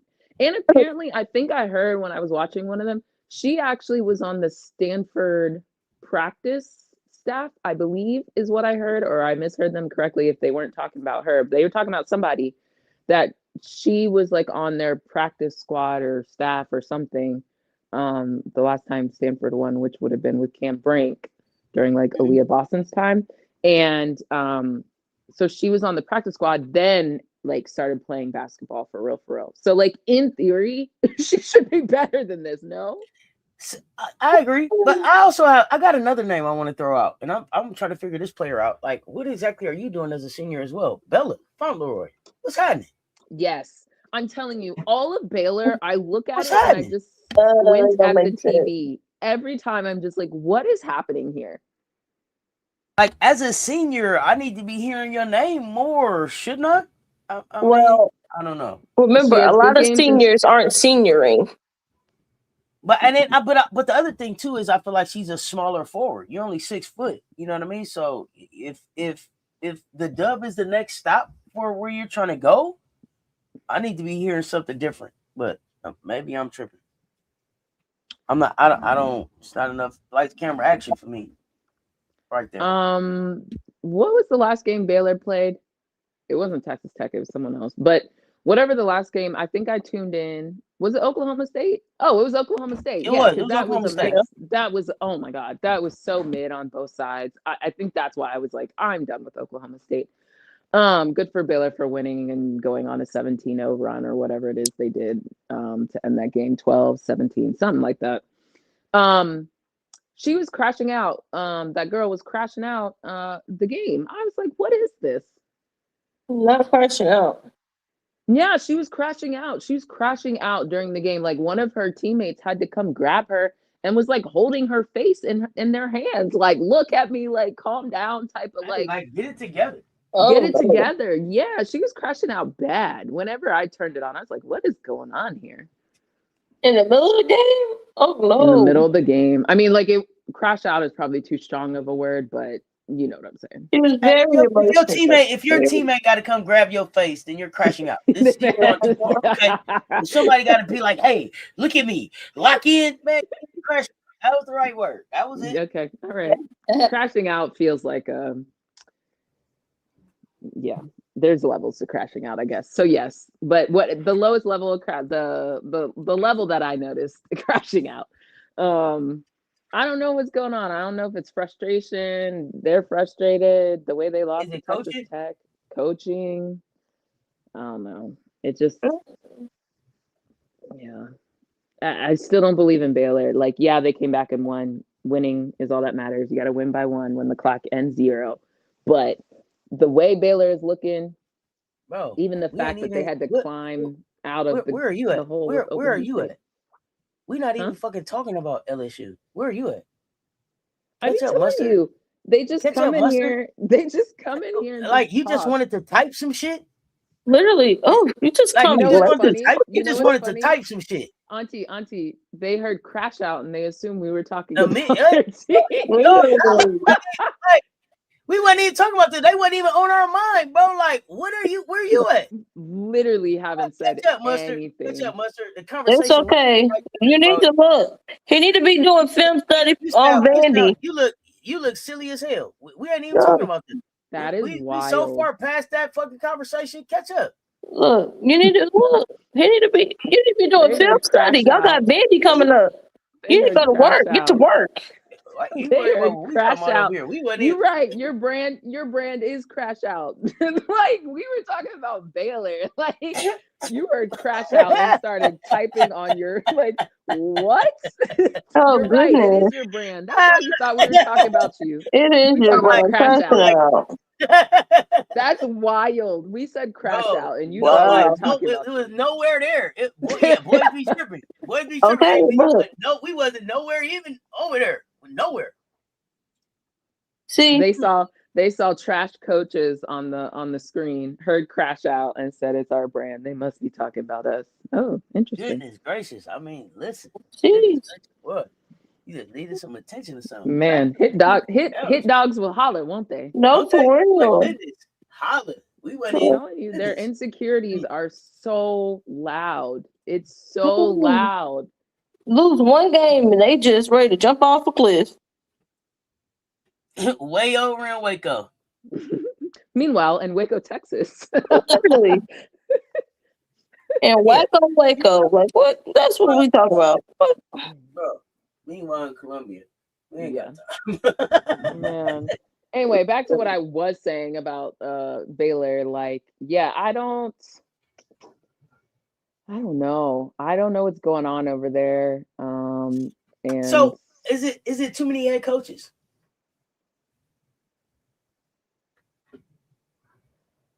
Is there too many head coaches? And like, is there a coach that's better talent this year? Meaning, like, should Johnny be the coach?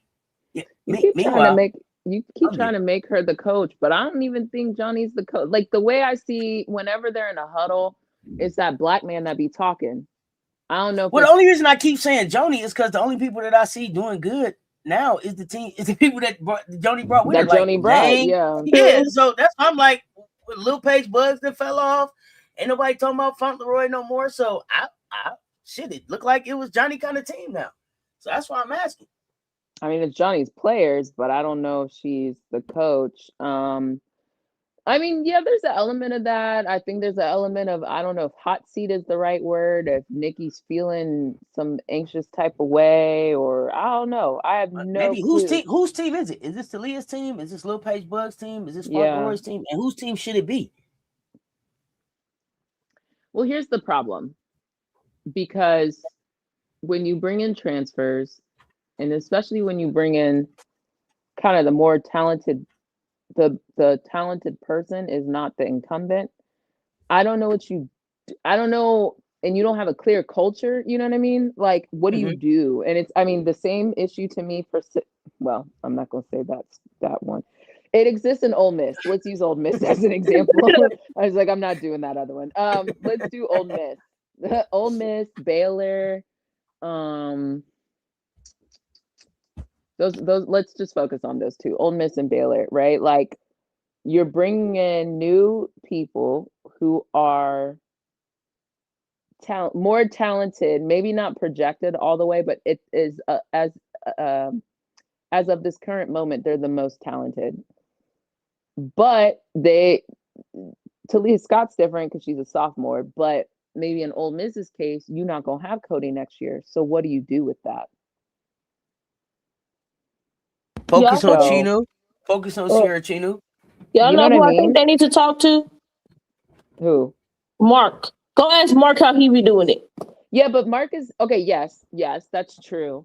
But still, Mark feels a little different to me because his were still because there were so many. He's like building a pipeline of influx. You know what I mean? Like, of bringing, like, the majority of people came in, and it was never like Hunter's team, and even Hunter came from Oklahoma State. So like, no one was a holdover from TCU except for that girl who couldn't dunk, or who could dunk, whatever. Y'all know the girl who got dunked on. So, and she's not your culture setter, right? Like, that's very clear. So I feel like Mark has just been constantly in a different perspective or a different position because of how he's constructed TCU. And then don't forget, the year before that, they had to hold open tryouts, and they had people from the volleyball team playing basketball.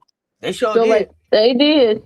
So like, TCU to me is almost just like its own it's like an anomaly. It's still, but you're right, there's still like elements of like, how do you bring all these people together and blah blah blah. But TCU is a little bit different, and TCU's expectations only skyrocketed recently. Is TCU bounce back you? Yeah, I've been calling it last chance U for a while. Okay, so that's their identity. That's what you go there for. You go there to get your back. Get donuts in the back. You can wear whatever you want to the church. Come as you are. This is your home. This is your new home. Mm-hmm. Okay. So then it's not really a program really that you check into for 4 years. It's like after you fucked up someplace else. When you in rehab. Come get your stock up right here. Yeah, I got you. We need to go to rehab. Or in the case of Oregon State, your conference got dissolved and you didn't want to be with Wichita State and Washington State. And yeah, that's not fucking up, but yeah. I mean, but we also agree that dude is a pretty good scout, right? Like, we agree that he's a pretty good scout of talent, right? Yeah. We agree that that's something that he does well. Not only scout, he has the relationship. He didn't duck. Yeah, he builds great relationships, but he also doesn't duck smoke, right? And this season feels very ducky smoky. Okay.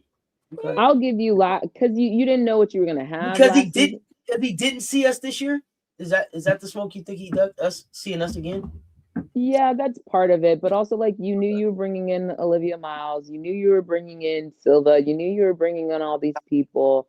I just feel like he didn't really test his team. He had NC State, but other than that, what was his non-con? His other next one is Ohio State. That's it. He got one in March against Ohio State. That's it. Okay. And I don't remember. That was just a 1-year deal with us, right? We didn't have like a home. Must have been. Yeah, because technically, which still blows my mind, we went to Fort Worth or Dallas. One of the two. They're right next to each other. I was like, this is basically a home game. What the hell is this? Yeah, but it was like a neutral, but in like around the corner from their school. Yeah, got that bus whoop. Yeah, got that bus. Yeah, got dunked though, and they state. That's got to be able to deal with that. Yeah, Ducky Smoky. It was a little Ducky Smoky. Yeah, I'm not giving Mark none of that. He low key be ducking. Okay. He just don't be on a Moki level of dunking. Correct, but he played a lot of the same Moki opponents. Don't get it twisted. Hey, they had some overlap. My man said, "Hey, they look different when you get them in front of you, in on the court in front of you. They bigger, they stronger, they faster than they look on TV." Talking about them Gamecocks. So true. He may just have known, even with all them 6'7s he got, it wasn't enough for what we were bringing. And what did he do after last year? He said, "Let me go get a bunch of." He went and got a bunch of. He went to try to get every 6'7 he could find. Exactly. He scoured all the 6'7s.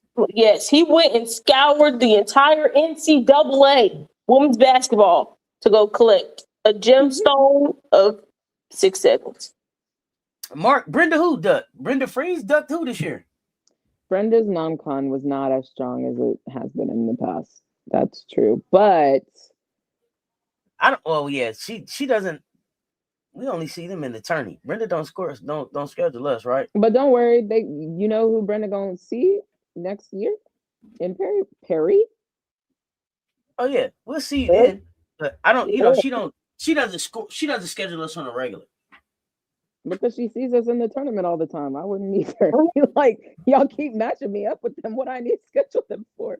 She was like, we'll get to them. We'll get to them soon enough. But honestly, I don't even know. I don't know Maryland well enough to say, like, did they duck? I can tell you that their non-con wasn't as strong as previous years. But then I could make the same argument about ours. I don't know if people were ducking them. That's possible that people duck Brenda because it takes two sides to agree to it. And if people are ducking us, they might have been ducking Maryland too. You say Maryland used to play us every year? And maybe she would have scheduled us if she'd have kept Gracie or if she'd have had Bree. But without them, listen, she knew what it was.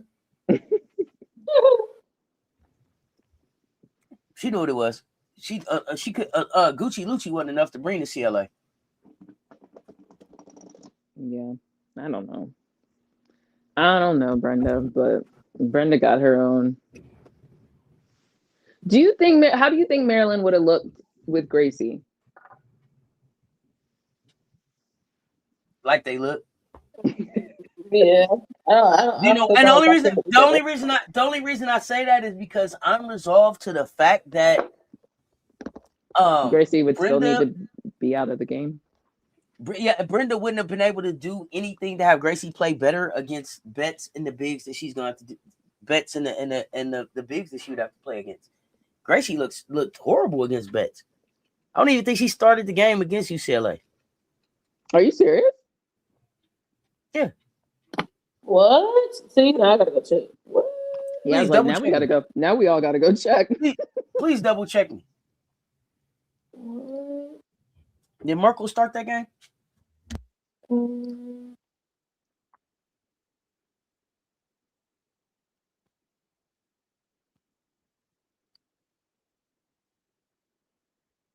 I don't want to put no bad jacket out there on the kid, but I don't. You're right. I don't remember her tipping that game. You're right. She didn't start. Yeah. She's on the bench in the box score. Yikes on bikes. Wow. Oh yeah, she was the first one to tell everybody we was better than the freshies in the undefeated season. You're right. We did play them that year. You're right, Big Draco. Keep me honest. But yeah, no, Mark. Yeah, so that's why I think Maryland would look the same with no Bree this year, and with Gracie. I think they look the same because Maybe Gracie a can't little get less you over the sturdy, hump. but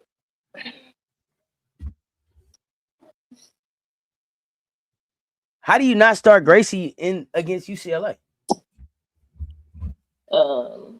you scared. But she's gonna have to play. She played. Hold on. What does this say? Let me make sure I can read. Go back to it. She played starters minutes though. She played. I don't think it was her being scared though. I think it's. Oh no, she kind of didn't. I guess she played played 26 minutes. I don't This know. might be. I guess This they might usually end play. up being a rewatch.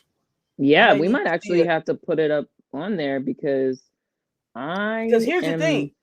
So not she clear. Was perfect. She was perfect from the floor. 6 of 6, 3 of 5 from free throws. She had 4 rebounds. She had 3 fouls. But still, what do you hold? Let foul out.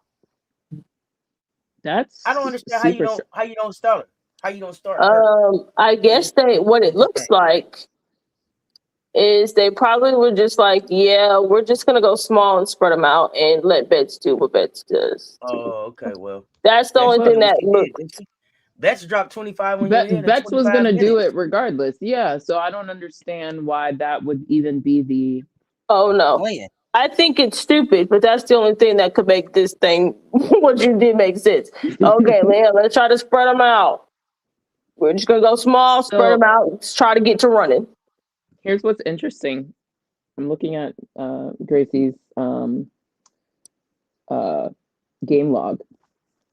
26 minutes versus UCLA, 26 minutes versus Iowa, 25 minutes against Richmond, 27 minutes against VCU, 24 minutes against us, 25 minutes against Arizona State. That's all Gracie got to give? Yeah, 30 minutes against Nebraska. I mean, she's basically averaging 20, let's call it 25, 26 minutes. Yeah. Yeah, she looked like I said, Maryland, the same. To me, the same. Yeah, I also wondered what she would look in their scheme defensively because they like to track a lot. Meanwhile, how many minutes is Audie averaging? Got that like 30. Yeah, she's like 30 something. Yeah, that's what I was thinking. Well, I don't know. There's been games where they've blown people out, and she's done it like in 20 minutes. But let's see. What are they? Big 12.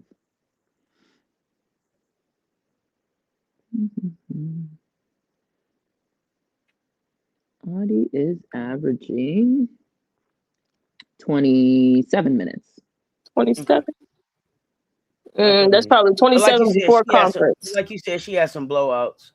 Yeah, I think there's just been a lot of games where she's been able to get 30 points in like 20 minutes, and it's like, all right, so I think that 26 will be kicked up to about 30. Mm-hmm. And more of a, like she does now, a check yourself in and out. Check yourself out when you need a break. Check yourself out. But like the big close games, she's like in there in the 30s. I'm pretty sure versus Iowa, like she damn near played like a good bit of the game. Let's see, box score. Yeah, I want to say Audie had like a 36-minute game. She did 36. Game. Yeah, she did 36 versus Iowa. It's like only when the game is close, right? Which makes sense. Like, why play 30-something minutes when you don't need to? Exactly. They do a much better job of managing Audie's minutes than I think they do with Gracie, in the sense of when Gracie's on the floor, they don't make Gracie the focal point. So if you're only going to get 25 minutes out of her, then those need to be the most intentional 25 minutes with Gracie Merkel. And Gracie be out there getting cardio for 25 minutes. It's like, what the hell you got her out there for if you're not going to throw the ball to her? Got to be able to balance this thing up, balance it out. I don't think that they do a very good job of that. Like, it needs to be, I hate to say it, but the way that this team is set up, to me, sometimes it seems to be like it needs to be Kiyomi's time when Gracie's not on the floor. and they need to be intentional about it being about Gracie when she's on the floor. And I don't know if they can balance that and be successful, but I think that's the way that they are constructed. Because having Gracie out there to just be the rebounder and the kick out for Kiyomi is a waste of Gracie with the way that she seals and is able to get position in the paint. Yeah. Now that I'm looking at oddies, yeah, I think I'm going to have to go with Iowa State over Baylor, but we'll see if Baylor can do something. I just don't trust Baylor. Well, they have given us something to trust. They've given me nothing to trust. The only thing I'm nothing trusting, to believe in. Yeah, the only thing I'm trusting is that Johnny has played in the SEC and knows how to play against effective bigs, and she's going to employ some type of defense that does that. But I don't know. The inconsistency of the team is just not going to cut it. All right, man. Anything else y'all want to cover before we get ready to get out of here? No, I don't think I have anything. Nope, I ain't got nothing. Oh, wait, we didn't do one. Bama, Arkansas. They play Sunday. Wait, what did you Who say? you say? Bama, Arkansas. Don't they play Sunday too? Oh, do they play each other? Yes. Yeah, I'm And going to Bama. go with Bama. I'm going to go with Bama on that one.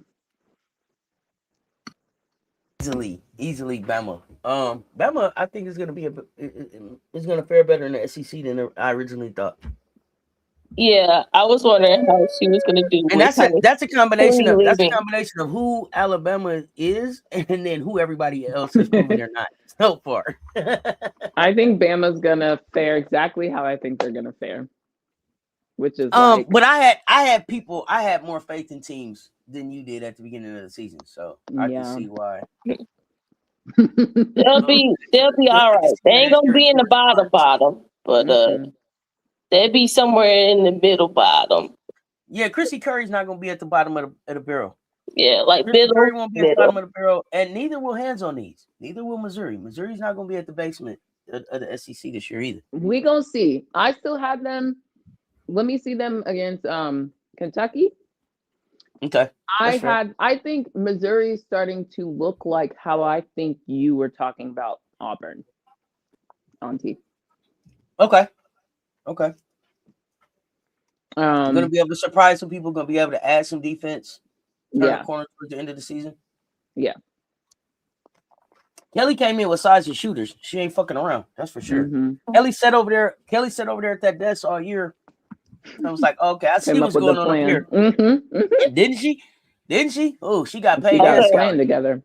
What is the likelihood that Mizzou doesn't have too much of a worse record than Tennessee? What's the likelihood? Like, not too much worse. Missouri Missouri better not finish better than Tennessee. I know that. Finishing better? I don't think so. But can we revisit this after the first week of SEC play? Because I need to see Missouri one more time. Okay, I need to see them versus at least Kentucky for me to like be able to answer that. Because the hard part is, right, off the bat, they had Texas. True. And I need to see them versus Kentucky. I think that will tell me enough. I'll be able to answer from there. Okay. But ask it. And I will tell you this: the only reason I'm even willing to even really go back and look at Missouri again is because of how they came out and started against Texas.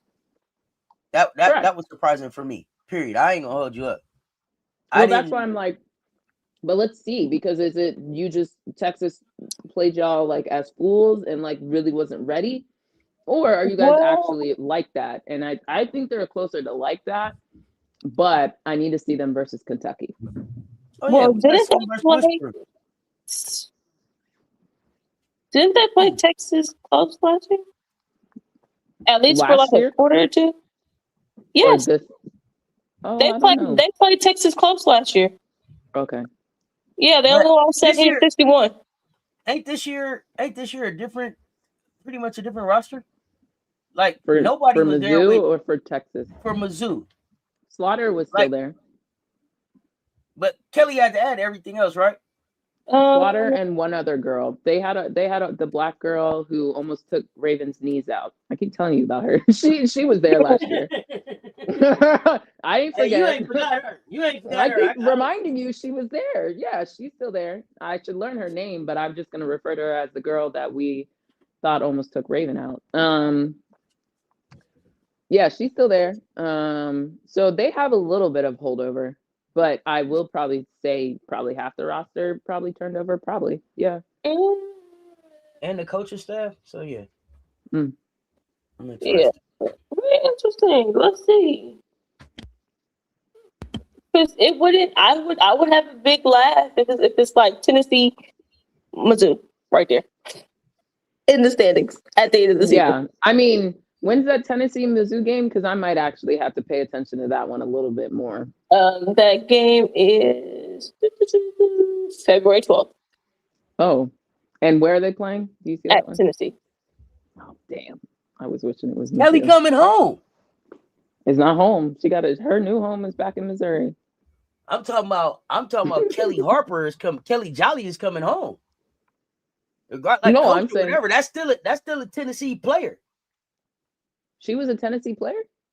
Kelly? Yes. Oh, I missed that. That Kelly makes sense Jolly. because that's yes. And I guess that makes sense because that's why Kim was their first like non-Tennessee. Yes. In Kelly's some capacity. home. Oh wow, man, they did Kelly dirty. Oh Absolutely. no. Oh no. They did Kelly dirty just to go get a Kim. Never scared. Ringer girl. Feel better, fam. Oh dang. Feel better. Food poisoning. Feel better, fam. Feel better. Feel better.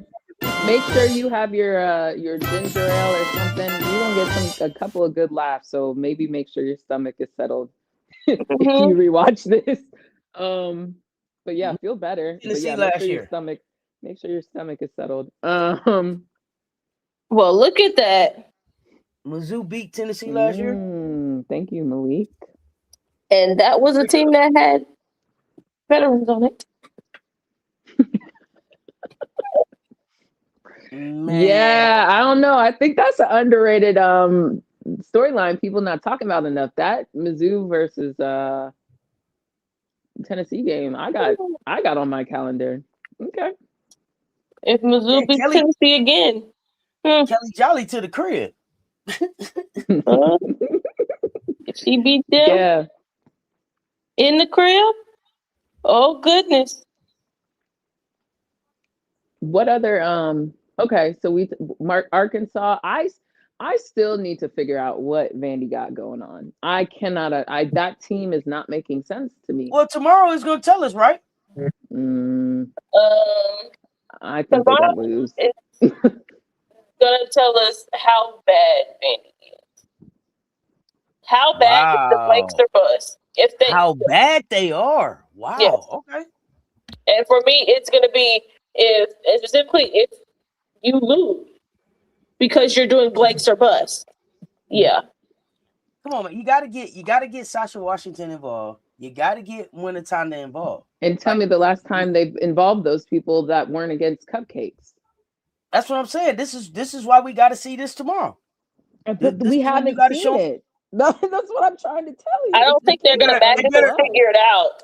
Well, they better tell us tomorrow. They better show us tomorrow, man. Hey, we never know. LSU could turn into the team that people get their game off. Oh no, don't say that. They could become the team. Everybody get their game off. They're gonna get their game off on y'all. No, y'all don't play on defense. Thanks. Is it at Vandy? Hold on. Yes, ma'am, it is. But Vandy their home crowd don't be showing up the way they should. So no, they just got that dumb weird ass floor. It's elevated. It's like sideways. Everybody mostly on the down, all that. Ain't nobody on the other side. It's really weird. It's just weird. I don't know. It's space. It reminds me of. Have you ever seen the picture of the first WNBA game? Oh yeah. Absolutely. You know how Yeah. they played in like Radio City Music Hall? That's Yes. what that thing looked like. Yeah. I remember the day. Well, you know, women's basketball was regulated to ballrooms for a while, ladies. Right. Exactly. Same thing with Weird. LSU as always. If you stand up to them, they lay down. So that Malik, I already know who said that. I ain't You even know gotta it's Big ask. Draco down here. Yeah. Supposedly sold out. Oh, okay. What Kelly sold coming out? That home. Vandy game or the Tennessee game?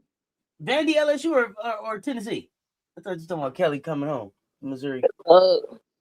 Because if you can withstand they little run that they try to go on, coming out of half, you withstand that run. So, and the other thing is this: like Kelly is walking Vandy. Okay, Kelly is gonna walk into Tennessee knowing Talasia, right?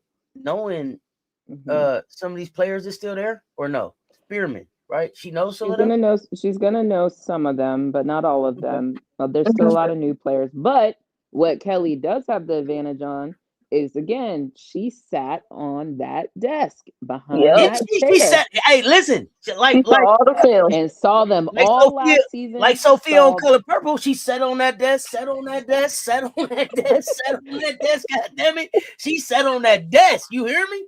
And now, old Kelly home. Now, old Kelly home. What they gonna do? They better watch out.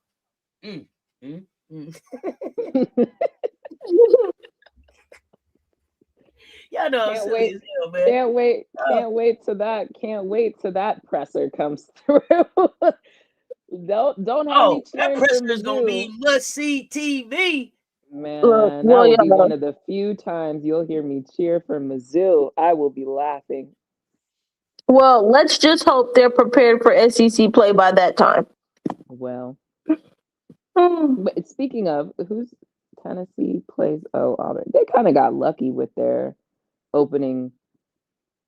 Well, lucky but not lucky, right? Because so Tennessee played Florida, they play Auburn, Mississippi State, which watch out, Tennessee. It's at Mississippi State. Yeah, I mean they got Starkville. Where they going? Stark Vegas. Stark Vegas. Going down to Stark Vegas. Then they got Arkansas, but they kind of got all their easies at the beginning, which is not going to be great for them. Right. At some point, they're in trouble. Yeah. Here's their next. Okay. So then after Mississippi State is Arkansas. Okay. So the first 4 games, you guys could be 4-0, 3-1. We'll see. Then they're at Bama. Kentucky comes to them. They go to Ole Miss. Oh, their home and home is with Mississippi. So then Mississippi State comes to them. Then they have UConn on February 1st. Good luck. Then they go to Georgia. Then they come to us. Then Missouri comes to them. Then Texas. They can lose in Georgia. They gonna get got. They can lose in Georgia. That Georgia game is a trap game for them. Malik, you was impressed by Mississippi State? I told you Mississippi State is the sleeper of the, and not in a real way, but like a team people didn't see coming. It's definitely Mississippi State this year in that. So you like them as more of a team no tape than A&M? Yes, I've been telling you that. I said that's your team no tape. Is Mississippi State. That's your team no tape. Look, for Tennessee, if they're not careful, Mizzou really gonna get them, because that's in between South Carolina and Texas. So for them, so they got 2 trap games. They have 2 trap games within, like, sandwiched within each other. They have UConn, Georgia, South Carolina, Missouri, Texas. Yeah, y'all in trouble. And then you got the Cats, SC, Texas, UK, Oklahoma, LSU. This your top 5 in the SEC? Okay. Interesting. Kenny gonna have to show me something more than what he showed me against them kittens. Because sorry, what are the 3 cats? Do I not know what a cat is? Kentucky Wildcat. Kentucky. Oh, Wildcat. I thought she was saying anything that was a cat, including a tiger. I was like, I only see 2 cats, not 3 cats up here. Okay, got it. I was like, yo, I'm not comprehending. Gotcha. Yeah, no, Tennessee. Tennessee better have their head on a swivel, because that Yeah. Are we sure? Tennessee. I don't know about you. I don't know about you. Looking at your schedule. Tennessee. Rocket Top, Tennessee. Where they at? Rocky Top. Yeah, Rocky Top. Rocky Top. Gonna be rocky. Yeah, it's gonna be rocky. It's gonna get real rocky in there because they're 23 right now, ain't they? They're gonna be unranked in a hot minute too. But Absolutely. they might. It's the fact that they not gonna. Those wins against them unranked teams ain't gonna shoot them up pretty far. No, it's not gonna do anything for them. Exactly. Before you end up getting hit with that, just whack, whack, whack, whack. Their saving grace will be if they beat Mississippi State and then Mississippi State comes on. But I don't know. I'm not sure Mississippi State is there right now, but I'm also not high on Tennessee neither. So I don't know. But in that game being in Stark Vegas, watch out. Big Draco is picking Vandy tomorrow. He said he picking Vandy tomorrow. Fuck it. Oh, I picked Vandy in our pick'ems, but I did that. I don't trust Vandy. I don't trust Vandy, but I'm never ever picking that other team. So. But I do ask them, please prove me wrong. Please do. Because Twitter will be in shambles. After I saw Vandy, they're not gonna lose that game, y'all. Yeah, LSU not gonna lose that game to Vandy, bro. They better not lose to Vandy. We didn't think they were gonna lose to Kentucky either. But some of y'all, chance. you're still not right. Bro. I think they were really gonna do it. There was a chance. I thought there was a chance. Vandy though, their problem is their defense, and so is yes, it's gonna be who can score the most points. So yeah, but here's the thing: do you trust Michaela to score the most points, or you trust MK Flaw? Blake. I trust Blake's to drop 50. Yeah, I trust Blake's over MK Dub. The heater, because McKenna be on the heater. Remember that thing when I kept saying, LSU better not lose to Kentucky? Everybody kept saying, Auntie, Kentucky won't be able to stay in front of LSU's guards, right? Okay. They didn't have enough foot speed to stay in front of their guards, but they still got it done. Now, Vandy got a little bit more foot speed, I believe, right? Yes, but my question for Vandy is, will they rebound well enough?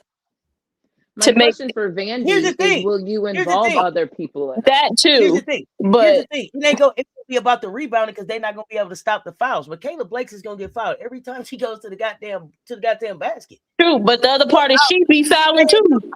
Yeah, but they don't call her fouls. Yeah, exactly. And do they have enough fouls? And she's at home. And do they have enough fouls to keep the people that they want on the floor? Flage, MK Dub, who's guarding Blakes? In the starting lineup, who's guarding Blake's? Yeah, because put 3 fouls on them early. Yeah, Jada's gonna be on whatever her name is, Galveston, the white girl, white girl point guard, Galvan, Galveston. she gonna be on her. Then I think you put Flaw on Michaela. That is so poetic. Hey, right. Don't she? Yeah, because Flaw probably guarded her last season too when they played. They was just in Chile together, wasn't they? Michaela. One person was playing, the other one wasn't. Let me see what Michaela had on them last season. Yeah, if Passat can get now, listen, that I will get. If Passat can get going, but somebody got to get in there and rebound. So not if they ain't missing. Is Jackalenga? Well, sure, but is Jackalenga gonna get in there and rebound? Well, this is the perfect opportunity too. It's against LSU. Somebody should be going. Somebody gonna have the rebound game of their life. On Vandy, they should. Somebody on that team should have the rebounding game of their life. Well, I might give it to Jackalenga. She might be primed to do it. LSU better not lose. LSU bet not lose to Vandy. Anybody want to take a guess on when Michaela played them last season? How she did? 37. What's your guess, Brittany? I want to say like 25, but I kind of want to say 30. If I Something tell you 25. the score was 83 to 77, does that change what you're guessing or no? LSU won. Just 7 and 7. I'm gonna say about 30 then. Okay. Michaela played 37 minutes, scored 12 points, 4 for 13 shooting. Wait a minute. love it. So, yeah, like I said, 4 will be guarding her. Actually, now I'm intrigued because did Camille Pierre do anything that game or nah? Oh, Camille had 28 points in 40 minutes. She was 12 for 24, 8 rebounds. So, yeah. See, if they still had Pierre, I wouldn't have no problem saying Vandy. I wouldn't have no second thoughts if they still had Pierre. And Ayana went off? Yeah, Ayana had 23 points, 6 for 10, 5 for 8 from 3. Somebody need to ask Michaela, does she remember this? Michaela, you remember that game? You scored 12 against them last year. You remember that? Just asking. Yeah, so and then while we're at it, Flage had 25, 10 for 21. And they was in the PMAC, right? Yeah, they were in the PMAC. Michaela had 28 for 13, and Morrow had 23, 10 for 19 with 15 rebounds. Well, ain't no more there no more. Oh. Well, yeah, that's true. But Michaela getting 20, Flaw getting 25. Dang, they really had no production from their bench last year. Yeah, I don't know. We'll see. That's why we play the game. Absolutely. Little Watanda girl. Watanda, Sasha. Girl. So, yeah, y'all all figure it out. You came from Texas, girl. I know you know how to rebound. Girl, go get you. She's at 2.6 rebounds this season. Girl, I need 2.6. Yes. I was surprised. She's at 2.6. Which made me say, are you sure you went to Texas? Well, there's, you know what, let me stop. But anyway, yeah, I need 15. 15, man. We shall see. We shall see. All right, y'all. Cool. Anything else? Nope. That was all I got. I think I got 4:00 games getting ready to kick off here in a few minutes. Oklahoma State, Houston, Arizona State, BYU. I'll tune in for Oklahoma. I'll tune in for tune-in sake, but I'm not expecting much out of these games. I'm still trying to figure out if Arizona State, are they for real? So yeah, that's what I mean. Like that would be the extent of which I'm tuning in. I don't think that highly about Arizona State, but I also don't think they're bad neither, you know? Oh yeah, no. And then I think I don't know. I don't think the 7-footer is playing today for Texas Tech. I think it's too soon. She like literally just got here. But they're gonna talk about her. So if you want to learn about her, then you know. Oh, definitely. And then I got Rhode Island 2 playing tonight, and TCU Utah is a late game. So I'm around. All right, I'll check. I'll find you for some of those 4 o'clock. Wait, y'all gotta hear this news, man. What news? Oh, no. What news? Meet us in the mansion. Meet us in the living room with the news. All right. Meet us in the living room. See y'all. We appreciate y'all pulling up and rocking with us. Y'all hit the like and the share because they both right there. If you did not hit them on the way in, hit them on the way out. Hype this video when we done. I appreciate the panel. High Life, Brittany, Commish, the Baseline Brunch panel. Y'all, we appreciate the support. Until next time. Y'all know what it is. Y'all stay tuned. Talk soon.